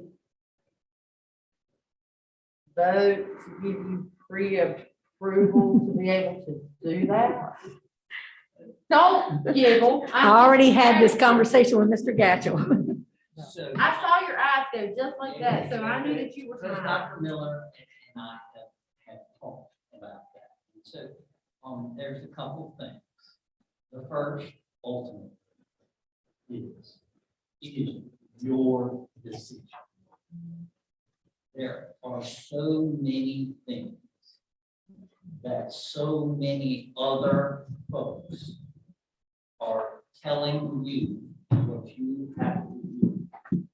You may not particularly like. But this one is your decision. Okay, so that's the first thing. And you're my client. And I want my client to be able to make this decision. The second part is ambiguity. When does it actually take effect? Okay, so I get what you're saying is you're saying, hey, let's pass it today. And then when we get to go to yellow, we don't have to do anything else. Well, is it 7 days? Whose definition? It just can be unclear. I'll tell you what's unambiguous. It is when you have a special call meeting and a majority of you vote to make it so, right? That's absolutely unambiguous. And so this is, I want my client to be able to make this decision. And I would like for the decision to be unambiguous. Does that make sense? Yeah. Could I lawyer it up and try to make that happen? I think I could. I just don't think under the circumstances, it's the wisest thing to do. Okay, just asking. Yep, no, it's a great question. Dr. Miller and I have already had that discussion. So and I want to also be clear, this is what I think, right? So it would not be a violation of the law to do it differently. I just think it would be more prudent to do it this way. I agree, because there may be some that even if she wants to do it, there may be some who still say don't do it. I don't think we will, but I'm just saying. So, yeah, I think it's a wonderful idea, and I think that we should get that call, that special call meeting, so we don't have to wait until another month before it happens. So I think it's great. We get the notification out as soon as possible, and then we have the meeting and vote on it then. So I think it's a great idea. All right. So And I'm looking forward to that day. I am as well. All right, and as we move forward, Hold on, I was next. I'm sorry. My whole thing is this, when we said when we moved to yellow, we didn't have this alternative yellow criteria. We were going off the yellow by the state map, correct? and that's how they determine the yellow on the state map, those two things. Okay, with the 7-day average, me personally, I don't know about y'all, but if you're raising a child, and I raise children, You don't pull the pull-ups off after they don't pee on the bed for 7 days. 7 days is not a long time to say, oh, wow, let's take the mask off. You know, in my opinion, you know, you all might not agree, and if you don't, fine, I'm gonna still love you. But in my opinion, 7 days is nothing when it comes to this. I personally feel it needs to be more than 7 days, but I do want it to be known, yes, I am all for us moving out of the mask. You know, I don't want anybody to think, oh, no, let's just keep them in the mask. It's not like that, but 7 days is nothing, actually, speaking about, you know, just because you had a good week. It takes more than a week. And if anybody sits there and say, no, it doesn't, that's just because they don't like masks, not because they're not dealing with common sense. Right, and I think that's exactly why Mr. Gatchell is saying that, because then each board member would have the vote to say yes or no at that point. And it could be 14 days, or you're exactly right. I mean, no one can predict the future. We could go to yellow, and then you could pass that policy and then direct me at what point we go back to orange. We do the other, and we go back the other way. But that is my recommendation now for the 7-day average. And then based on that, by the time we have a board meeting, that'll be another couple of days. And then you will have ample information to each vote, just like you did on the first policy. And then based on quorum of the board, that will give us some direction to share with our families and community. Okay. Mask exemptions, we continue to have some of those trickle in. Again, the ones that have been denied, I want to make clear, if a doctor recommends that, we're not going, no, we're not going to approve that. If a doctor has a reason and rights, and we don't always have to, we don't know the condition, a doctor will just say, I believe it is in my patient's best interest. We honor those, but we do have to have some form of documentation to support that. So that's total mask and those approved. So any other questions that we didn't ask along the way? That would be my COVID update for this month. Thank you. Any questions, anybody, comments? Okay. All right, and the next one, per last month, you know, each month we have to bring the face covering policy. And this would, my recommendation is you hold this and vote on Thursday night, as you did last month. But of course, since we're not in yellow, the recommendation that we maintain the current mask policy we have for Thursday night. And then the board can vote. Okay. Next, the board asked for an update on ESSER funds, and I've got a lot of folks standing back here that are going to help me with this. Ms. Altman, Mr. Griffin, there's an actual presentation. Hold on, Dr. Miller. I see desperation. Okay. They have a break for 10 minutes. May I have your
And I knew the, okay.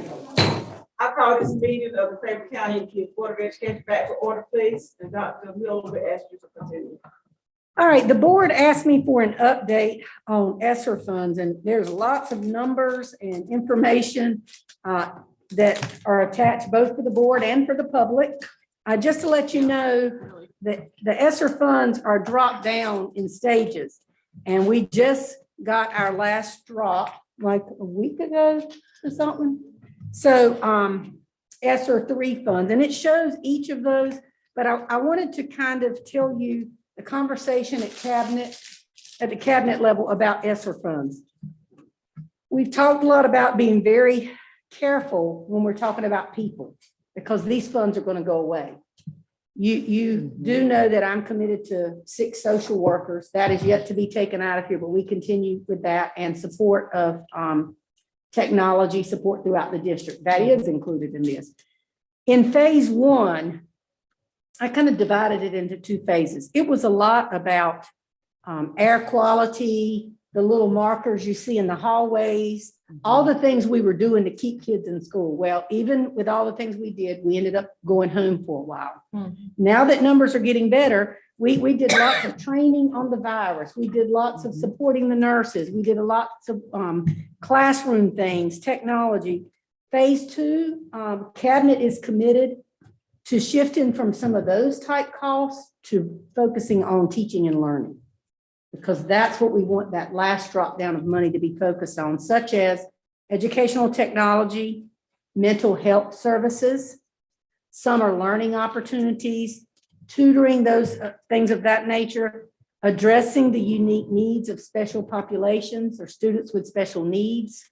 That is also a commitment of ours, and particularly the loss of learning.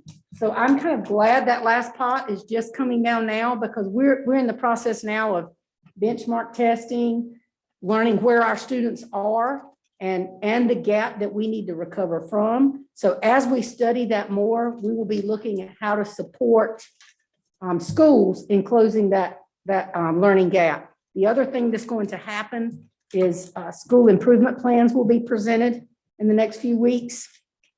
And the board certainly invited to those presentations. And one of the questions I plan to ask, as other cabinet members I'm sure will, once they share their plans, the question is going to be, what do you need from us? What they say to us will drive some of the spending of this last bit of money. I need to make it clear that this is not money to build new schools. As Mr. Griffin put in his notes for me to say today, I'll give him the credit, to replace the roof of a concession stand. That is not what this is money is used, or to build a chicken coop, Ms. Clark. That is not what ESSER money is for. They've got, CTE's got that for us. To begin with, a lot of the money was used for mitigation purposes. It was used for HAVVAC. It was used to prepare for the next thing we all hope we never see, but we know it's going to come at some point. Phase 2, we really want to focus this last kind of big chunk of money on teaching and learning. What do our teachers need? What do our school needs? What do our students need to be successful? And that is the commitment that I will share, that I personally have, and I believe every cabinet member in the room would say the same. A lot of the, you'll see the initial spending, and I'm not going to go through every bit of this, but you will see a lot of it. Supplies and of course the virtual academy was some of the spending, student connectivity, Wi-Fi, school nutrition, providing summer learning. All of those things were things we had to do in the midst of a crisis. Now we're moving out of the crisis, and we want to talk and focus on learning and what the schools and the students need from us to help close that gap. I do believe we have some committed teachers. We have committed school leaders that, along with their school improvement teams, are sitting down, looking at data, and are going to share with us the first week of November what they need from us to make things better as far as learning. Yeah, the other presentation. Oh, I'm sorry. She didn't, I'm sorry, Ms. Boone. Oh, okay. I'll wait till you finish. So, and there's a lot of information. I can go through each slide, but it's there for you, ESSER 1, 2, and 3.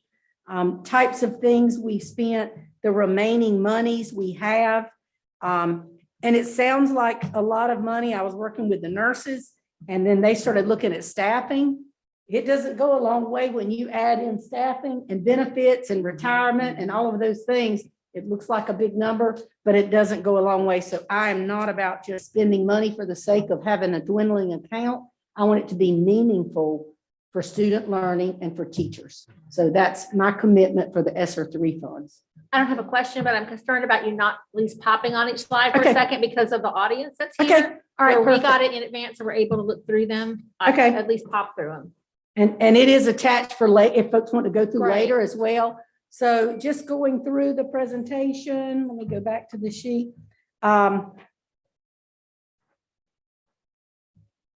Even if you just, go through it slowly and not slowly, just show the slides so that. So I'm just going to kind of give an overview. We've had 28 different allotments from CARES Act and ESSER funds to assist with learning loss, sanitation and cleaning, air quality, and additional supports needed in schools due to COVID-19. So again, it's not to build schools, it's not for capital project, unless it's something, as you see, air quality. Some of the things we're doing will help next time if we know the air quality is better. The funds, some of the funds expired like 12/31/21, that's the slide up there. And it talks about the funds that expired and what they can be used for and how much we have spent to date on those funding areas. You'll see bus Wi-Fi, EC students, school nutrition, summer learning, and student devices. So we've done a pretty good job. We've spent down that money. And I don't intend on letting a penny go back if we can help it. So we're going to spend everything we can. All right, next slide is just an additional CARES funds. Again, expires in December. Personal computers, home Wi-Fi. You remember that was an issue when students were at home. Cybersecurity is always something as more students get on devices that we have to be conscientious of. And PPE, which part of that now with the testing, our nurses will be provided PPE through the grant that comes with testing. All right, next slide. Expiring 9/30/22. This is additional CARES Act, and it talks about digital curricula funds. Again, EC, student help support, and supplemental instructional supports. And as you see, again, we've spent a good piece of that money as well. All right. Next slide, PRC 163. You see the allotment there and what we've spent to date, a good chunk of that as well. Some of the plan and current expenditures, contract custodians, cleaning, and you'll see again, this is like mitigation stuff and dealing with the issues other than the learning issues. Although we did provide some music resources for teachers, additional iPads, summer school, repair, fuel and supplemental pay. And we, as with any monies, we have to give their percentage to the private schools. They get their allotment of this funding as well. All right, next slide. All right, 171. This is ESSER 2 and ESSER 3, PRC 171 and 181. The potential uses, and again, there are very certain areas that these can be used for. And these are some of the things, training and PD for staff on sanitation. Lots of training went on with the custodians, buying supplies, as I said, buying stickers in the hallways to keep kids in school. Mental health services and support. Again, we want to add social workers. We are in the process of rolling that out. My recommendation is for 6, 2 for each area. Summer learning, after school activities. Again, a lot of this is related to the pandemic and not so much the learning. But as we go on, you will see that we're starting to do more with the actual learning as we get back in school. So 171, again, you see the allotted and spent to date. We still have quite a bit of money here. I'll let you look over that list. So we did salaries and benefits for summer school, behavior support, health services, and EC support. Bonus pay that Dr. Patrick mentioned earlier today came out of this. Tutor positions, virtual academy, you know, we leased that building and the utility cost of the building, some math resources and additional pre-K caregiver and bus monitor positions to help with our younger students. If you wanted, Dr. Miller, if you wanted to increase the pay for the EC liaisons, could that come out of ESSER funds? Well, it could. The issue would be when it's gone, when we start messing with people's pay, I would rather use ESSER funds for something else. And if that's a commitment from the district to pay those folks, we find a permanent solution to do that. Thank you. Because as you remember, we did this once before with social workers with a grant, and when the grant ran out, the story that people told themselves was we were cutting all the social workers and they weren't valued, which in fact it was grant funded. So that's the only thing when we start paying people other than bonuses that concerns me with ESSER funds, because they're going to go away. All right, next slide. So 181, this is ESSER 3. We've got to 9/30/24 for this money. We just got a big drop down last week. And as you see, we've got quite a bit of money there, but based on the learning loss of our students, we've got a lot of work to do. So that money is going to be well spent on supporting our schools and learning in our classrooms,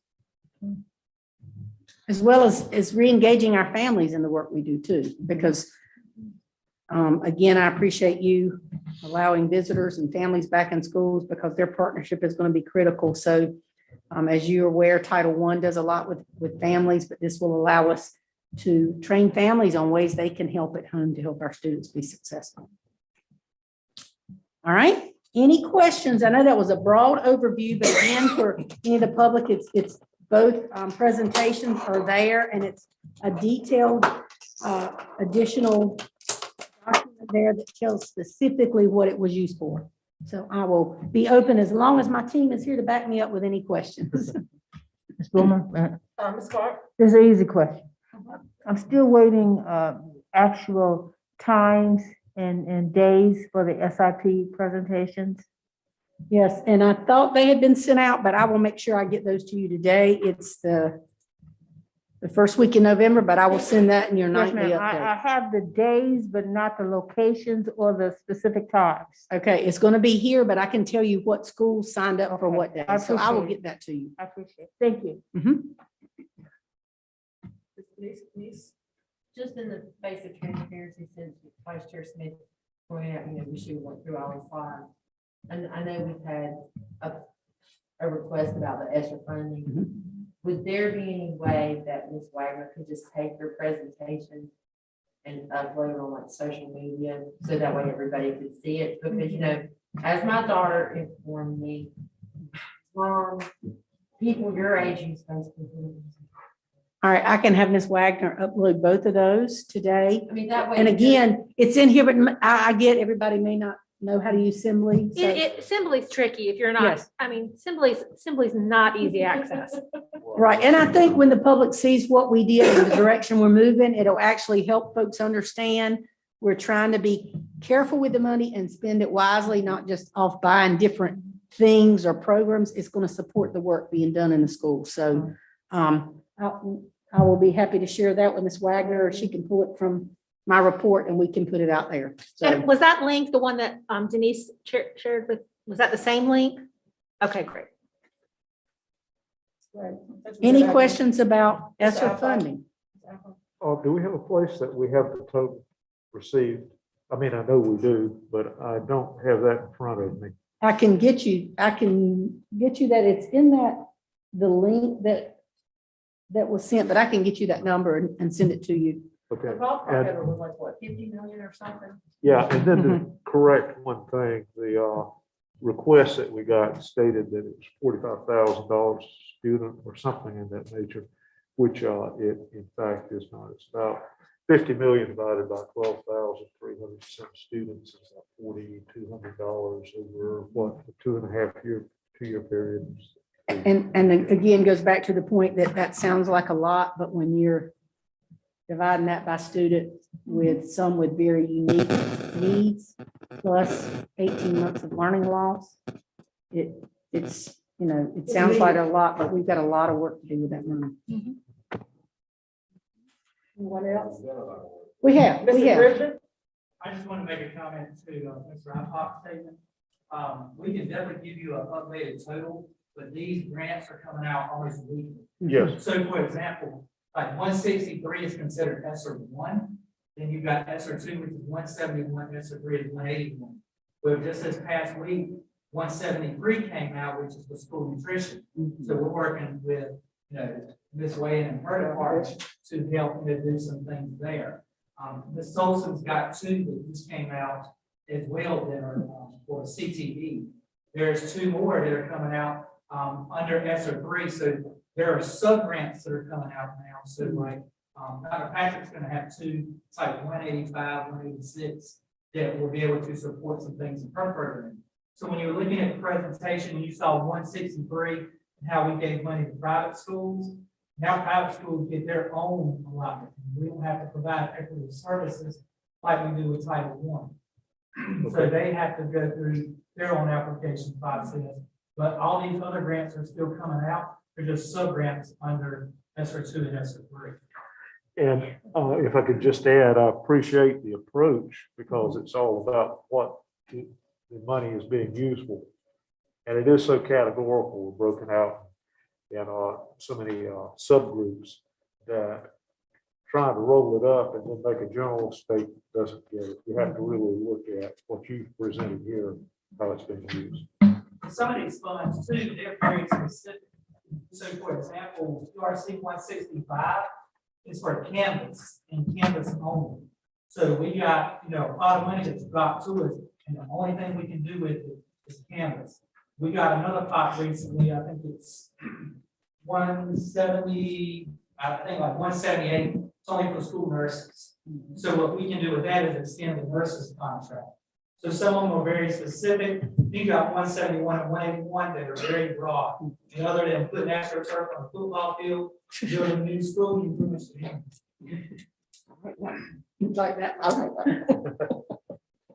So, and I'll just say, one of the things we're doing and have been doing is trying to hire a person just to manage these funds, because in addition to having the money, you've got to have some good people that keep up with all this disbursement and where the money is. And certainly we don't want to send any back. The issue is finding someone that can manage a budget like this and be able to hit the ground running. So they've had interviews and still haven't found a good fit yet. So we continue to look for somebody that will manage this for us and constantly keep a pulse on our balance and any money running out. Is there any way that we would have to send that money back if we don't spend it by a certain date and time? Okay, but I'm sure y'all on it, so I rest my case on that. I'm sure y'all won't let that happen. Ms. News? Okay, so you just mentioned the staff person, remember? So will this ESSER money staff person stay, or will they just be as long as ESSER money is coming in? Just as long as this money's here. That will be their sole responsibility to manage this budget. And that, again, goes back to the staffing issue. I don't have as much a problem with that because when they're hired, they know it's a temporary position to manage temporary funds. But when COVID is gone, ESSER money is gone. Right. What? Well, there's different ones. Yeah. And what ESSER else? 2024 is the longest one out, but December is the first batch. All minds are clear. All questions have been asked. Thank you, Dr. Miller. All right, I have one more item. Yes, ma'am. Other than COVID, calendar is one of the things that always people take a deep breath. So today I'm going to ask the board to revisit the calendar. And I have kind of some notes I'd like to discuss about that. I'm requesting that today the board revise the calendar.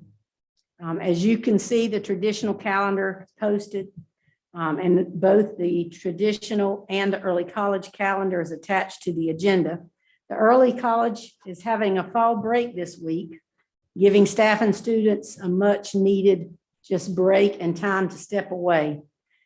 Well, the traditional schools calendar has not had a fall break. Many of you may have heard Monday a week ago was a vacation for some, and we were trying to get as many instructional days in the calendar. So it was not a vacation for many of our, for us, but many of our families, the parents had the day off. In benchmarking and talking with teachers, school leaders, and families, transitioning back to the classroom has been challenging. Teachers have been navigating uncertainty since last spring. And as school rolls back in session, I hear many teachers saying October feels like May. They're giving to students in the classroom, they're giving to students who are at home. And the students will tell you, my teachers are doing a great job, but they're trying to make up for 18 months. So students have been hit hard by the pandemic as well. Despite teachers and administrators' best efforts, students have experienced losses of many kinds in the school environment. They have missed opportunities for proms, opportunity for in-person learning, opportunities for hands-on learning, and many activities that we discussed today, such as field trips. Their lives have been disrupted. And I will tell you both from reading lots of information and in talking with folks, the toll on mental health is yet to be seen from this pandemic. Families have also met challenges in trying to support their students in a new way of learning while they're at home, back in school, home for 10 days, and back in school. Changing placements, family sicknesses, quarantines, exclusions, families have had to support us as well. For these reasons, I'm requesting a change in the current, both early college and traditional calendars. And if you will look, November 11th is Veterans Day, a holiday for our students, staffs, and families. But yet they return to school on Friday for one day before a long weekend break. I would request that we provide a much needed break for our teachers, our students, and our families, and make Friday, November 12th, a non-instructional day for students and a remote workday for staff, with one catch. Everyone has homework assigned by the superintendent. Saturday, November 13th is World Kindness Day. If approved by the board, I would request all students and staff do two things on that Friday. Number one, they do something to take care of themselves. Take a walk, sleep in, exercise, rest, rejuvenate, be kind to yourself. During the pandemic, many people have not taken the time to do that. And number two, be kind to someone else. I would like to declare, upon the board's approval of my recommendation, Friday as Craven Cares Day, and have all students and staff complete at least one random act of kindness to someone else, someone who may have also suffered during this pandemic. In a world that seems to be getting more and more divided, I think this is something we can do together. As you've often heard me say, CCS United, I think we could model this, both in the school district and in the community. One of the core purposes of public education is to develop informed citizens and promote good citizenship.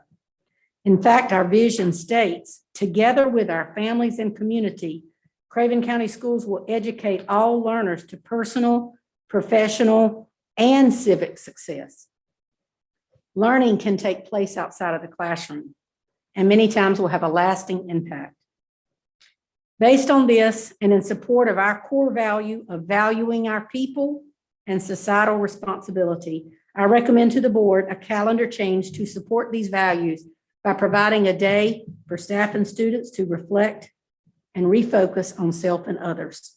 I would request that those willing to share their act of kindness do so on hashtag Craven Cares with Ms. Wagner, who will bombard social media with the ways we can do good to one another. I would challenge anyone that says this is a day of lost instruction. I think it's instruction in a whole new way. I believe this time will make ours return more meaningful when our students and staff come back on Monday, November 15th, well rested and refocused on teaching and learning. Again, I request the board approve this calendar change, making November 12th a non-instructional day for students and a remote work day for all staff members in the Craven County School System. Again, all staff members in every building in Craven County Schools will step away and take a day to focus on self and others. That is my request to the board today. Thumbs up. So move. I got thumbs up, but I got a clarification though. Help me. This is not gonna, you don't have to take that day from somewhere else. We are not taking that day from somewhere else. We still meet the mandatory instructional hours. Okay. We do not have to move a day. We don't have to change a work day. We don't have to make it any other kind of day. It's a remote work day for staff. And I do realize staff are going to do some work that day. Some teachers, it will be for their mental health to get those papers graded. They've been putting on hold. Yeah. But I really want staff to focus on the work day to take care of themselves mentally and physically so they can come and give back to our students. And I would also, with the chair's permission, certainly want to hear from parents. I've reached out to parents as well and students on the idea of doing this and how it could benefit them if that's the chair's wishes. These kids are tired. These teachers are tired. Those buses, teachers, principals are tired. And I think everybody's done a great job and they deserve a break even if it is one day. I think it's very much needed. I feel like students.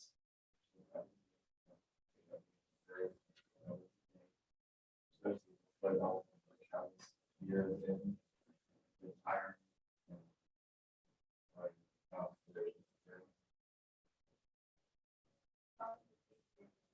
A very nice day at all. Like when the school started back up, I'm going to every single day. And I don't have to change. So you say don't eat pizza that day. Right. Yes, Ms. Clark. I think it's a stupendous idea. Just clarification though, emphasis on all staff, custodians, cafeteria, everyone, no one. No one will be at work. We're shutting the place down for every single staff member to take time for their mental health, for their physical well-being, and to also take care of someone else. That's for everyone. And so will it affect anybody's pay? Everyone will get paid their regular rate of pay that day. We've already worked that out. I've already before I brought this idea, I knew that was going to be asked. Everyone will be paid that day on their timesheet. They will write administrative leave, or if they work that day, I really encourage folks to step away, but no one will lose pay that day. And then we got extra paper going in, so the might as well. Well, and here's the thing, we know that many of our teachers, staff, we have custodians directing traffic in the morning just because they know it's the right thing to do. So I'm bringing this to you because I think for our staff, it's the right thing to do. Well, and it's a great thing for our community. I know we have military everywhere, but military, your attendance is going to be terrible anyway, because they're going for the weekend. I mean, the day after Veterans Day, they're gone. So it does honor our veterans as well and acknowledge that holiday to their families.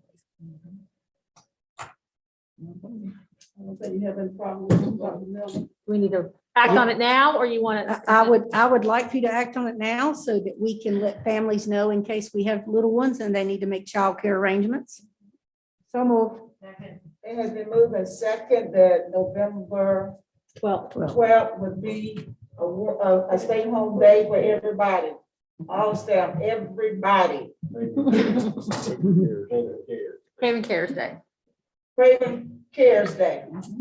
Everybody do something good for somebody. I'm not even picking some color. All in favor, let it be known by saying aye. Aye. Ayes have it.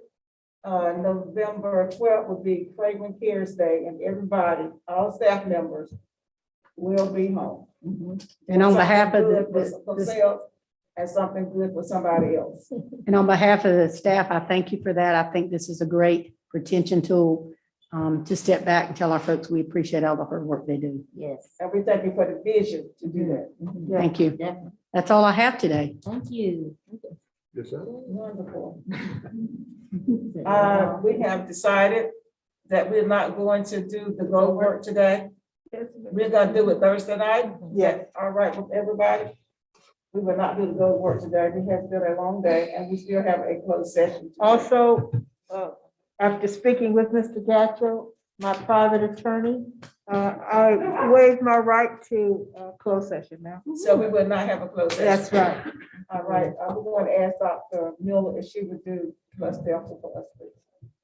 So thinking about your goals today, what helped you accomplish those goals? The pluses. For me, with the comments from our parent representative and our students, I thought they played a major role in a lot of issues that we were discussing today. So we appreciate that input. And they stay until the end. They were waiting for that calendar card. They knew it was coming. For me, all the presentations were up. So they were loaded, links all worked, everything worked so that we could be prepared when we came in. Anything else that worked today? Pluses. My plus data was basically like Miss Boomer. I had it written down, but like Miss Boomer stated, when we had the students and the parents speak, especially when the parents spoke, because I didn't know about the red apple portion. So that lets me know she really meant what she was saying. So I really appreciate that, as well as the students giving us all the feedback and being so active with us today. It just made it, they were very involved, which I could appreciate. I respect their opinions every week, every month that they're here. Other pluses, what helped you accomplish your goals today? The board really stuck to the ground rules today in every area. Presentations were clear and concise, and when Dr. Patrick jumped in, gave some feedback, our teacher of the year, our principal of the year, I mean, it was nice to have outside of this board feedback to help us make decisions from people who did it, right? And our parent and our student. They really helped navigate us a little bit back, and I really appreciate that. Y'all just need to come and tell your mom that y'all right. Anything else, other pluses? I would just say the thoroughness of the presentations that gave the why for all the recommendations. I think it was very understandable. And- I'm sorry. For me specifically, as Ms. Alcott just said, training the administrators and ECATs, because I think that'll help keep us out of going in our pockets if administrators are trained in ECATs. I like to, our core values were really emphasized today, especially I saw 2 or 3 of them when Dr. Patrick was doing her presentation. It shows her visionary leadership. She had her goals and already showed her how they were, what needed to be done to get them. It was student-centered. And it was just valuing people. And so a lot of our core values were really demonstrated today. And that's what we're trying to do. So I like that. Management by fact, I mean, she just had it. So thank you, Dr. Patrick, for doing that. We appreciate that. And it's really good. Any other pluses? All right, thinking of continuous improvement, the deltas are not negative things, but it would even be better next time if, what can we do better? We didn't interrupt Mr. Lee like we should. Sorry. Okay, we get excited. Anything else, deltas? I don't think that was a delta because Mr. Lee handled it with the plume. Thank you. So that was a plus. A plume. Oh, I thought you said balloon. No, a plume. Any other deltas? All right.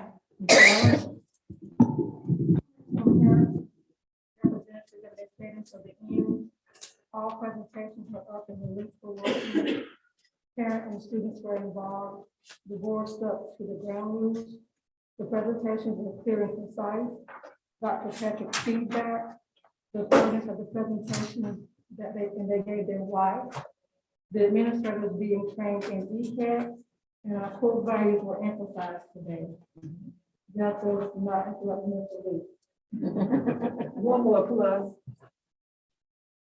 Child nutrition. The snack packs are wonderful.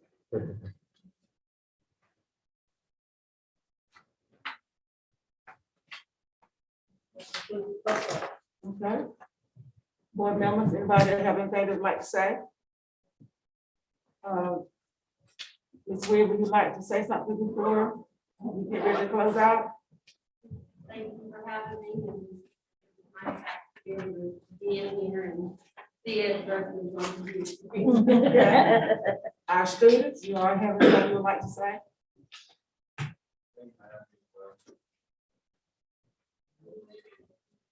Okay. All right, I need to get a motion to adjourn the meeting. So moved. Second. It has been moved and seconded that this meeting is adjourned. All in favor, let me know by saying aye. Aye. Meeting is adjourned.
this live news broadcast. I am Emma Angaster, field reporter for WGAV News. Today, we are here at Grandma Barton Elementary School after we have received a news tip concerning action here on responsibility. Let's go to the playground and see if we can find out the details in this live broadcast. Hey, hold up. How are you doing today? Did you enjoy your lunch? Great, but why did you throw your lunch on the ground? You think that's behaving responsibly? Imagine what a playground would look like if everyone threw the trash on the ground. You should be more responsible.